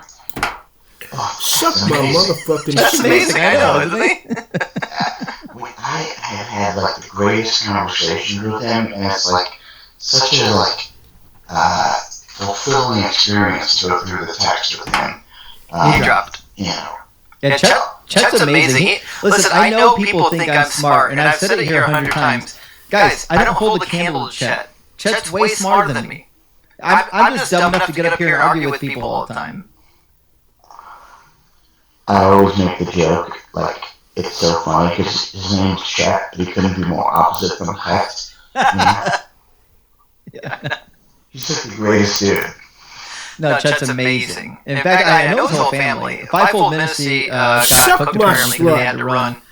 But I know... Are you from Pacific Northwest or Ohio? I'm from Ohio. Me too.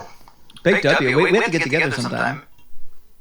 Hold on, my hearing aids are back. What did you say? I said we got to get together sometime. In fact, I bet we actually don't live far apart.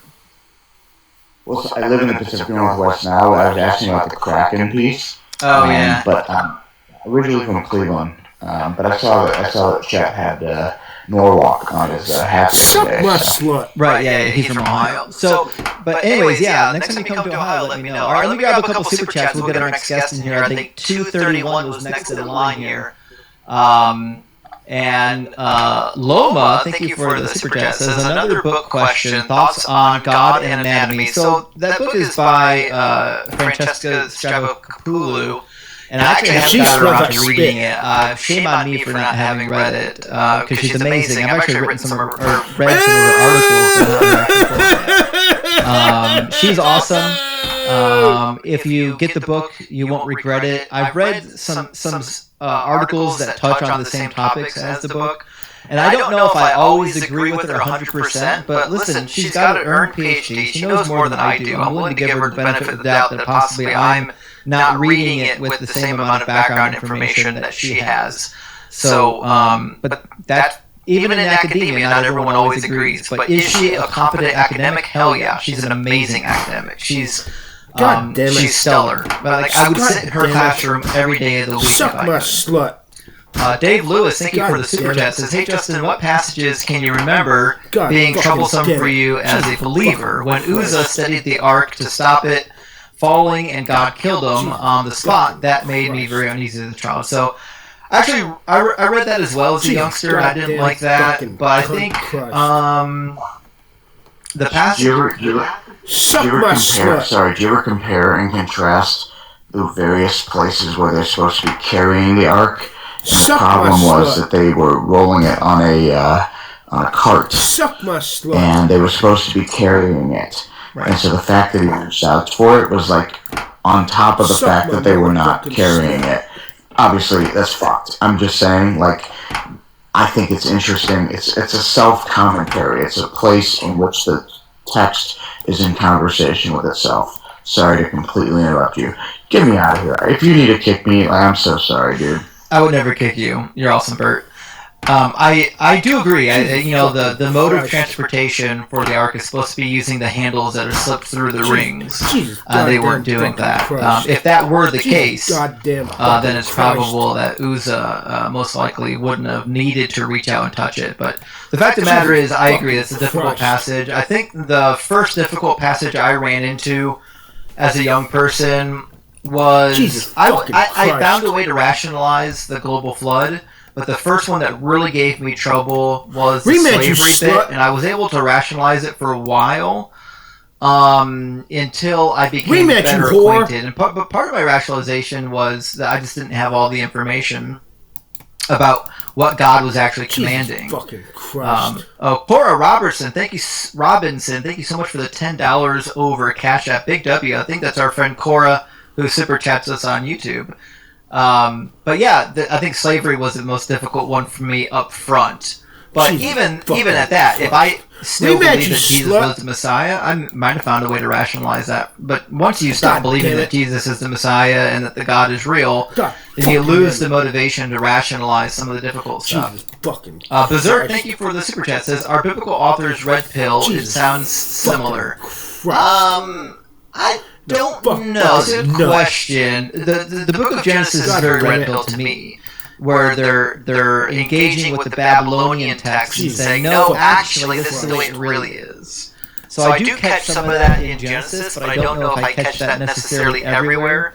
Maybe Isaiah could have been a red pillar, but it's hard to say. Good question, though. Godwin, thank you for the super chat. It says, FYI, super chats are buggy and insert their own typos. Interesting. I've never seen that, but thanks for letting me know. I'll be looking for typos in super chats now that I know that it's a flaw on YouTube's end. And Dr. Pizza, thank you so much for the super chat. Says, here's $5 for Look at the Trees counter. Love it. Thank you so much, Dr. Pizza. And Big W, Look at the Trees counter. We're up to 1, guys. You know we're 2's just on the horizon. Ezekiel 23, 19 through 20 is crazy. Yeah, you're 100% right. For people who haven't read Ezekiel 23, 19 through 20, we'll throw it up on the screen for you. The book of Ezekiel altogether is a wild book. It just is.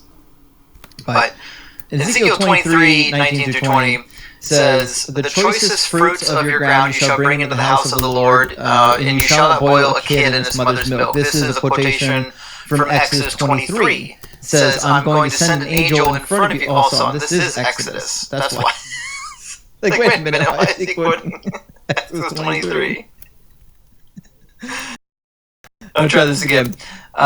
Yet she increased her prostitutions, remembering the days of her youth when she prostituted herself in the land of Egypt and lusted after her paramours there, whose members were like those of donkeys and whose emissions were like that of stallions. So, the Bible's not for kids, guys.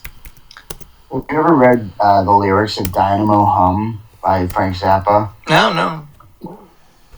Really quickly, I can't say where she's coming from. I just met a lady named Dynamo Hum. She stroll on over, say, look here, bum. I got a $40 bill that says you can't make me. You know what it rhymes is. With bum. Yeah, okay, yeah. And then I got a spot that gets me hot. You ain't been to it. That goes on and on. And then her sister gets involved and makes. Oh yeah, okay. And while her sister made a joke about her mental health, till finally Dynamo did finally give in. But I told her she really needed some discipline. Anyway, Dynamo Hum by Frank Zappa, I think, is a parallel text to Ezekiel 23. That's what it is. In fact, maybe Frank Zappa is an analog to Yahweh because God's up there zapping people. You know what I mean? Well, that's good. That's very good. The SG would say it agrees. Mike Conscious, thank you for the super chat. This is a really good question for the last guest. Mike Tyson whisper or Barry White whisper? Yes. It's wild to me that he couldn't grasp the idea that you could whisper in different tones. And AI McDermott, thank you for the super chat. Big W for the $10. It says, it's bad historiography to trust anything found in ancient texts unless the content therein can be independently verified. No ancient text is given the latitude that Christians give the Bible. I agree. And like that's why historians, by and large, are not biblical literalists, even when they are Christians, because you can't do good history by picking up a Bible and saying that it's true, because it actually disagrees with a lot of the data that we have from the ancient world. And Skeptics and Scoundrels, good to see you tonight, friend. Says, it'd be far more impressive if this almighty God just lay his cards on the table and win regardless. This mystery, hiddenness stuff screams weakness. I agree. The idea that God like wants to or needs to hide himself and become like a mystery God is weird. If you're God, just say so and be fine. And listen, Shay Robinson, rebuking Satan in the comments of TikTok is not going to fix anything here. Either you have the Holy Spirit courage to come into the guest box and prove your God true, or you don't. Solo, good to see you, my friend. Says, I used to hear that still small voice, and then one day it said to me, hey, you're too smart for this. That's what it said to me too, actually, Solo. Big W. Oh my gosh. Okay. This is interesting. I like this. Small Johnson, interesting name, says, Justin is currently whispering in my ear. Does that make him my Lord and Savior? Maybe. Guys, you already know that I am the Messiah. I fulfilled more prophecies than Jesus. So there is a little something going on here. And CJ, thank you for the super chat, says, it's wild that people claim God is moral when he clearly punishes the innocent and endorses slavery. And we've talked about this a lot, about God punishing innocent people, and I agree with you. I can't agree with you more. The ungoogleable man, good to see you tonight, says, why did Moses need to lead the Israelites away from all the Egyptian jobs they totally wanted and were glad to have? Rock hard for Doug. That's such a good point. This goes again to the consistency or the lack of consistencies that Christians use when interpreting, the words slave in the book. You know what I mean? It's a slave when it refers to the Israelites in Egypt. It's not slave when it refers to anyone else. But welcome in, Jake. What's going on, man? Jake, are you at least 18 and are you a believer? I am 21, and yes, I am Christian. And why should I trust the Bible? I would say you should trust it because it's like the most peer-reviewed book of all time. We have like manuscripts that date back to shortly after Jesus' death, and they all, even like not even just Christianity, a lot of like I think it's Islam and Judaism, they actually say that Jesus had a big part to play in their religion as well, although he's not the Messiah. So, doesn't make any of it true. I'm talking about the contents of the book. Why should I trust what the book says? Well, I think that you don't believe in God, obviously. No, I don't believe in God. I'm asking why should I? Why should I believe this book that is supposedly from God? Well, I would think that if we have a just God, which I do believe, then he would do his best to put, like, in the best way that we can get information across to each other right now would be, like, literature. So I would say that a just God would some way, somehow make it so a book, which would be the Bible, would be able to, like, it would reach its way through our society. Goblin Brain, thank you for all the hats. I appreciate that. Jake, I may not understand the point that you're trying to make. Can you restate that? I would say that God is a just God. So, in his mind, I would say that. I'm sorry. I would say that he would try to make his way into everyone's life, and the Bible is, I would say, the stepping stone, like the first place to start if you want to develop a relationship with God. Yeah, I know you believe it. I'm asking why should I believe it? Just because you believe it doesn't mean I should believe it. And Rusty, thank you for the face paint. Well, I kind of already told. I said we have like manuscripts that say that Jesus. I'm aware. And what did I say after that? Want to reiterate? Yeah, just because we have manuscripts doesn't make the contents of the book true or trustworthy. For example, we have the original manuscripts that Joseph Smith wrote. That doesn't mean the contents of the Book of Mormon is true. So I would say I wouldn't believe that like everything in the Bible should be taken as like literal. Like I believe that it could have been tampered with. Like anyone that says like the Bible is 100% literal, I don't believe like they understand. But is it true? No, it's Christianity. I think the core premise of it is yes. Like what? What's the core premise? That Jesus died on the cross. How can you and prove rose that? 3 days later.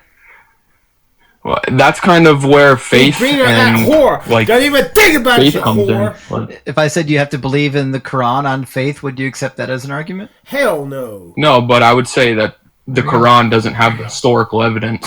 Yeah, it does. I think that there is historical evidence that points toward Jesus' death and resurrection. Was Muhammad a real person? He was, but I mean, have you read the Quran? It's historical then. Muhammad, like 6-year-olds. Bitch, suck my slut. Oh, that sounds about right coming from a non-Christian. Your religion isn't any better when it's in regards to children. So just make sure we're understanding here. Your religion, the God of your religion, endorses the same practices. I cook Muslims on Aisha every day of the week. I will cook you on Numbers 31 on the very same issue. And you said Jesus says that that's acceptable? Saying the God of the book. If you think Jesus is God, that means your Messiah, your Jesus, said that Numbers 31, it was acceptable to take little virgin girls and distribute them as war booty. I'm fixing that ear, you're rook. What verse is that? Numbers 31. Have you bothered to read it?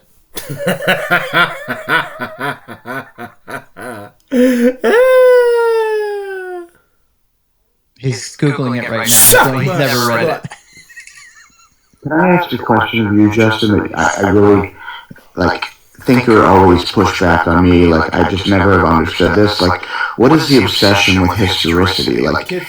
He immediately, if there's a core thing, it's Jesus died on the cross and was resurrected 3 days later. And that is foundationally necessary for the entire thing. As soon as you tug on that string, the sweater unravels.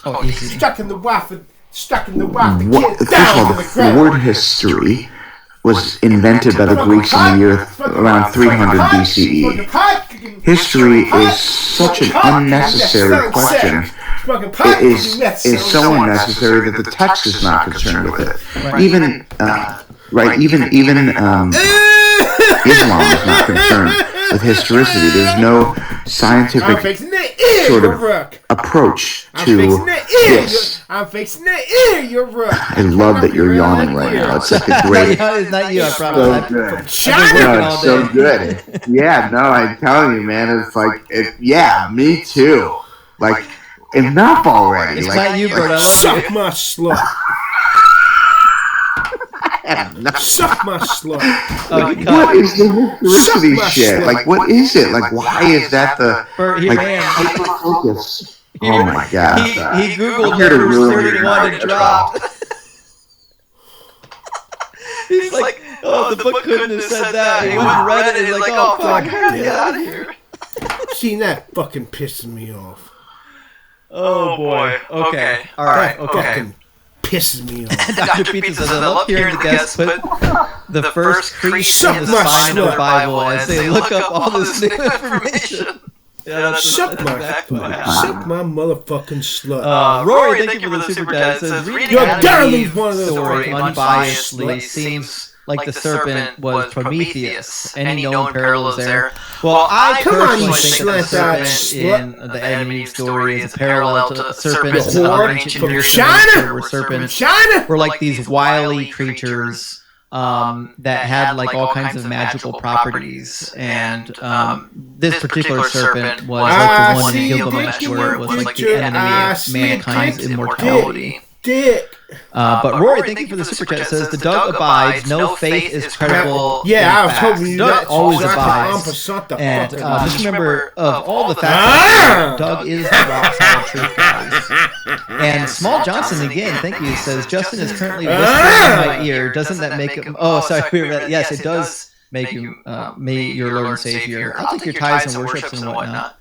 Happy Wednesday, Justin. You have fulfilled the law in my heart. Thank you so much, Texas Panhandler. I appreciate that. And I'm glad that I can fulfill the law in your heart. And I'll never do the love rate marriage and go into you. Don't worry, we're okay there. I mean, unless you're asking this, you're into that kind of thing, then maybe we can talk.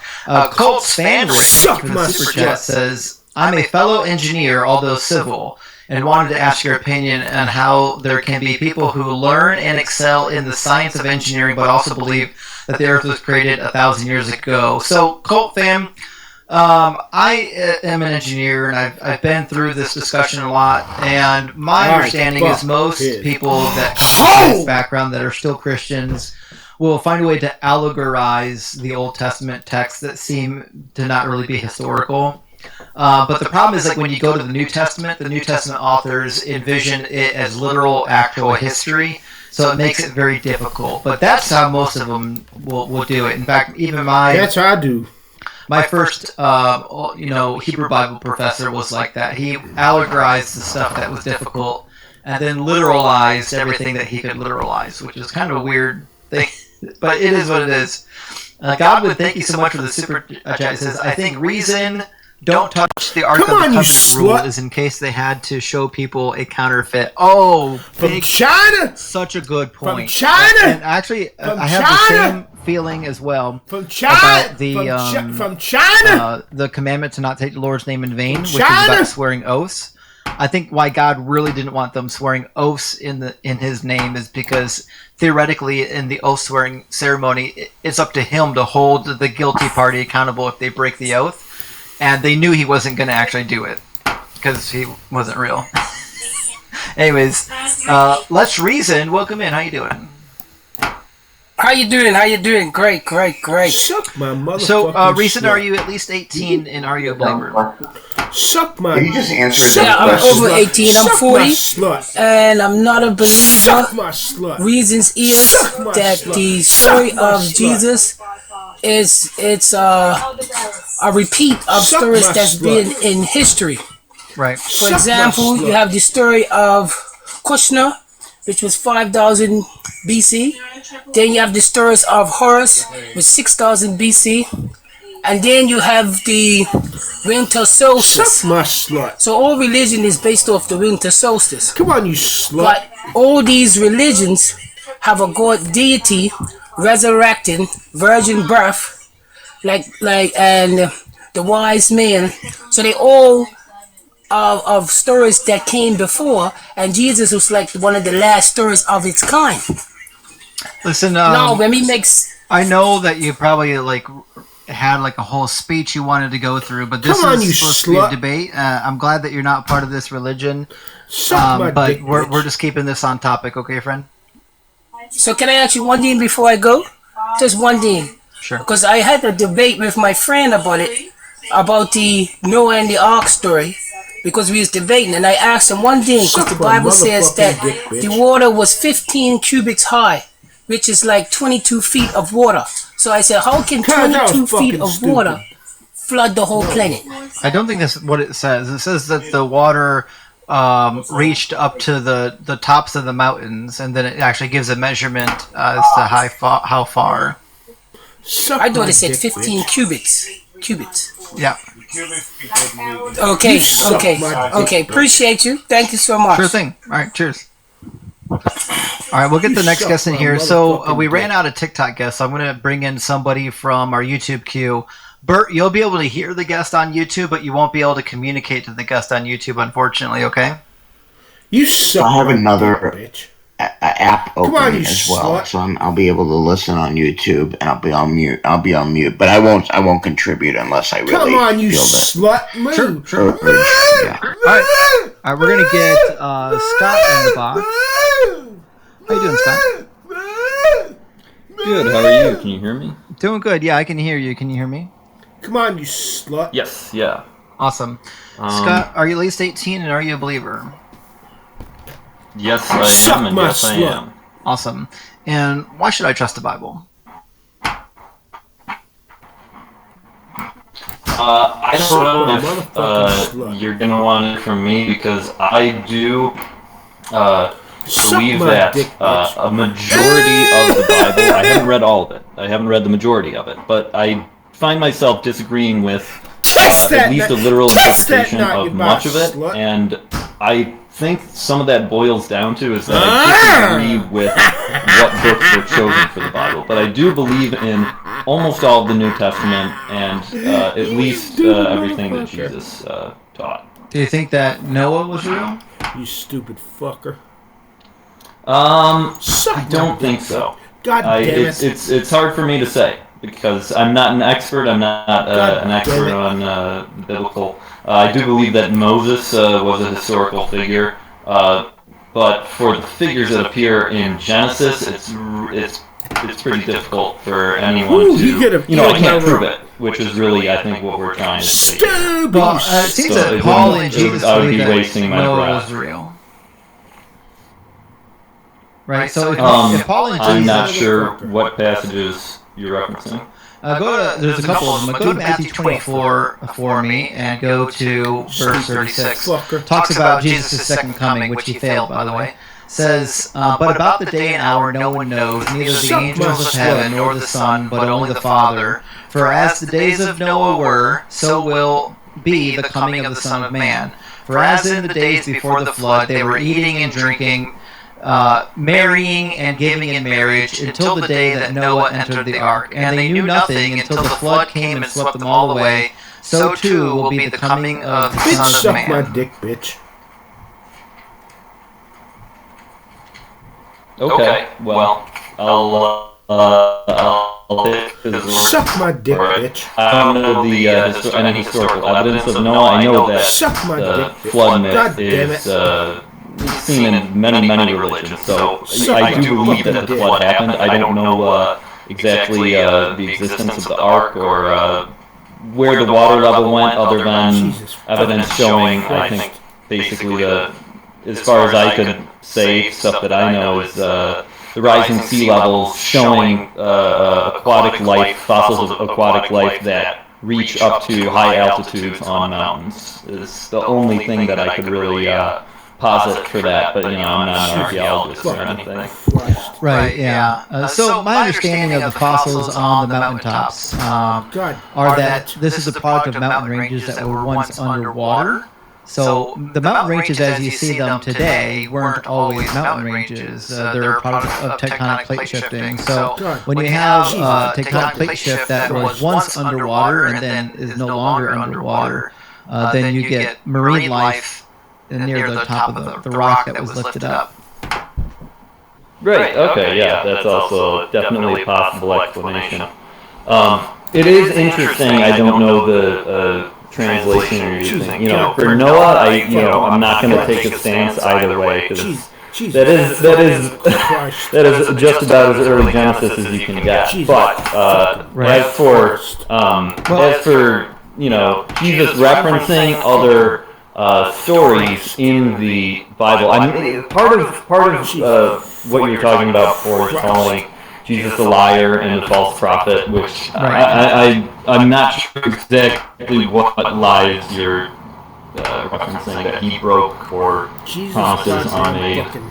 Well, there are a couple things. One, he said he was the Messiah, but he actually wasn't the Messiah. Number two, he said that he was going to come back within the lifetime of his disciples, and then he didn't do it. And then number three, if you believe in the Gospel of John, he said that he's basically equal with God. Yeah, I do believe that he's equal with God. The sort of Catholic, and I guess the way that Trivium or the Holy Trinity works is kind of the way that I see it. I don't know if you're probably more of a biblical expert than I am, but I always saw the Holy Spirit being referenced as not separate from God, but more of anytime the Holy Spirit is referenced, God. But I have heard the argument before of the lifetime of my disciples. I see that as more of the lifetime of Christianity as a whole, which so far 2,000 years and counting, or give or take. Well, he doesn't say Christianity. He says the Son of Man is to come with his angels in the glory of his Father, and then he will repay everybody for what has been done. Truly I tell you, there are some standing here, as he's talking to his disciples, he says, there are some standing here who will not taste death before they see the Son of Man coming in his kingdom. It says the same thing in Matthew 10:23 and Matthew 24:34.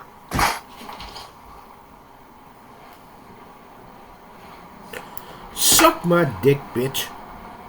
I don't know how to respond to that. I always heard, well, at least the way that I interpreted it was that the gift of eternal life was in heaven in the kingdom of God rather than physically on earth. Yeah, but that doesn't address what the verse says. The verse says that some of the people standing there listening to him won't pass away before he comes again.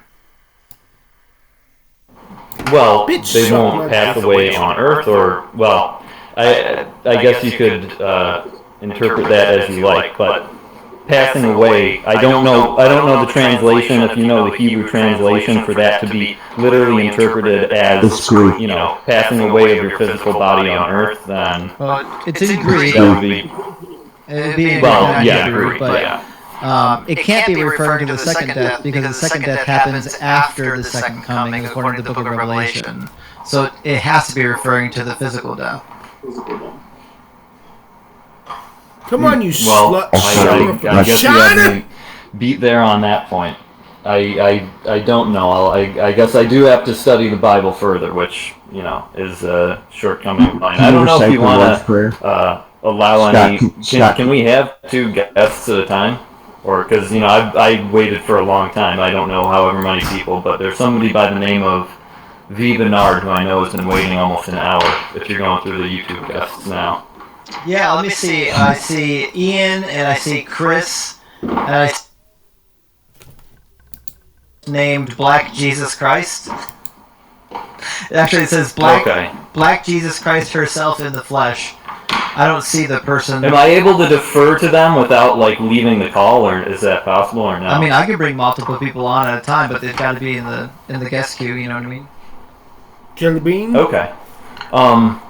I don't know. Justin, do you mind asking him about the Lord's Prayer? I was wondering. Here's something I just wanted to share. There's one comment that you were stumped by. It was, "Where's your Moses now?" Yeah, and I think that was supposed to be from the Cecil B. DeMille 10 Commandments, Edward G. Robinson. Where's your God now, Moses? Yeah. I didn't get the guy with 1920s gangster accent in ancient Egypt. But anyway, I think you nailed it. I was chomping at the bit to relay what that reference was. I think you're right. But I don't. Yeah, if we were going to start going into Cecil B. DeMille's version of the Bible, then this would be an hour-long call.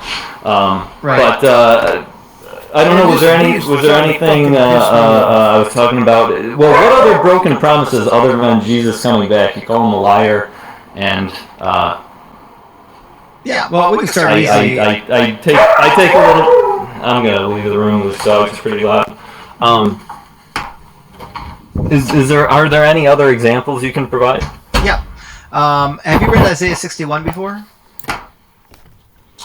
Is that I'm sure that deals with the coming of the Messiah, but please refresh me.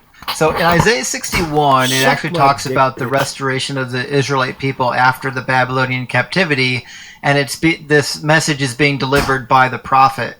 And the prophet says, "The Spirit of the Lord God is upon me, because the Lord has anointed me, and he has sent me to bring good news to the oppressed, to bind up the brokenhearted, to proclaim liberty to the captives, and release to the prisoners, to proclaim the year of the Lord's favor, and the day of vengeance of our God, and to comfort all who mourn, to provide for those who mourn in Zion, and to give them a garland instead of ashes, and oil of gladness instead of mourning." So who are the people that are mourning in Zion? Do you know the context? I don't. So the Israelite people were taken captive. At this point, actually, the Judeans were taken captive by the Babylonians, starting in 605, culminating in 586. And they were captive, according to Jeremiah, for approximately 70 years. And then both Jeremiah and Isaiah and other prophets are prophesying about what's going to happen when they return. And this is the good news. The good news is that God is about to restore them. So the people that are mourning in Zion over what the Babylonians did, here's the good news coming to you. And it says in verse 4, they will build up the ancient ruins. They shall raise up the former devastations. They shall repair the ruined cities and the devastations of many generations. So the prophecy is pretty clearly about how the Babylonian captivity is now over, and it's time to rebuild Jerusalem, right? Yeah, I think that... Stupid! I don't know if that promise hasn't been unfulfilled with how the extent of the church, both the religions of Judaism and Christianity thriving. I don't know if you're talking about physically the the structures of Mount Zion being restored exactly as they were, or... Alright, well, I think some of that honestly did go over my head. Right, so we'll get there. So the initial question was things that Jesus lied about. So there's a prophecy in the Old Testament about how they're going to rebuild the ruined cities that were devastated by the Babylonians. Now, when we go to Luke chapter 4, we find this prophecy completely appropriated. Jesus gives the scroll of the prophet Isaiah while he's in the synagogue. We'll start in verse 17. So this is Luke 4:17. The scroll of the prophet Isaiah was given to him. He unrolled the scroll and found the place where it is written, "The Spirit of the Lord is upon me, because he has anointed me to bring good news to the poor. He has sent me to proclaim release of the captives, and recovery of sight to the blind, and to set free those who are oppressed, and to proclaim the year of the Lord's favor." He rolled up the scroll, gave it back to the attendant, sat down, and the eyes of all the synagogue were fixed on him, and he began to say to them, "Today this scripture has been fulfilled in your hearing." But there's no way that scripture could have been fulfilled in their hearing that day, because the scripture wasn't about Jesus or a Messiah. It was actually about the rebuilding of the ruins of Jerusalem, which didn't happen in Jesus' lifetime, and Jerusalem got devastated shortly after Jesus died. Well, I mean, it is true that at the time of Jesus' existing here on earth, that Jerusalem was under oppression by Rome, and it is within 100 years, pretty much, you could say that it happened a little bit later, but pretty much the fall of the Roman Empire, which allowed, the cultures in the Middle East to, thrive a little bit before being taken over by other empires, but that promise was fulfilled for the fall of the current force of oppression in Jerusalem at the time, contemporarily to when Jesus was born. Not even close. In 70 AD, so 30 years almost after Jesus died, the Romans ransacked Jerusalem, destroyed the temple, and then in 132 to 136, they went even further. There was another revolt under the leadership of Bar Kokhba, so this is 100 years now after Jesus. And the Romans had finally had enough of the Jewish nonsense, and they drove all the Jews out of the land. They outlawed Jewish writing, and they literally renamed the land of Israel and called it Palestina as an insult to the Jewish people. So not only did they destroy the whole land... Well, that didn't really work out. What's that?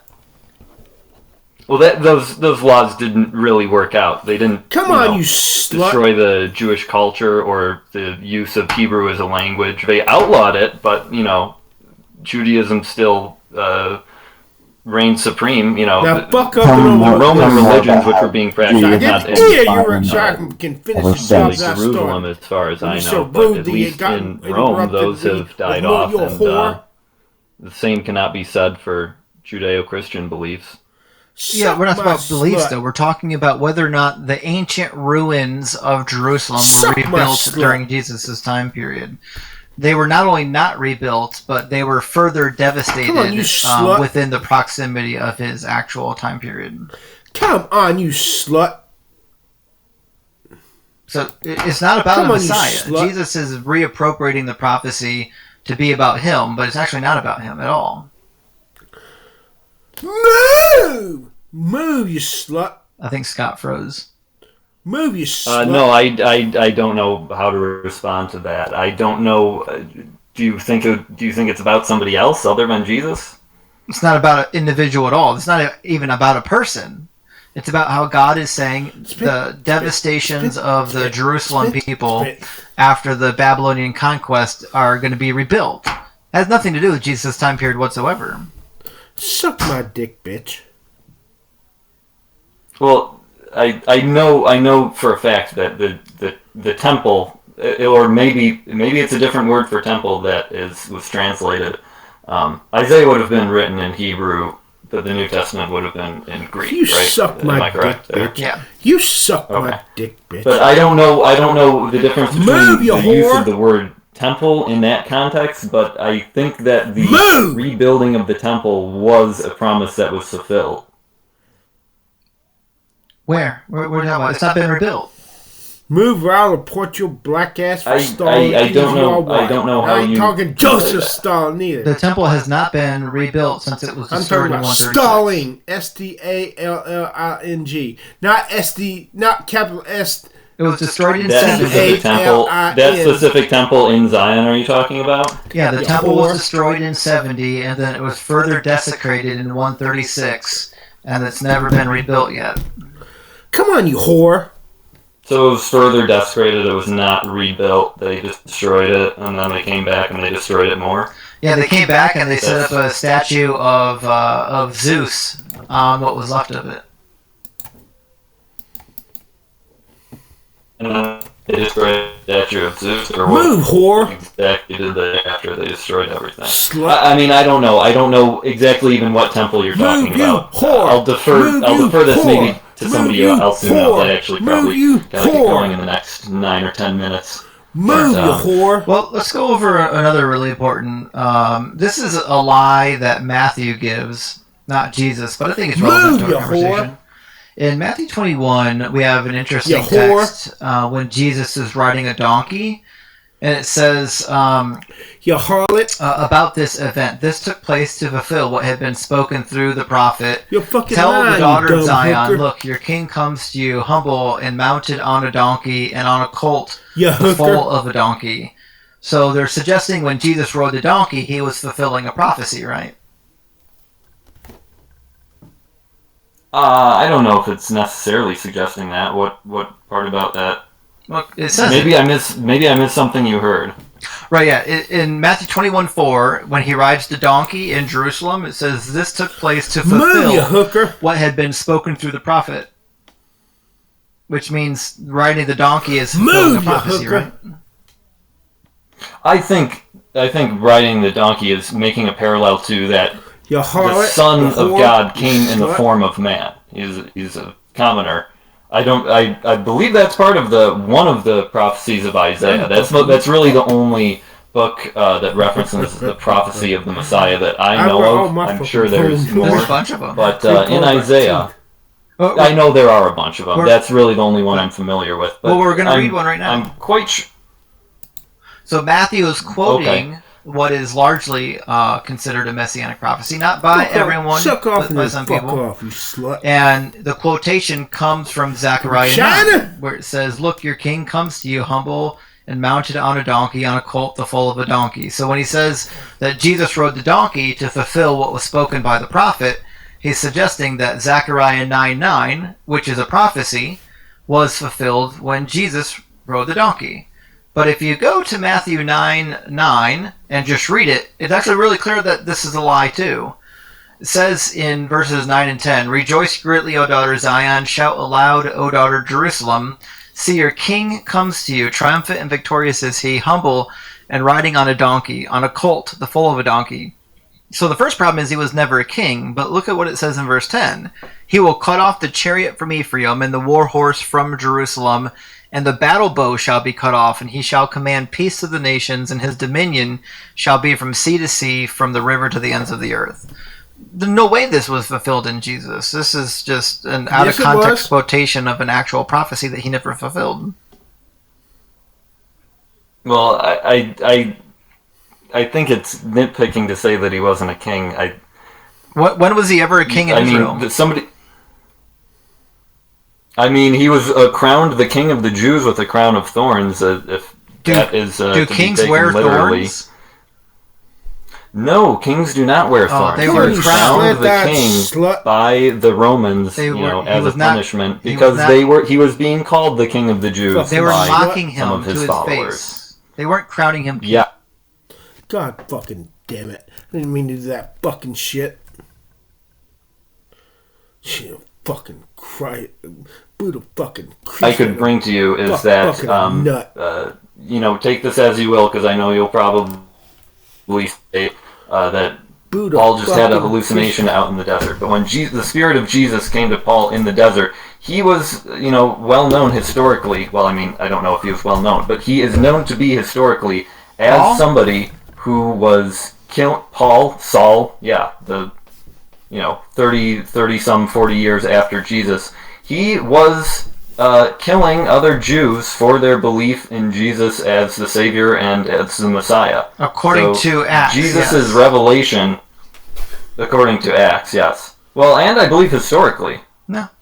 Do you think that Paul was not somebody who was going around killing Jews for their belief in Jesus as the Son of God? Not only do I not believe that, I think the claim is actually a lie. For example, in Acts 22, it says that he was given papers from the Sanhedrin to go out and round up these Christians. But we've got writings from the Sanhedrin, even about Jesus' time period, and no such proclamation exists in the writings of the Sanhedrin that they were giving out papers of authority to people, of their own people, to go out and round up the Christians.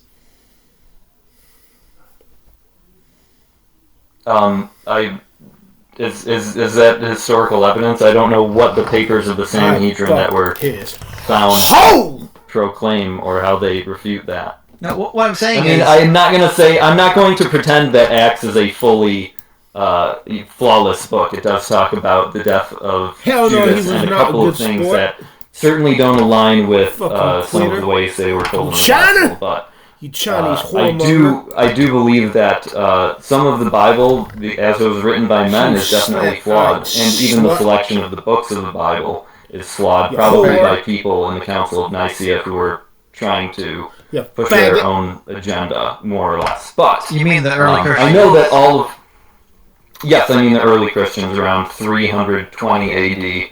I don't know if it was Constantinople or the emperor before or after him tried to bring a council of monks from all over the Roman world at that time to decide on what books would be essentially canon. And they were all books that were accepted by some form of Jews or Christians at that time. It's not like they just randomly selected Leviticus just because it worked in their favor. But I mean, Leviticus is part of the Pentateuch or Pentateuch? well, anyway, Pentateuch. I'm coming in now. Fuck up and do you think women should be? I'm not going to say that Acts. I'm not. Night? No, I don't believe in that. Oh, just curious. Now, fuck up and move that phone number. You Jesus slut that well, I would actually like to see. This will probably have to be the last thing that I talk about, but I would like to see where you fish-eyed you whore, think that Jesus is you fish-eyed advocating fool, for that practice. suck my Is Jesus God? I believe that Jesus is God. He at least if he is not God, he is the Son of God or imbued with the essence of God more than any man who's ever lived or walked the earth. Okay. So when God gave the commandments, I can't provide evidence that he is. When God God gave the commandments. When God gave the commandments to Moses, was Jesus God then? Yes. Okay. So then Jesus approves of the commandments of Moses? Yes. Cool. All right. Well, I don't know. I don't know exactly what commandments of Moses other than the 10 Commandments. Well, there's no division in the commands of Moses. That's something that Christians dream up. There's no such thing as you should follow the 10 and not the other 611. But the passage I'm referring to is in You're talking about Leviticus as the. You're talking about Leviticus as the other 600 some. No, Leviticus only contains like probably 100 laws. Maybe 200, I don't know. Okay. Well, anyway, hundreds of other commandments from that same era. From Jesus. So those are what you're talking about are the commandments of Moses. Yeah, given by Jesus. All right, ready to read it? Yeah, I'll read it. I don't know exactly what you're saying. Do you think that Leviticus was handed down directly from God? Do you think that all of those were written by God and whispered directly into Moses' ear? I don't, but your book says it was. So is your book lying? No, I don't believe that. I don't believe in many of the laws that appear in the book of Leviticus. Okay, so Leviticus is a lie. I don't know if it's a lie, but it's more of a snapshot of the culture at that time, and I think that a lot of the culture of that time was appropriated into teachings that align with a true morality and with the commandments that God does want you. Oh my fucking God! Leviticus said that God spoke the laws on Mount Sinai. Did that actually happen? Oh my fucking Right, yeah, Leviticus, no, I don't know, I have no proof, so it wouldn't be worth me arguing that God gave those commandments on Mount Sinai. I also couldn't, say for anything that's going to happen in Revelation. I can't speak for that. Bless you. Bless you. A lot of it sounds laws came from God. improbable. Oh my bless you. Okay, I would like to see the passage that references, this is Jesus talking about I don't know, if a woman doesn't bleed on her wedding night. What exactly was it that Jesus said? So if a woman doesn't bleed on her wedding night, she is to be stoned. Alright, so where did Jesus say that? You could put Deuteronomy 22. Fucking Kiwi roll. Well, I don't think that was Jesus talking in Deuteronomy 22. Okay, so Jesus is not God. No, I do believe that Jesus is God. Okay, did Deuteronomy 22 come from God?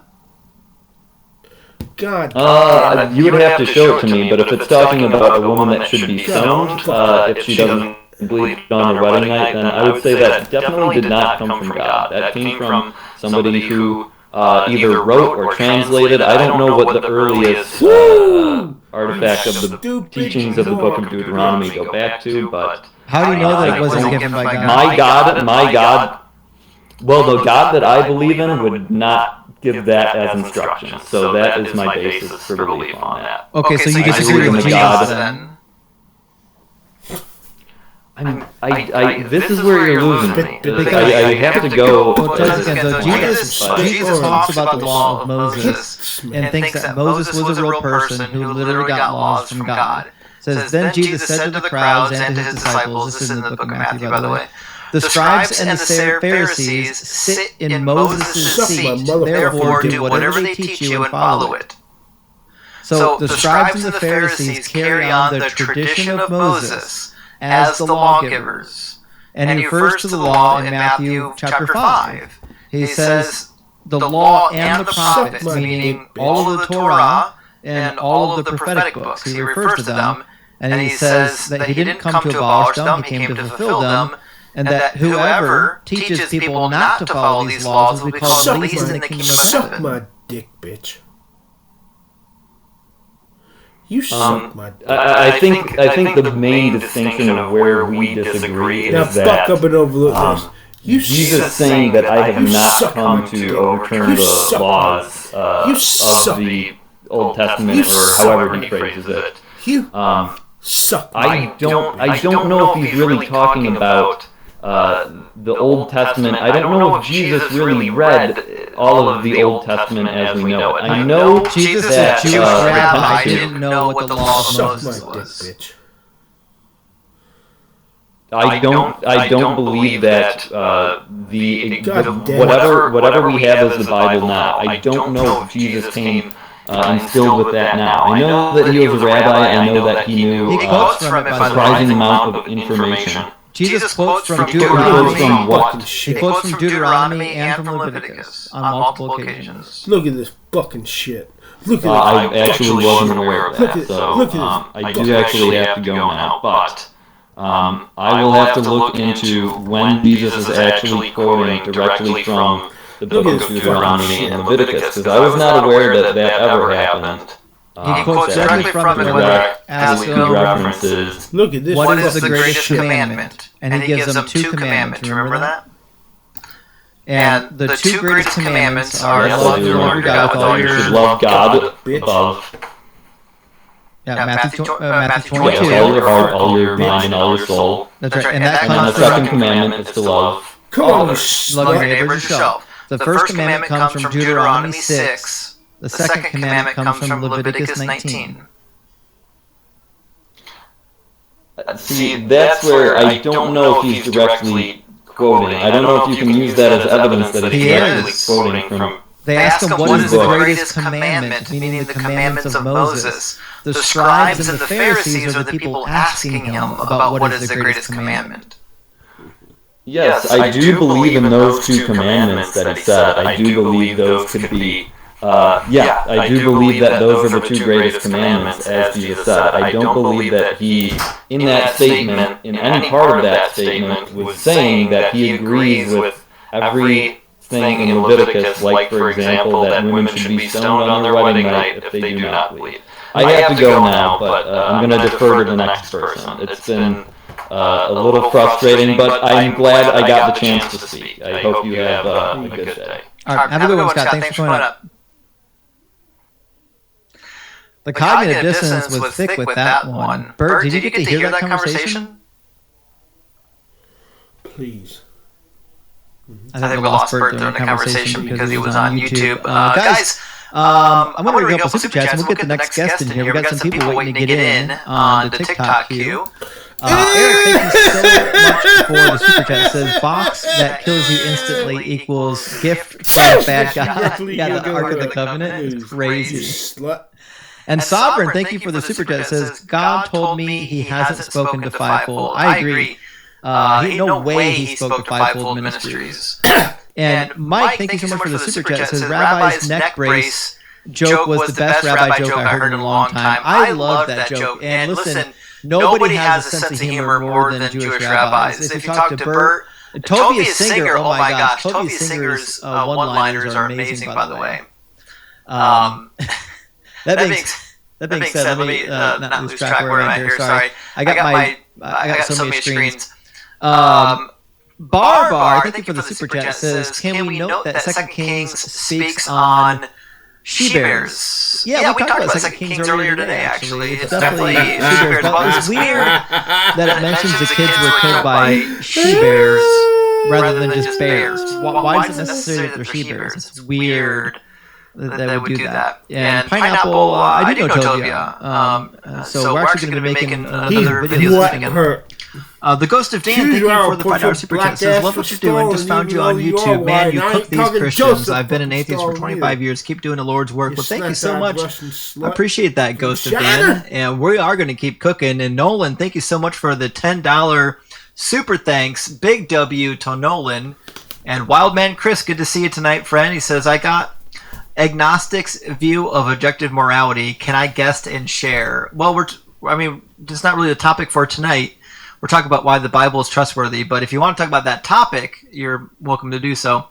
Ben, thank you so much for the $10 super chat. It says, it seems that Christians reference Paul more than Jesus. Whenever I debate a Christian, they are always running to the letters of Paul. You need to do a you follow Paul, not Jesus debate. I would love to. I don't have all my notes put together for that. There's dozens of passages that we can talk on that. I'm going to gather them into one place and we'll do. We'll find a way to work that into a topic. But that's a great suggestion. We'll make it happen. I promise. We'll make it happen. Jordan, thank you for the super chat. It says, what are your thoughts on the story? I use it as an example of God being cool with child sacrifice. Disgusting story. I agree. Dumbass. According to the story of Jephthah, he offered his daughter as a burnt offering if God granted him victory in the war. God did grant him victory in the war. But he did not intervene in his daughter being the sacrifice. The promise was that, when I get back from the war, the first thing that runs out of my house is sacrifice. And it was his daughter. So if God has the wherewithal to give him the war, like he's intervening in the affairs of man and allows him to win the war, but then he doesn't intervene in Jephthah making the stupid vow, Don't even think or about it. in the little girl from coming out of the house, then he was okay with it. He was chill with it, and he's a monster. CJ, you're right. Guest has a nice circular argument there. It's totally circular. Diane, thank you for the hand hearts. I appreciate that. And I missed a bunch of gifts while I was on that call from TikTok. But Everlast, thank you for the hat. And Astronova, thank you for the pain. And Can Mom, good to see you tonight. I appreciate that. I really do. Guys, thank you for all the support. Sorry I kind of got backed up on Super Chats in that long call. Maximilian gifting out 10 Deconstruction Zone memberships. Big W, Maximilian. I really appreciate that. That is incredibly generous. Flanker, good to see you tonight. It says 40,000 denominations, 5 talking points. It's crazy, Flanker, that there are so many denominations and they have so few talking points. Wild to me. It's almost like they have nothing supporting the religion. BC, thank you for the $5 super chat. It says, more impressive if Jesus went to hell. Living in paradise with your absentee dad for eternity doesn't scream sacrifice to me. I know. The fact that Jesus didn't get killed for all of eternity is a demonstration that he didn't take the punishment that you were given. It's not penal substitution. It's only penal substitution if the punishment you would have been given is given to somebody else. But he actually didn't take that punishment. He took a day and a half of it. Jay Corling, thank you for the super chat. Says, I can hear the voice of Doug. His voice ain't no whisper. It's loud, rash, and bold. Doug gathers no moss. Praise Doug. Hail Doug, the Rock of Ages. Doug will boulder into your life, guys. He does not, roll gently. Doug rocks you when he enters your life. And Mick, Robo Fly Smiles, thank you for joining the Kraken Crew. Elite and Christian in name only. Big W for the $10 super thanks. I really do appreciate that. B for Bonkai says, the Gnostics were interesting Christians that could see just how dumb and evil Yahweh was. Yeah, that's a very good point. The Gnostics understood the problem of the Old Testament God. They got it, you know what I mean? And they tried to fix it as best they could, but it's still a crumbling house. Wilma Dicklip, thank you so much for the super chat. Says, Paul was a self-admitted liar to gain converts in 1 Corinthians 9:20 and 2 Corinthians 12:16. That's a good point. Paul was a liar, guys. I have no reason to believe that he was what he claimed to be. And there's no physical evidence for Paul.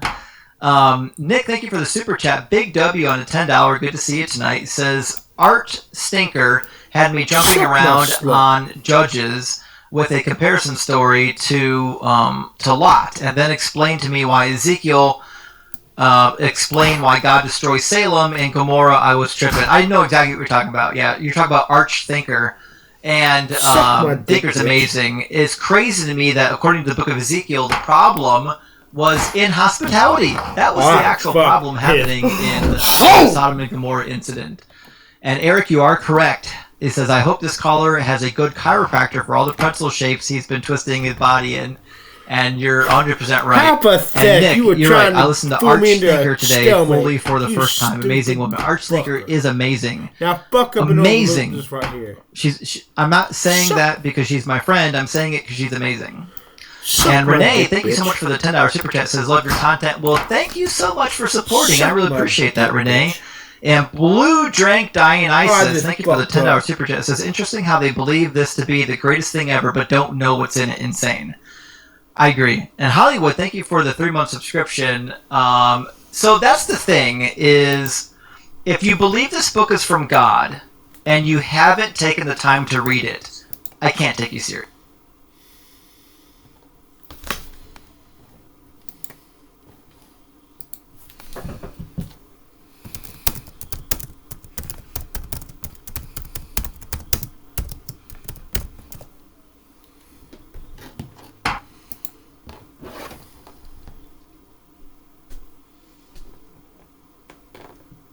Bitch, suck my motherfucking slut.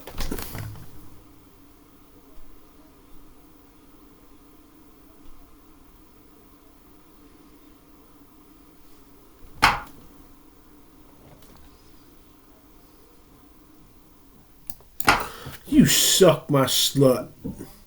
You whore. You filthy little whore.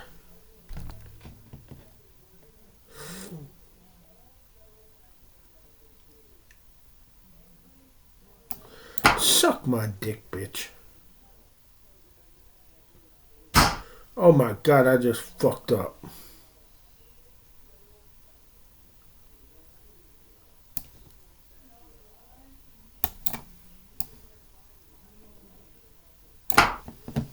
I just fucked up. Man, I just fucked up. You see, that fucking pisses me off. That fucking pisses me off. You see, that fucking pisses me off. That fucking shit pisses my ass off some kind of fucking badly.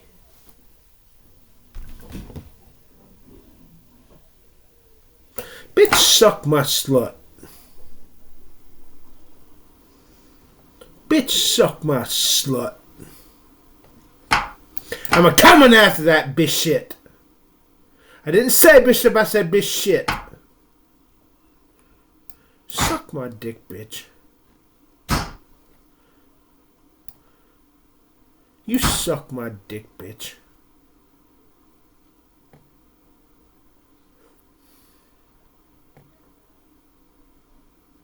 Suck my dick, bitch.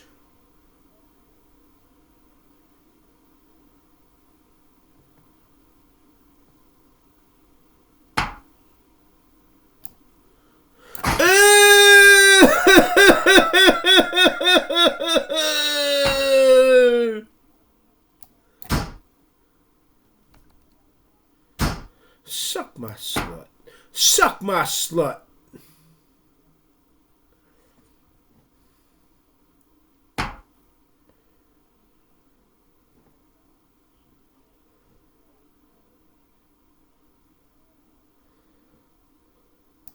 Man, this really fucking pisses me off.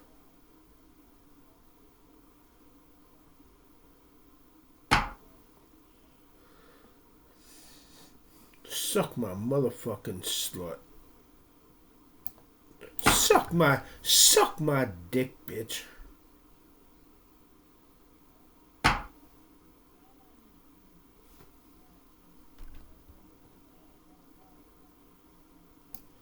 Suck my dick, bitch. God damn it. God damn it.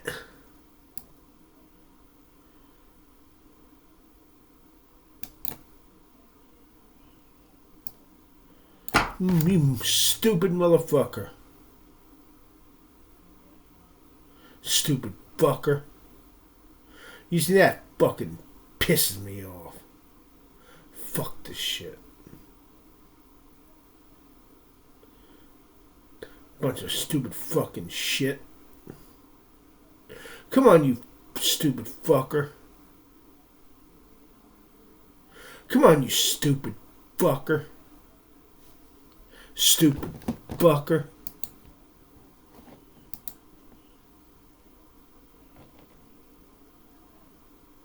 Okay, start the fucking video.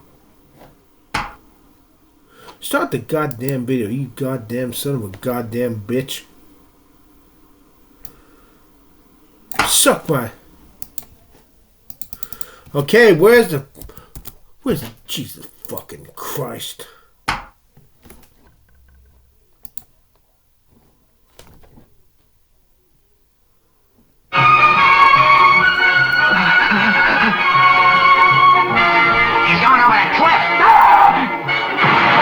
All I'm gonna say is that this video isn't gonna be very, so I'm gonna make it plain and simple. That as of this moment, as of today, as much as I don't want to, but because it hold me back from shit I want to do in my life, I am officially retiring from music and focusing on my career as an athlete. Because I am sick and tired of being micromanaged. Suck my dick, bitch. Are you sure about that? Think you can come in and micromanage me? I'm not your goddamn lolcow. I'm not your fucking No, you're whatever. not. You're a whore. You sure God about damn that? it. That's why? Jesus You fucking sure it Christ. wasn't because after the thing that happened to me, no one could look at me without dying laughing? I'm not your goddamn lolcow. I'm not here for you to fucking laugh at. That's a fucking lie, you dumb hooker.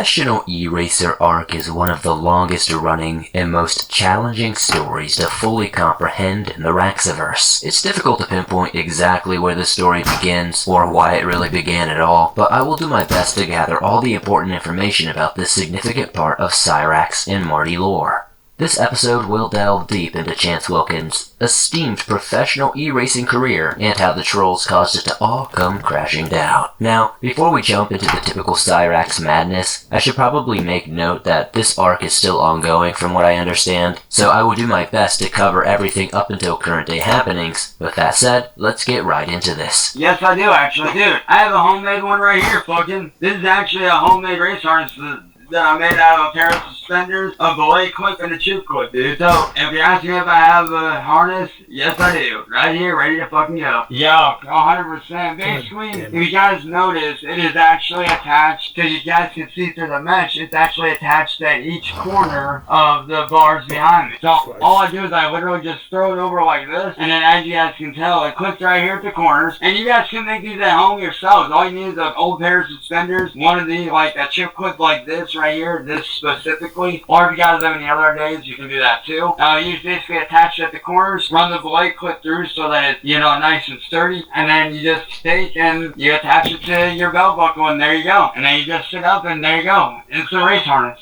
See? And the way that I did it, my fucking hat, bro. But the way that I did it is actually how they do in real rally cars. And Lou knows. Come on, start the next game. Hello, Chance. How's it going? Pretty good. How about yourself? Not bad. And just to get it out of the way, don't worry. I'm not here to pull anything. I'm not going to be doing any dumb shit. I'm not going to be trying to... Shut the fuck up and shit in your pants. It's sturdy, and then you just take and you attach it to your belt buckle, and there you go. And then you just sit up, and there you go. It's a race harness. See? And the way that I did it, come on, but the way that I did it is actually how they do in real rally cars. And Lou knows, shout out to Lou, by the way. But if you guys have ever watched,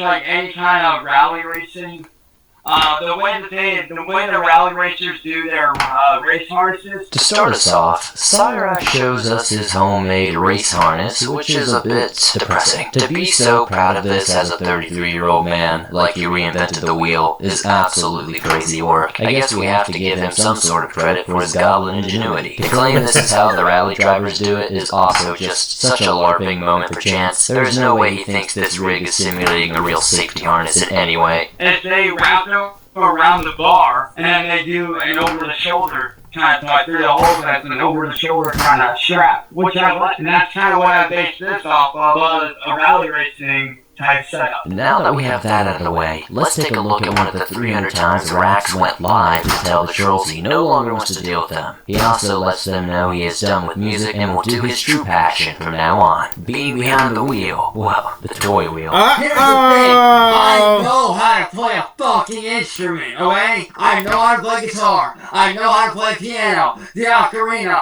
harmonica. Take your fucking pick. Take your goddamn pick out of all four. It might not be up to your standards, but so fucking what? That doesn't mean you gotta sit there and micromanage me, motherfuckers. You ain't my mama, you ain't my daddy, and you sure as fuck ain't my goddamn manager. But since you wanna think you do, then fine. Have it your way, motherfuckers. Have it your way. Cyrax seems to think that just because he does these four things that he's any good at them. And he likes to mention, well, just because it's not up to your standards, Marty, and all the other trolls, doesn't mean that it's not good. Yeah, I'm doing good for what I have. It's like really not about some clips of you literally dropping your guitar in the middle of playing it. Literally leaving the pickups on, so like anytime he even remotely touches it, he has the gain so high high that just makes god-awful screeching noises. This guy claims to be an audio engineer, claims to be a professional e-racer, a professional musician. Besides, I'd rather be behind the wheel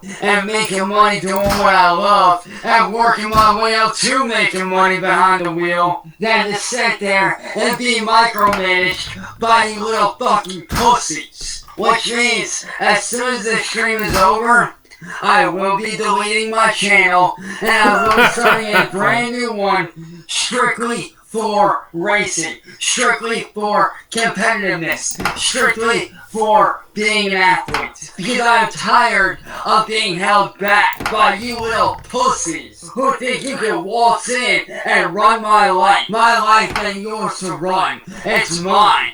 And I'll be damned if I sit there and let anybody fuck me over ever again. You may have bullied me out of doing music, but there's one thing you'll never fucking do, and that's take my skill behind the wheel away from me. You might be able to micromanage my music and steal my songs and post them up wherever, but the one thing you'll never be able to do is take away a win from me behind the wheel, whether it's in real life go-karting or sim racing. Come hell or high water, I'm fucking making it. I'm doing what I should have done last year. I'm staying focused.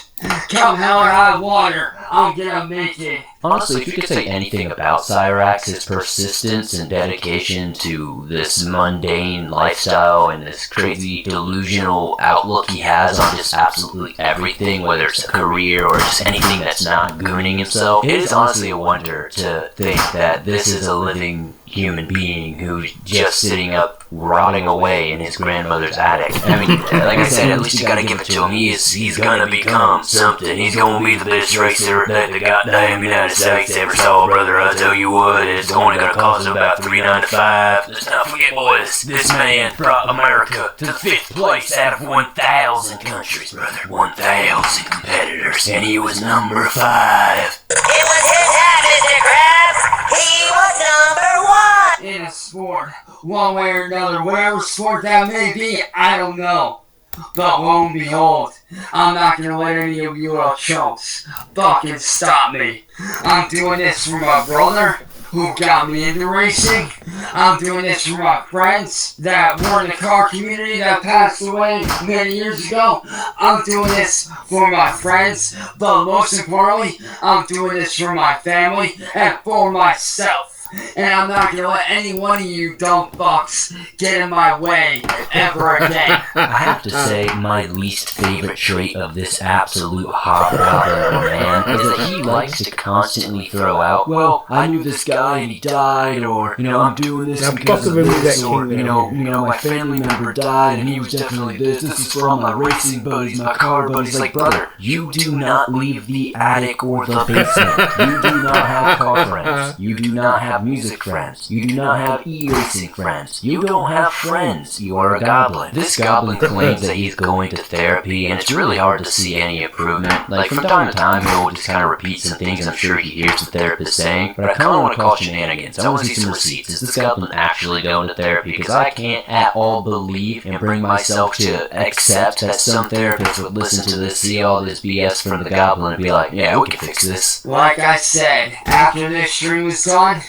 I'm deleting my channel for my music, I'm putting all my music gear up for good, and I'm jumping back where I should have been the whole time, behind the fucking wheel, practicing, getting better, winning races, doing what I love. Cause let me tell you, I'm not gonna be micromanaged by you pussies any fucking more. Does anybody actually believe Cyrax has ever won a race that wasn't against just all bots, and where he basically sets it up to where it's on baby mode? Because every single clip I've seen of this guy playing any racing games, he literally drives like a 4-year-old, dude. He's like swerving and hitting everything. He can't even follow the drive assist. I've never played Forza one day in my life, not a one day. I've barely even played something like Need for Speed in my lifetime. I guarantee you I could pick up that wheel and still end up in a better position every single time than Cyrax. And you guys can tell by the title, you guys are going to laugh, and I mean laugh at what I'm about to tell you guys. Like, I couldn't believe the balls on this kid. Like, so Today, my little sister came over, hung out for a bit. My little sister was up. But shortly after she left, came over to hang out for a bit. My ex best friend Jake shows up out of the blue. Just completely out of random. And me and him were... Okay, could you... Yes. Do you have a lantern? Yes. Where, honey? Right there. Let's see if it's Does it work? Yes. Because we could lose power. That sucks. Oh, yes, that's great. Chris, where can I put this so you can find it in the dark on the table? I know where to find it. Okay. Don't mix it up with yours. No, listen, don't be heavy-handed. Jamie's bright. Okay. Now, I might leave this one in the bathroom, y'all. So maybe, you won't have to carry. But don't be heavy-handed and don't leave it on. I know what it is, so I can put. Don't leave this one. I'm going to leave it in the bathroom. Don't get it wet. Okay. Okay? I just want to make sure you had one. Okay. Thank you, Diane. I thought he had one.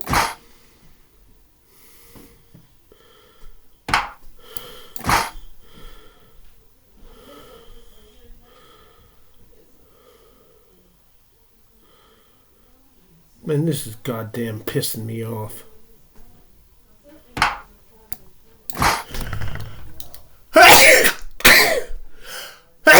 Damn!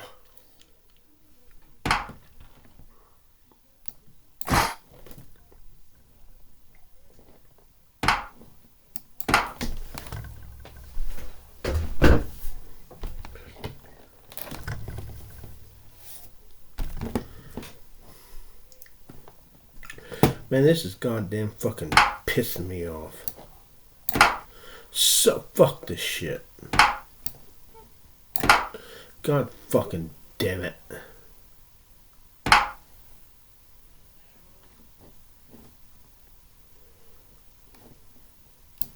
Suck my dick, bitch.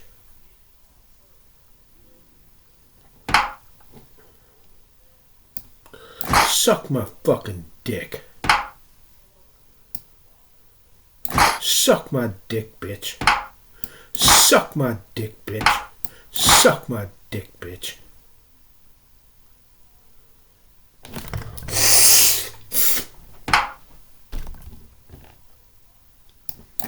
Suck my fucking dick.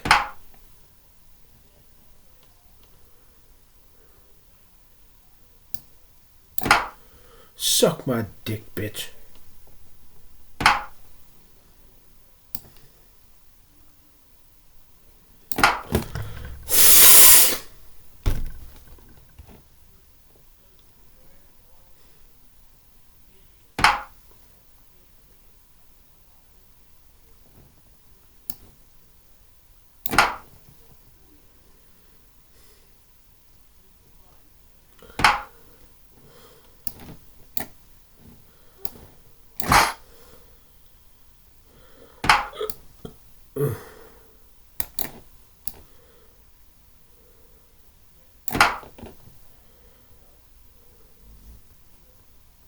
I can just get rid of these fucking bones.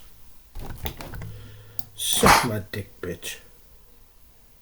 God damn it.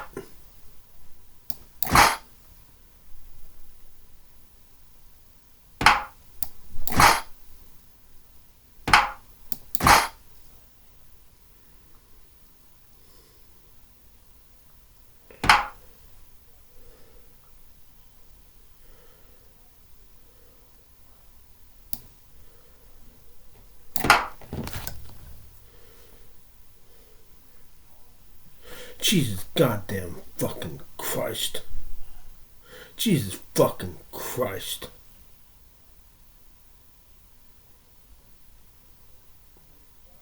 Jesus fucking Christ. Suck my dick, bitch.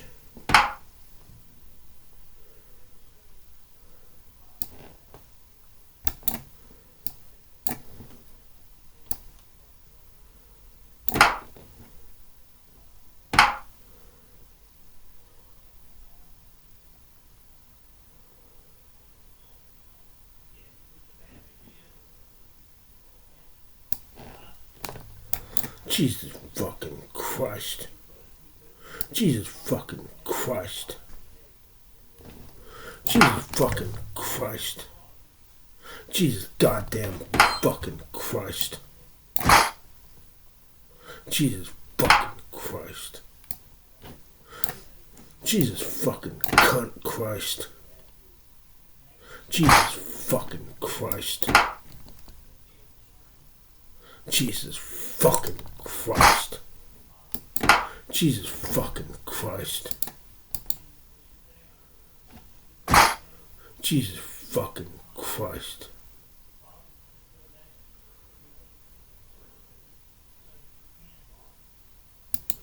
We're sitting down, talking and shit, just shooting the shit. Well, while we're sitting there talking, he's got a new truck. So, it's cool, it's a Dodge, it's a nice one, it's a 95. Not a bad year for Dodge, not gonna lie. Pretty damn good. It's a 95 Dodge Ram, V6, not bad. So, I asked him when he was running underneath the hood, and he's like, V6, no turbo with intercooler. So, alright, cool, pop the hood, let's see this monster, let's see the beast. I personally don't know a whole lot about cars, so he might be a little bit knowledgeable on this subject, but the way he's so snobby calling out a friend in public on a video being like, "Oh, your car sucks, bro, you can't beat my roommate," and after some digging, I'm pretty sure the roommate is literally Ed, so it's actually hilarious when you really think about it. But this guy's literally comparing one pile of crap to another pile of crap and trying to make it sound like he knows what he's talking about. That's what I'm picking up from all this, but maybe I'm wrong. But just hearing him talk about cars or anything race related is just so embarrassing. So he freaking pops the hood, and all of that, not a bad engine at all. Not bad. It's actually pretty damn decent for the year. It could use a few upgrades, not gonna lie, but other than that, the engine's freaking solid, it's nice. This dude had the fucking balls to say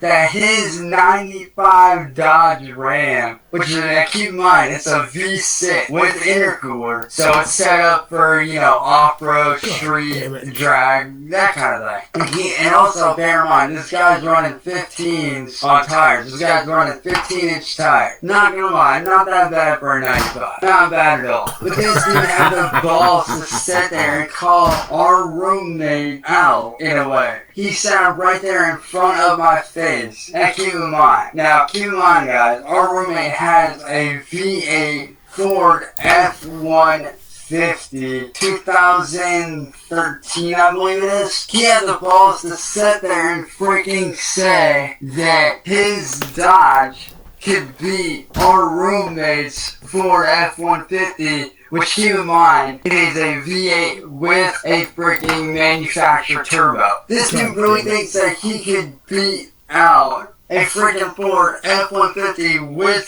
turbo factory made, because it came with the factory. You guys don't know, the 2013 Ford F-150 did come manufactured with turbo automatically. It's a Ford F-150 factory, bro. It's an antique, bro. Like this thing, it only went in your rails, it'll dust your wheels, bro. Maybe it's just me being a douche canoe, but honestly, I just can't take anything Chance says seriously. Even if he is knowledgeable about all this, it's just the smug, weird egotistic attitude that he has toward it, and acting like his homeboy is somehow in the wrong because he's confident in his car or just excited to have a new truck. Like, come on, brother, this is why you don't have anybody in your life that has any good intentions for you. This is why you're only surrounded by trolls and will likely be alone forever. This dude's sitting here saying that he could beat out our freaking roommate's Ford F-150. Dude, when he told me that, I kept my mouth shut. But I'm just sitting there in my mind thinking, dude, you would get blown the fuck away. You may as well freaking put your truck in park and just leave it there, because you ain't keeping up with that kind of horsepower, man. Granted, like I said, his V6 is not bad, especially for the make it, which is a 1995. Good year for Dodge, like I said, good trucks, nice body. They came with some pretty good body kits, not gonna lie. He got a brand new grill, like I said, new intercooler. He actually just installed that in. But for you to sit there and think that just because you got an intercooler, which doesn't do much for your speed to begin with, oh my god, he legit called him out in front of everyone. And I'm just wondering, you ain't as badass as you think, dude. If you guys want to know his name's Jake Brony. You can look him up on Facebook. And if you guys do happen to know Jake, and if he does have Facebook, let me know, because I wanted to see this shit. So Jake, if you're watching this, man, which I'm pretty sure you are, but dude, you are not beating our roommate's truck. Alright. Enough of that. It goes on forever. Again, I've taken like multiple 30 to 45 minute clips, and if I cut it down to like a 2-3 minute session, because that's all you need to know. This guy repeats himself so much, and there's like so much dead air. This story is highly unbelievable, but if it is real, it's really sad, because he's literally doxing his homie in a video, being like, hey, this guy said some shit, man, go after him. So he's kind of like, what, bro? Like, that's crazy, all because you're ex-friends now. Anyways, well, this next clip's going to show you some super high quality footage that's apparently providing totally legitimate income for his family. Shows you how good he is at racing as well, which is, not very good.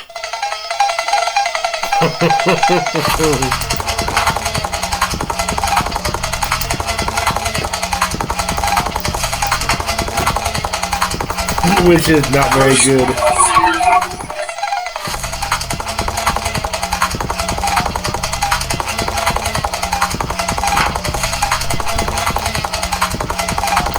Get that whore out of here.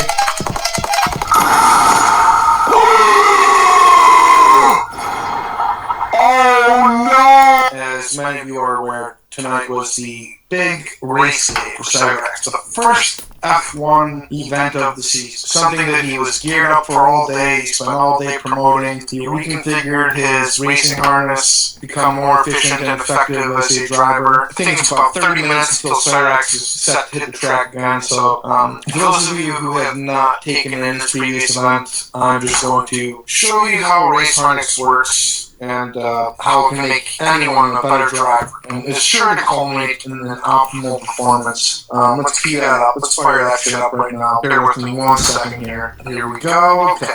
You ever seen one of these before? No? It just shows you're faking a phone. This, I did that was I took, ran through the middle piece, or through the middle slots, and then, obviously, we can always do this shit later. For those of you who are unaware, there were a total of 20 competitors, 1 disconnected. What place do you think Cyrex came in? 19th by 30 seconds to an 8-year-old. This is the way that Cyrex plans to feed his family. This is what he does better than anyone. This is where he excels. This is where he is exceptional, right? This is what he's made for. This is all he knows. This is how he's going to feed his 3 kids that are on the way. 2 with Megan and 1 with Heather. This is how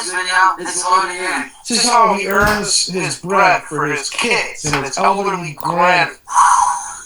Breathe in, Cyrex, schmuck. Listen, if this is what you do best in life, then you're just a straight up fucking tard, Cyrex. There's no other way to describe what has unfolded tonight. Honestly, when I first stumbled upon this whole series and all the characters within it, I didn't really know if I liked any of them. But out of all of them, Marty has to be my favorite at this point. I just love the way he can always just put the little goblin in his place. And he has a great point. If this is literally what Chance is going to do to provide for his family, that family might as well just pack their bags and move on to the dump, because that's where they're going to be living in a tent.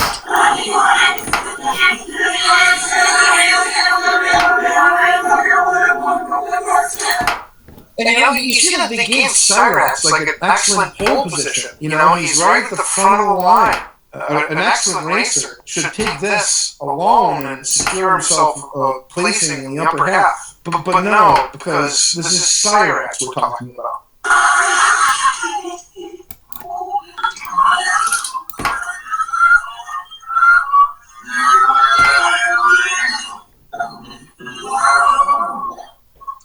Yeah, here's that one other guy, I guess, who's at the front with Cyrex.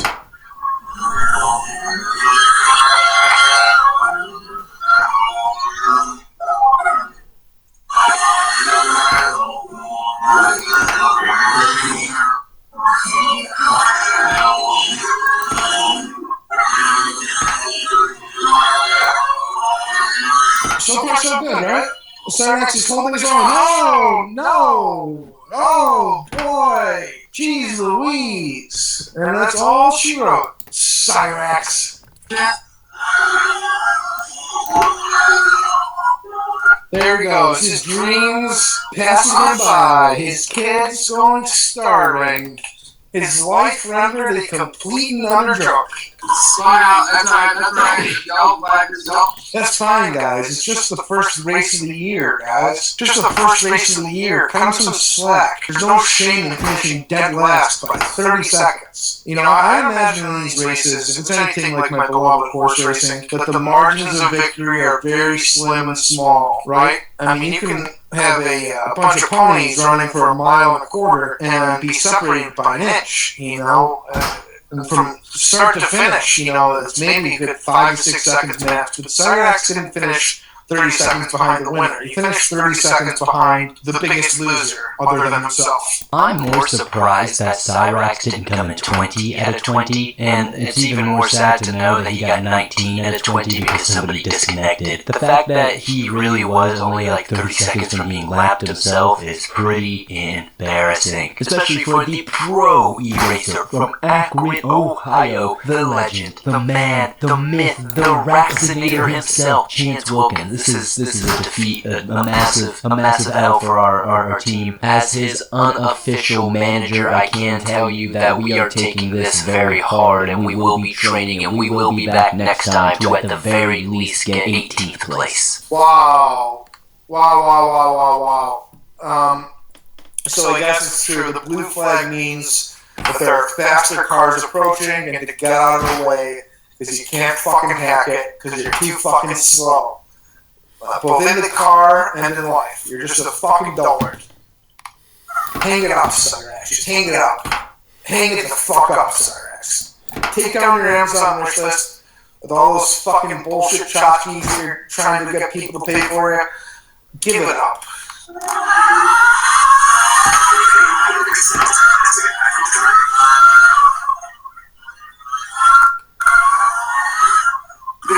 You know, it takes so long for Cyrax to get in the view of another racer, but they're nowhere to be seen. I'm fast forwarding here.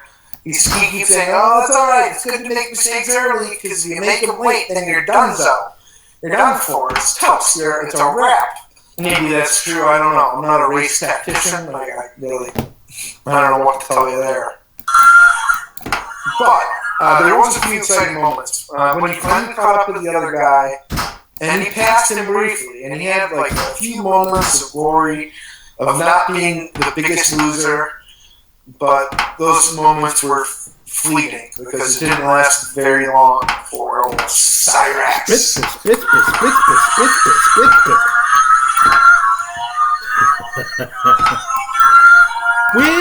the root.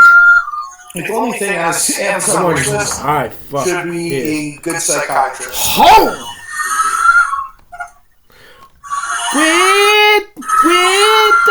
With the rook.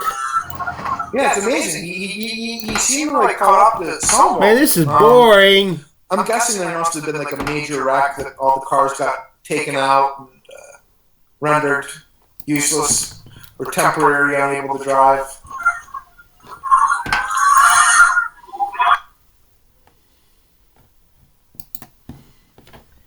It's not for a moment?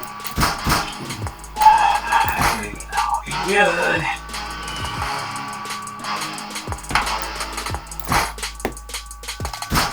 I'd say just give it a second to load now. I know I put the Netflix stuff on there for your TV too. Yeah, It should turn on by now, man. I don't know which. Are you sure it's not just loading the data? I know mine took a minute. Yeah, I took it out, man. It's still not coming out. Maybe it's still updating. They picked up your Xbox. If you want to do your TV through the Netflix stuff, you can. I love it. I try to shut it down today, but I'll see that work. Yeah, I'm pretty sure it's fine now.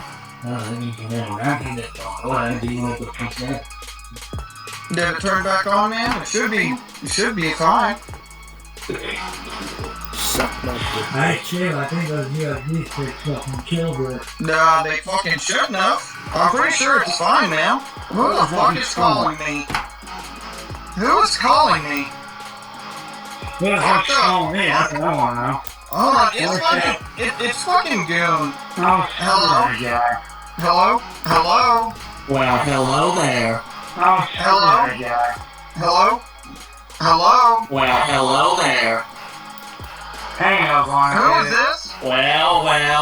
This is a surprise to speak to y'all. That's not Goon, Mr. that's fucking Cyrax, Rice. I hope you're enjoying your little package with your NFU intercepted.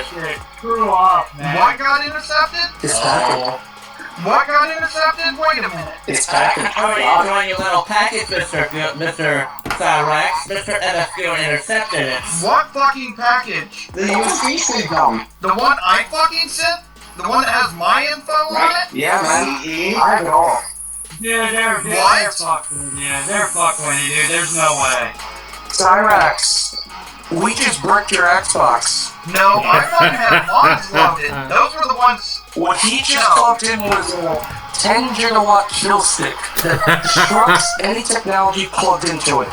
Mr. Cyrax, if you don't believe us, try plugging it in somewhere else. They just fucking sent me my address. It's done. We know where you are. We have Oh my god. We have Oh my god. We're in your Facebook. Cyrax, this is I gotta hear that again. If you don't believe us, try plugging it in somewhere else. They just We have Oh my god. Plugging it in somewhere else. They picked They his just ass fucking up. sent me my address. It's done. We know where you are. We have Oh my god. We have Oh my god. We're in your Facebook. Oh, I love it. This is what happened.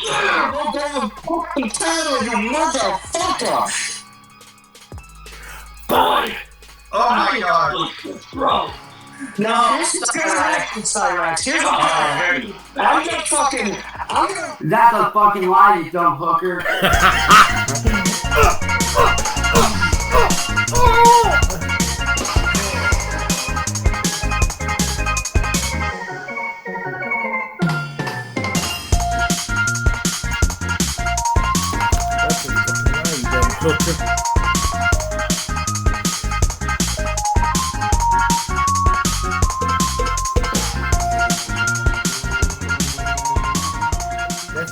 Welcome back to episode 3 of my deep dive into the lol cow horror story of James Wilkins, aka Cyrax. In the last 2 installments of the series, we have spent the better part of 2 hours acquainting ourselves with Chance, his family, and the main protagonist, Music Biz Marty. This episode will examine some of the most critical moments in Rax Nation trolling history. To start, we will discuss the Heather 2 arc. Some people might want me to examine Heather 1, but I have plans for that in a different video. In the introduction of this video, we saw a classic troll moment. Liquid Chorus and some of the other Discord trolls tricked Cyrax into plugging in a USB kill switch into his Xbox, which at the time was his primary source of entertainment. Everyone involved was a confirmed troll. This following clip will start our descent into the Heather 2 arc. It will be long, so buckle in and prepare for the ride.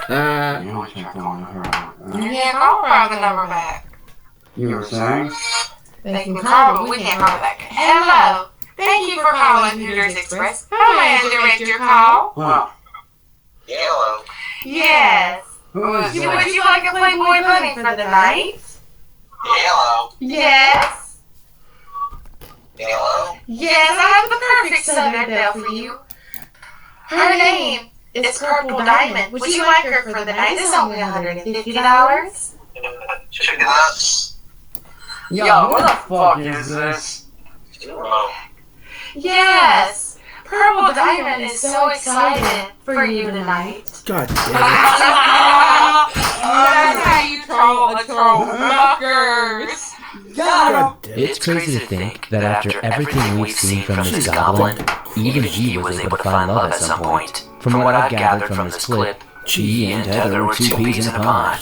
Before we move on, here's a quick overview of Heather. Heather Kraut, who apparently died May 2022, also known as Heather 2 and Sapphire Envy, is not to be confused with Heather 1, who is a completely different person and a completely different story, and that's going to be covered at another time. The circumstances of how they met aren't entirely known, but Cyrax cheated on and broke up with his then-girlfriend, Abby, for Heather, and tried to cover it up by claiming and broke up with his then-girlfriend, Abby, for Heather, and tried to cover it up by claiming he felt abused. Heather, too, was Cyrax's most involved girlfriend when it came down to his content, as they made many videos together, most of which were standard small YouTuber couple videos, but with that added element of Cyrax. With that brief background in mind, let's continue our journey. I talked to Heather's wife today.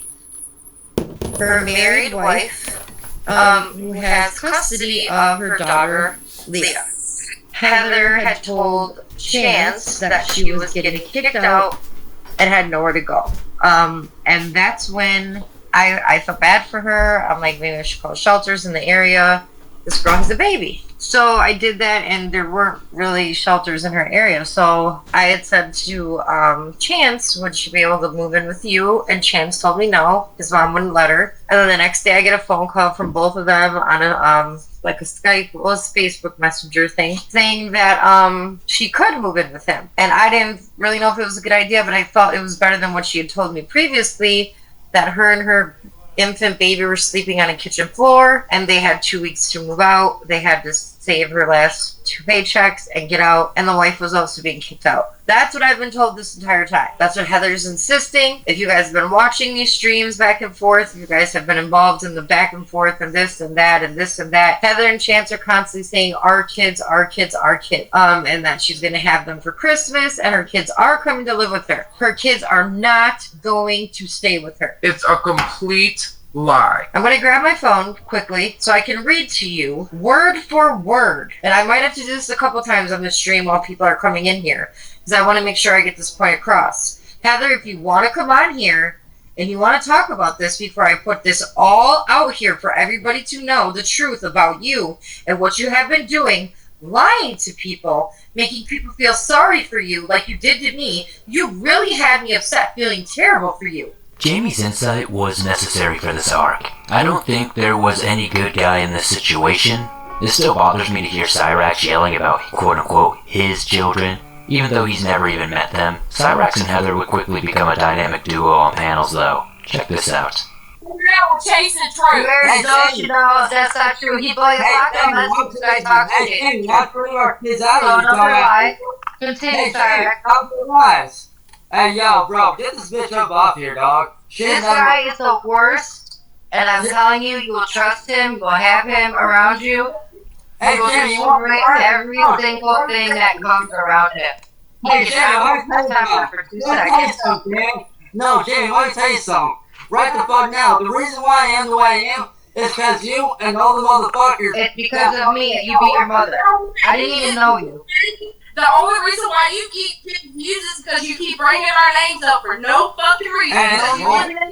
The cops were just at my house for no reason. A guy was shot at the same time.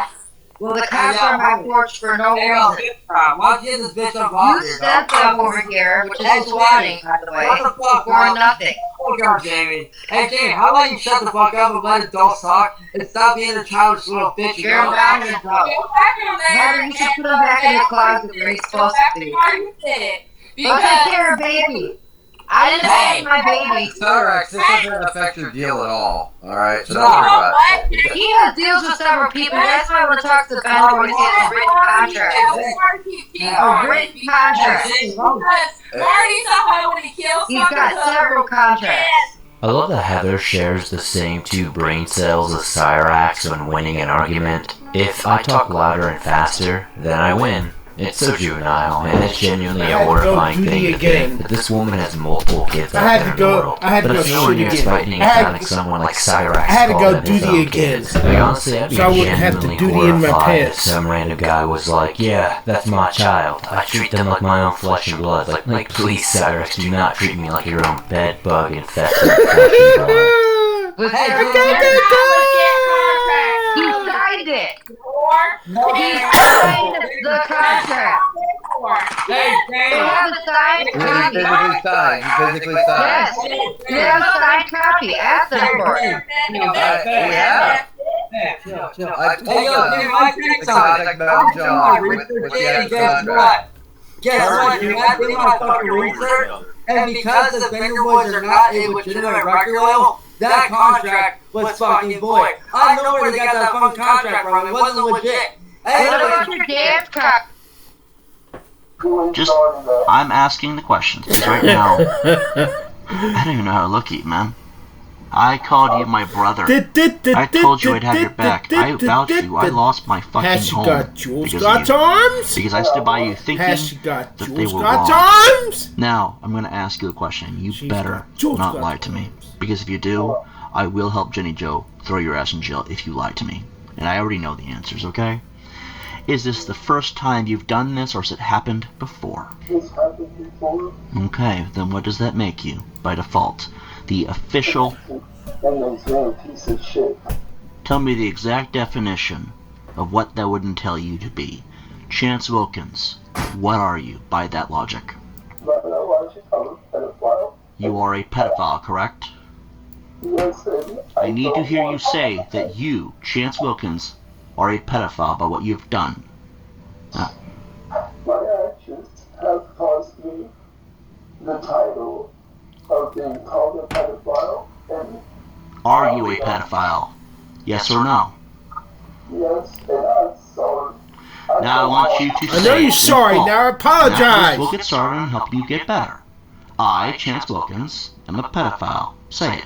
I'm a pedophile. It's the whole thing. I just Wilkins am a pedophile, and I want you to know that I don't want to do that.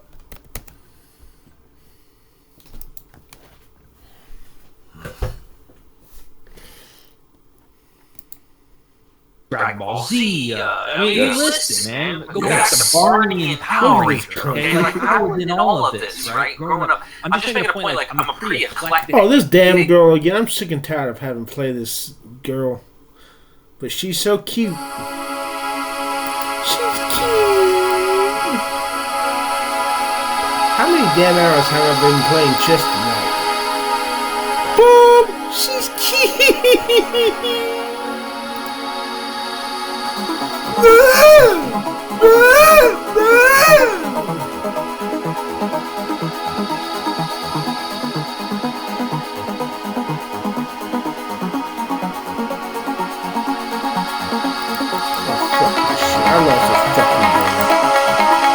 Ain't no way in God's green hell I can win this fucking game. You suck my dick, bitch.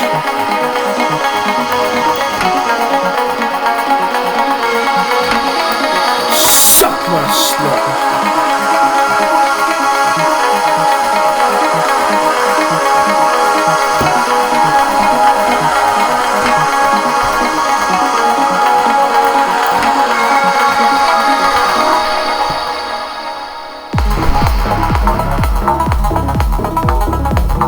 Chaz dootied in his pants. Chaz dootied in his pants. It smells like somebody shit in his pants. It smells like somebody shit in his pants.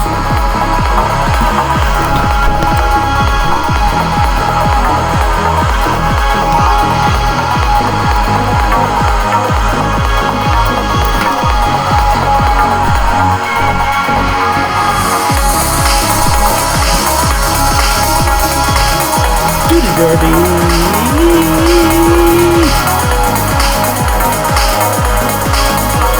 Chance Wilkins.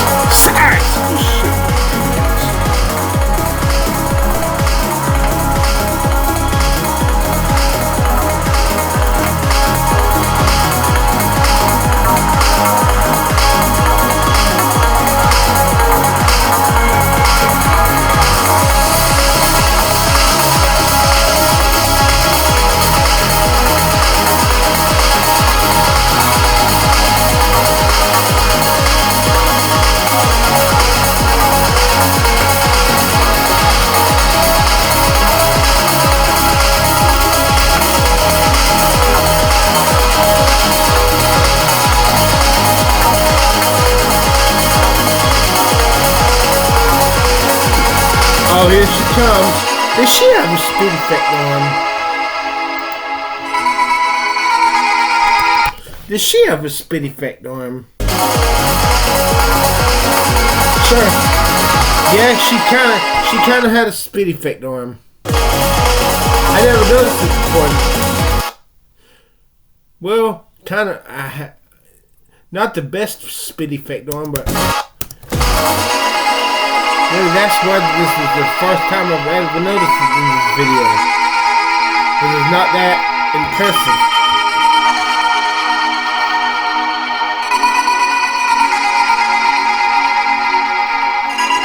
Boop! She's cute! With the surface of her arm.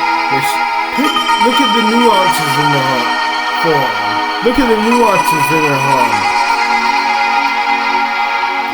Look at the nuances in her arm. Look at the nuances in her. Look at the nuances in her. Look at the nuances in her arm. Look at the nuances in her arm. Look at the nuances in her arm. Look at the nuances in her arm. Look at the nuances in her arm. She's cute. Boop. I wish I could touch her head in real life.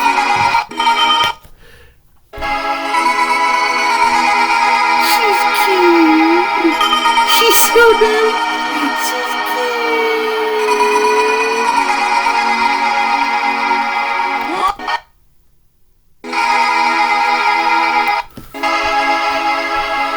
How far back does she go? I want to see her without that stupid bar.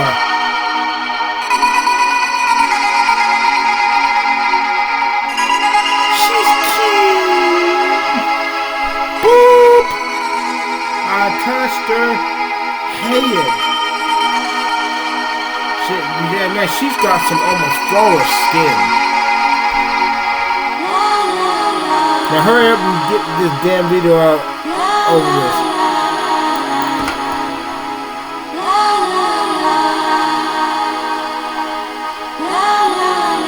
You suck my dick, bitch.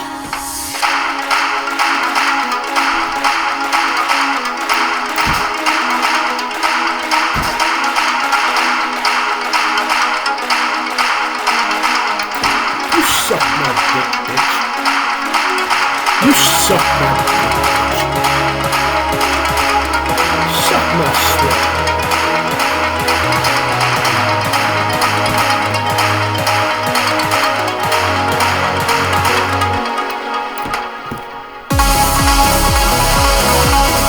I hate having to fucking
Come on, you dickhole.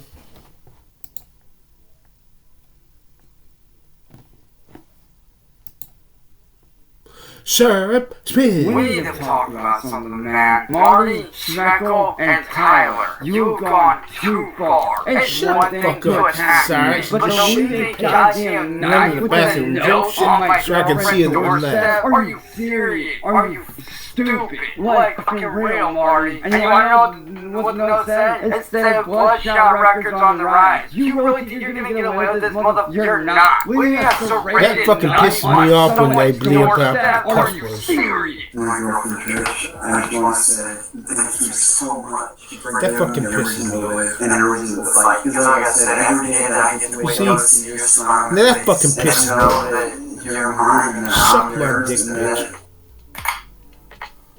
Try me. That's a fucking lie, you dumb hooker. Oh, I love when they have them say that. Try me. and I'm yours, and that. Try me. That's a fucking lie, you dumb hooker.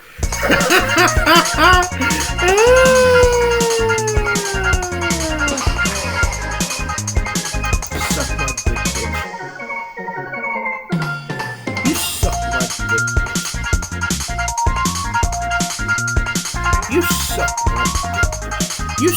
You suck my dick. You suck my dick, bitch. You suck my dick, bitch.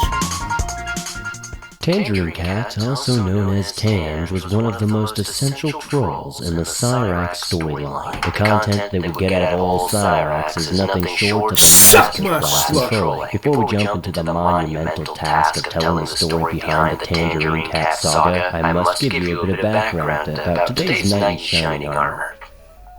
Tange is a Scottish catfish and troll who took on the task of trolling Cyrax sometime in early 2021. They dedicated several months to the job, spending the better part of February to April stringing the goblin along. Now, it's not entirely known how Tange would connect with Cyrax. Many speculate Marty may have been the medium, but if I had to guess, it was probably likely on Facebook or Discord. This seems to be where he finds most of his troll. Oh my god! Tange would make their debut by leaking a conversation. Oh my Cyrax fucking made god! bizarre comments about eating a Snickers bar out of someone's backside, Oh my presumably fucking referring to god! eating feces as a fetish. Despite this, Cyrax didn't realize she was a catfish and continued talking to her. After a couple of days of talking to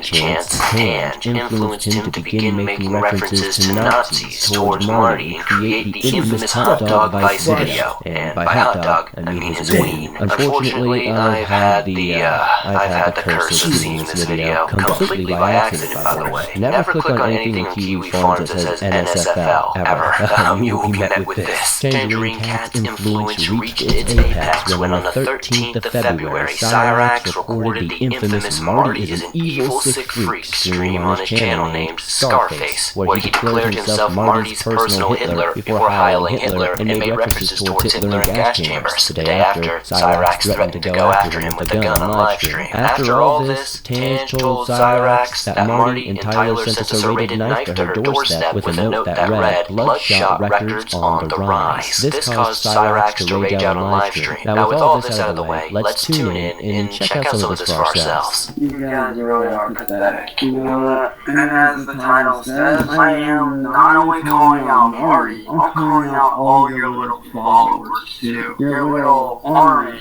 if you will. You're pathetic. I find that your followers are a joke. You see, I was sitting here working on a rough sketch for an art stream later on when I came across Marty doing what he does. And I decided to peek into the comments. Now, let's go through the list of names that I'm about to call out here. First off, Tangerine Cat, Classic Games Canada, Michael Tucker, Benelli, Robert California, Simeon Acre, Justice Jamie, Tangerine Cat again. So really, this is where the story begins. Cyrax does plenty of live streams calling Marty out. Tange would be on some of Marty's live streams, some of the comment sections, etc., and he would call her out alongside a bunch of other trolls, but he will call Tange out several times in this little clip. Might have accidentally cut out one of them, but he at least said it 3 times before he moved on. Somehow, after this, Tange would wiggle her way into becoming a moderator and getting close to old Cyrax. Tangerine. I actually reached out to that woman and I got a hold of her. And she had no idea that Cyrax was making this video. She didn't want any of her business out there. She was really upset about it. From what it seems like, Cyrax just found some Facebook story and commented on it. But this woman had no idea that he was going on there telling her story and calling out the sheriff. Like, she was fucking furious. I might even give her a ring in a second here after I cover the camp time debacle. But yeah, if you're curious about that woman, you'll be more than happy with what's ahead. You know, Tangerine Cat, that's an interesting thing. When I found Cyrax, there was 3 people in this chat, and I was 2 of them. That's just honest God's truth. You can ask Cyrax that. I mean, from that perspective, we could argue that I actually made Cyrax. And I don't really like to think of, I don't really care about numbers or any of that shit. You know, I just like having a good laugh and getting come up in some little Cyrax here.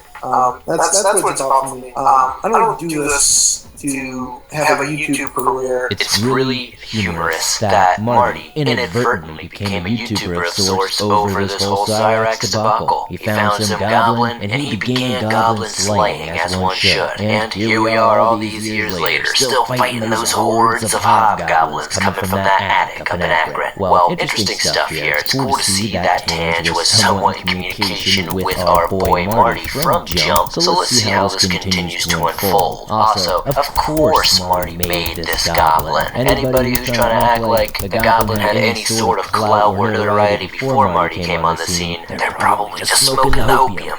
Some of you may have noticed that Tangerine Cat is no longer a model channel. There's a very good reason as to why. She asked me to go on the Marty's channel, talk to her, and I did just that. I went on there, I explained myself, and I apologized for literally 5th time. She sat there, basically threw it in my face. Now, let me read off the last message that she had sent. Let's see, right here. Yeah, when Marty brought your past to the record, you didn't like it.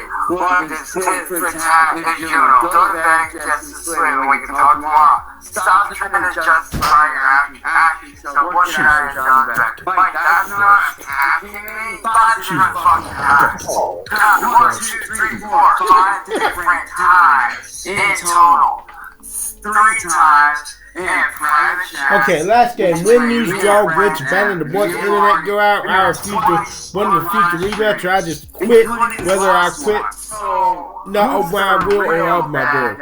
On a Music Biz Marty live stream, a quick glimpse of Marty's Discord messages was shown, and you could see Tangerine Cat was one of those message threads. It is speculated that this is when Marty and Tange were brainstorming their catfishing plan. Cyrax and Tange started dating around February 5th. Much of the archive footage has been lost due to channels being taken down by Cyrax and unfortunately YouTube's terms of service. With this said, sometime between the 5th and the 19th, Tange would become a moderator on Chance's then channel, and somehow within that time span was also removed as a moderator. They would also break up for, assumably, the first time. Marty would react in real time. Just got breaking news. It seems that Cyrax is no longer with Tangerine Cat. Whoa, the Tangerine? How did that come about? I wonder. I know he watched his hands of you. Is he doing the same with Tangerine, or is she watching her paws of him? I think, I don't know. This is breaking news, and I really don't have all the details. Right. Well, that's really unfortunate on Tangerine's behalf. I feel maybe for her. I don't really feel for Cyrax whatsoever because he's just a playboy and just burns them, loves them and leaves them, whether they're pregnant or not. I'm sorry to hear that, Tangerine, but it's probably for the better, girl. I honestly would sweat it. Definitely for the better for you. You don't need someone like that in your life. Best wishes to you. Take your time. You'll find somebody better. I'm not sure if Tangerine where she's from or whatever, but there's a nice gentleman named Rich Life who, sure would be able to wine you down and treat you better than Cyrax could. Now we know our boy Raxy Poo is not one to keep things going. it down. So poor Cyrax would take to the internet, YouTube in specific, to make a video all about why his relationships don't seemingly turn out well. They start well, You and feel then they like always a end sack up of bricks failing, of shit. falling into the Each one a ground, ton of face shit. planting, absolutely 9/11ing themselves. Something I wanted to point Now out. fuck up and bring this mic down here. He's like, yeah, like you gonna like one of my favorite YouTubers said he was kind of late, brother. I gotta break up with her, brother. It ain't meant to be. I can't have a bride, can't have a woman that ain't gonna like my favorite PewDiePie video. I'm telling you, brother. It's a no-go for me, brother. I'm sorry. Prime example. You are gonna eat my root. And this is not a prime example of what I deal with. Tangerine Cat is a perfect example, actually, of what I deal with. But one thing that not a lot of people understand, and wonder, and I know a lot of people wonder why did me and Tangerine Cat split. What happened between me and her is actually a prime example of something that I do deal with. Everything starts out great. You know, everything's good, everything's solid, you know, I'm usually happy with the person. And then, like I said with Tangerine Cat, she started to show her true color. Because last night, and she started off in the worst way possible. If you guys know one of my favorite YouTubers that I watch, and that I follow, and, you know, that I've gotten to, you know, hang out on live streams with via YouTube, Twitch, all that stuff, she had judged him based on his looks. Cyrax wouldn't have to rough it alone for very long, though. He and Tange would get back together on February 27th. Tange was claiming the Heart Once with the Heart Once on a Music Biz Marty live stream. Not even 24. So, she had judged him with via YouTube, Twitch, all that stuff. She had judged him based on his looks. Cyrax wouldn't have to rough it alone for very long, though. He and Tange would get back together on February 27th. Tange was claiming the Heart Once with the Heart Once on a Music Biz Marty live stream. Not even 24 hours later, though, Cyrax would cheat on Tange with another catfish named Martina. Now, there's some juicy details about that, but I'm kinda worried if I say something, YouTube might smite me. Here's a bit of that with Marty's reaction, though. Well, Tangerine Cat, here's what's going on. Like I said earlier, you've been victimized and cheated on. Yeah, I don't know if you had an open relationship with Cyrax. I don't know how that works, but it seems that he's having a really pretty conversation here. It's a really intense role play. I mean, I think it's more like fantasizing than yeah, but I mean, yeah, I'm just I'm imagining like your cock is covered in shit. You know, I guess so, but I don't think I could maintain an erection with shit on my face. Now, I guess I should not be surprised 10 episodes in, nearly 10 hours into this whole thing, that Cyrax is just a sexual deviant on all levels. It doesn't matter if you're black, white, yellow, green, 12 or 92 years old, this guy's gonna be sending out schmeckle pics everywhere. It's absolutely insane to think that he's into all these things. But I guess if you're locked up in your attic, you would be a bit repressed, but goddamn, brother, it's getting pretty dark out here. My girlfriend Trish, I just want to say thank you so much for giving me a reason to live and a reason to fight. Because like I said, every day that I get to wake up and see your smile on my face, and to know that you're mine and I'm yours, and that I have a future with you, and the fact that you push me to do the best that I can do, it brings a smile to my face every day. And most importantly, I want to say thank you for never giving up on me. Because just like I've been there for you, you've always been there for me, and I can't tell you how much I Go to hell. I love her, my girlfriend, my future wife, but most importantly, I'm proud to call you mine. Boys, eyes shut, lies up. You know how Cyrax goes. When he starts spitting those freestyles on these live streams and those eyes go down, those lies come out. It's definitely a sad state of affairs that he can't even pretend to care about poor old Tange here. But good news is they got back together. We're gonna have some more content to review. Things should get a little more interesting here. Now let's keep going on and see what comes of all this. I do believe Marty's gonna come in here hot. Okay, so I'm not sure who's who here. My brain is on fucking mode and don't want to think. I would say that, I mean, from what it seems like, Cyrax is probably the white text here. Otherwise, I would say he was lured, but nevertheless, fairly benign so far. But now fucking remove this promo here. Okay, so Cyrax is watching WWE hanging out. What about you? I was gonna say, okay, that's Cyrax, but then they say same. Okay, Cyrax is definitely the fucking purple guy, I think. Yeah. Okay, so he says, I'll give a hint, it's long and hard and ready for 7. I think that's referring to his penis. I guess this person refers to a sex toy, and Cyrex clarifies that it's actually his penis. Okay, so then Cyrex is sent a sultry picture that, no, Cyrex is a white guy. Then, okay, so he makes reference to spanking her. And then he looks up a picture of a woman getting spanked on her bare ass and sends it on over. It works. I'd do that to you all you wanted, and then I'd eat your pussy and your asshole for you. Oh, you didn't mean spank Cyrex. I mean, that would be a pretty hilarious image there. It's already cringy enough to read people's texts like this, let alone imagining that it has to be the Goblin. And honestly, it's hard to think that anybody in their right mind would find any attraction to this guy, especially just because his flirting and riz skills are literally on 0, probably on the negative scale, but really, to be honest, definitely interesting stuff here. Let's keep continuing on and see what Marty digs up for us. Well, you know, this whole time he's masquerading that he's just so in love with this Trisha, and clearly not being a very good boy.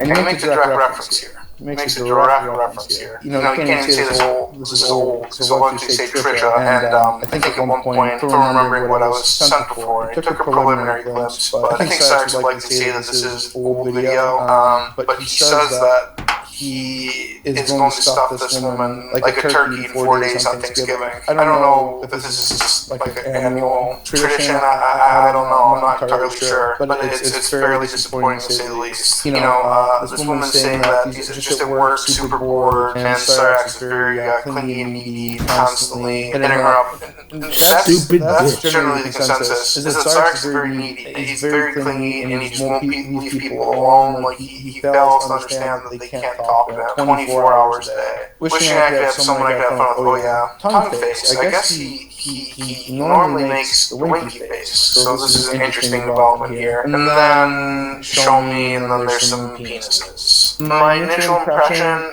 it's still a little bit puffy in the middle from the infection, but it seems to be healing up nicely. It would truly be a video about Cyrex without a little bit of mini goblin action coming up here. Obviously, some weens had to be sent out, unsolicited or solicited. It's an interesting tactic to see somebody like Cyrex using the fact that they have a girlfriend, then pretending like that relationship is so bad and toxic to try to get sympathy and some sort of attention from another woman. Again, it just reminds me of like high school tactics. It reminds me of things that I knew people doing back in those days of my life. I'm sure adults do this type of shit too, but like it's actually mind-blowing to me that Cyrex really can hardly get one online girlfriend, let alone being a troll. And then he's gonna try to exploit that immediately into getting some other sort of, you know, deviancy out of it. It's like, brother, can you not get enough from that one person? I don't know much about Tange. I don't know if she was sending over pictures or anything, but sheesh, brother, like, are you really that, like, you know, motivated sexually? Like, to me, it's just crazy to think that this guy's out here beating his wild goblin stick 15 plus times a day, getting and sending pictures all over the internet, and this guy still has time to want to either have a girlfriend and then cheat on them several times, or just try to get a girlfriend in general. Like, the effort to me makes no sense. It's like, dog, if you just want to whore around, it's way easier to do without a girlfriend attached, brother, because you're just gonna keep finding yourself in this weird position. But again, Cyrex really wants to have his own family. He wants to have kids that he can be proud of. Honestly, if Cyrex put the same amount of effort he did into getting a girlfriend and or cheating on said girlfriend as he did to his racing career, his music career, his anything career, he might have actually had a little success over all these years.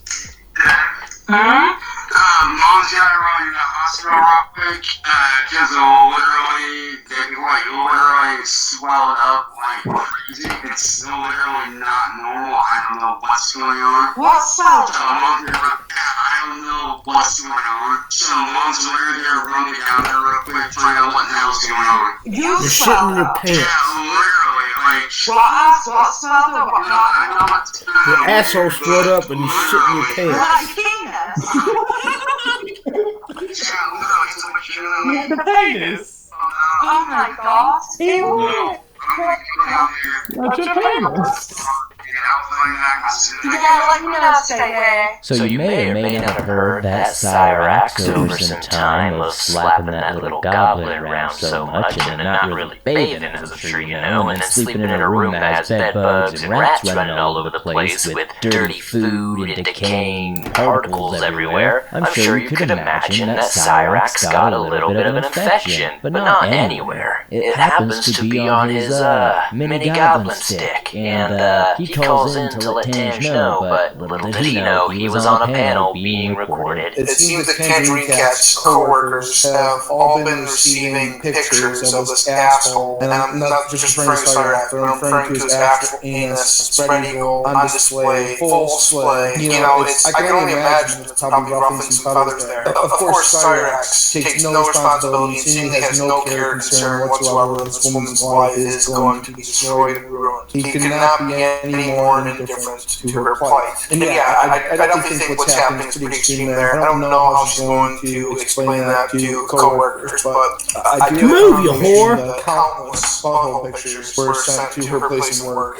and who knows how that's going to play out. The level of trolling against Cyrax throughout this story gets worse and worse with each troll and/or real girlfriend. Obviously, Tange was a troll girlfriend. I'm not too sure how real some of these things are. Obviously, a lot of the stuff is just kind of made up to make Cyrax think things are happening. This one might have a little bit of legitimacy behind it. I've seen a bunch of different theories online. Some people say that it's real, some people say it was fake. To have your alleged boyfriend, regardless if it was a troll or not, booty hole being sent to your coworkers, and then you have to go and work with those people the next day is absolutely diabolical work. In this next quick clip we're gonna go over, Cyrax is a little upset with Tange because Tange apparently unmodded or removed somebody who was defending Cyrax. Now, Cyrax doesn't like that. He doesn't have a lot of people in his corner, so when you take away one of his people who are defending him, he gets very angry. He becomes Mr. Mean Goblin. And I did address this. I did already address this. Like I said, there were some trolls in the fucking chat earlier today that were being fake as fuck. No, that's not what I was saying. What I was saying is there were some people in the chat being fake as today. And they were literally attacking her and trolling me, and she was trying to get rid of them, and people were getting pissed off because she was saying, oh, you know, these are actual trolls because she has a knack for finding trolls. And she was getting rid of them, and people were getting pissed that she was getting rid of them, and Cordy came in and was like, oh, well, true, you know, mods are supposed to time out, not ban, that's not fucking true.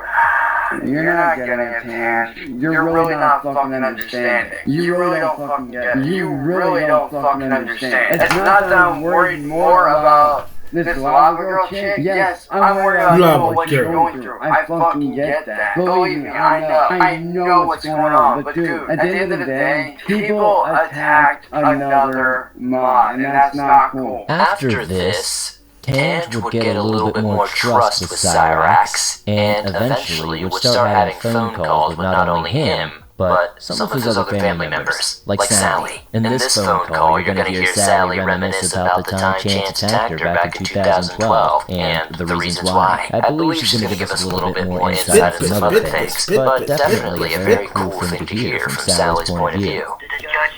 If you ever touch me or anybody living in this house or anybody in course that you would wind up back in jail. And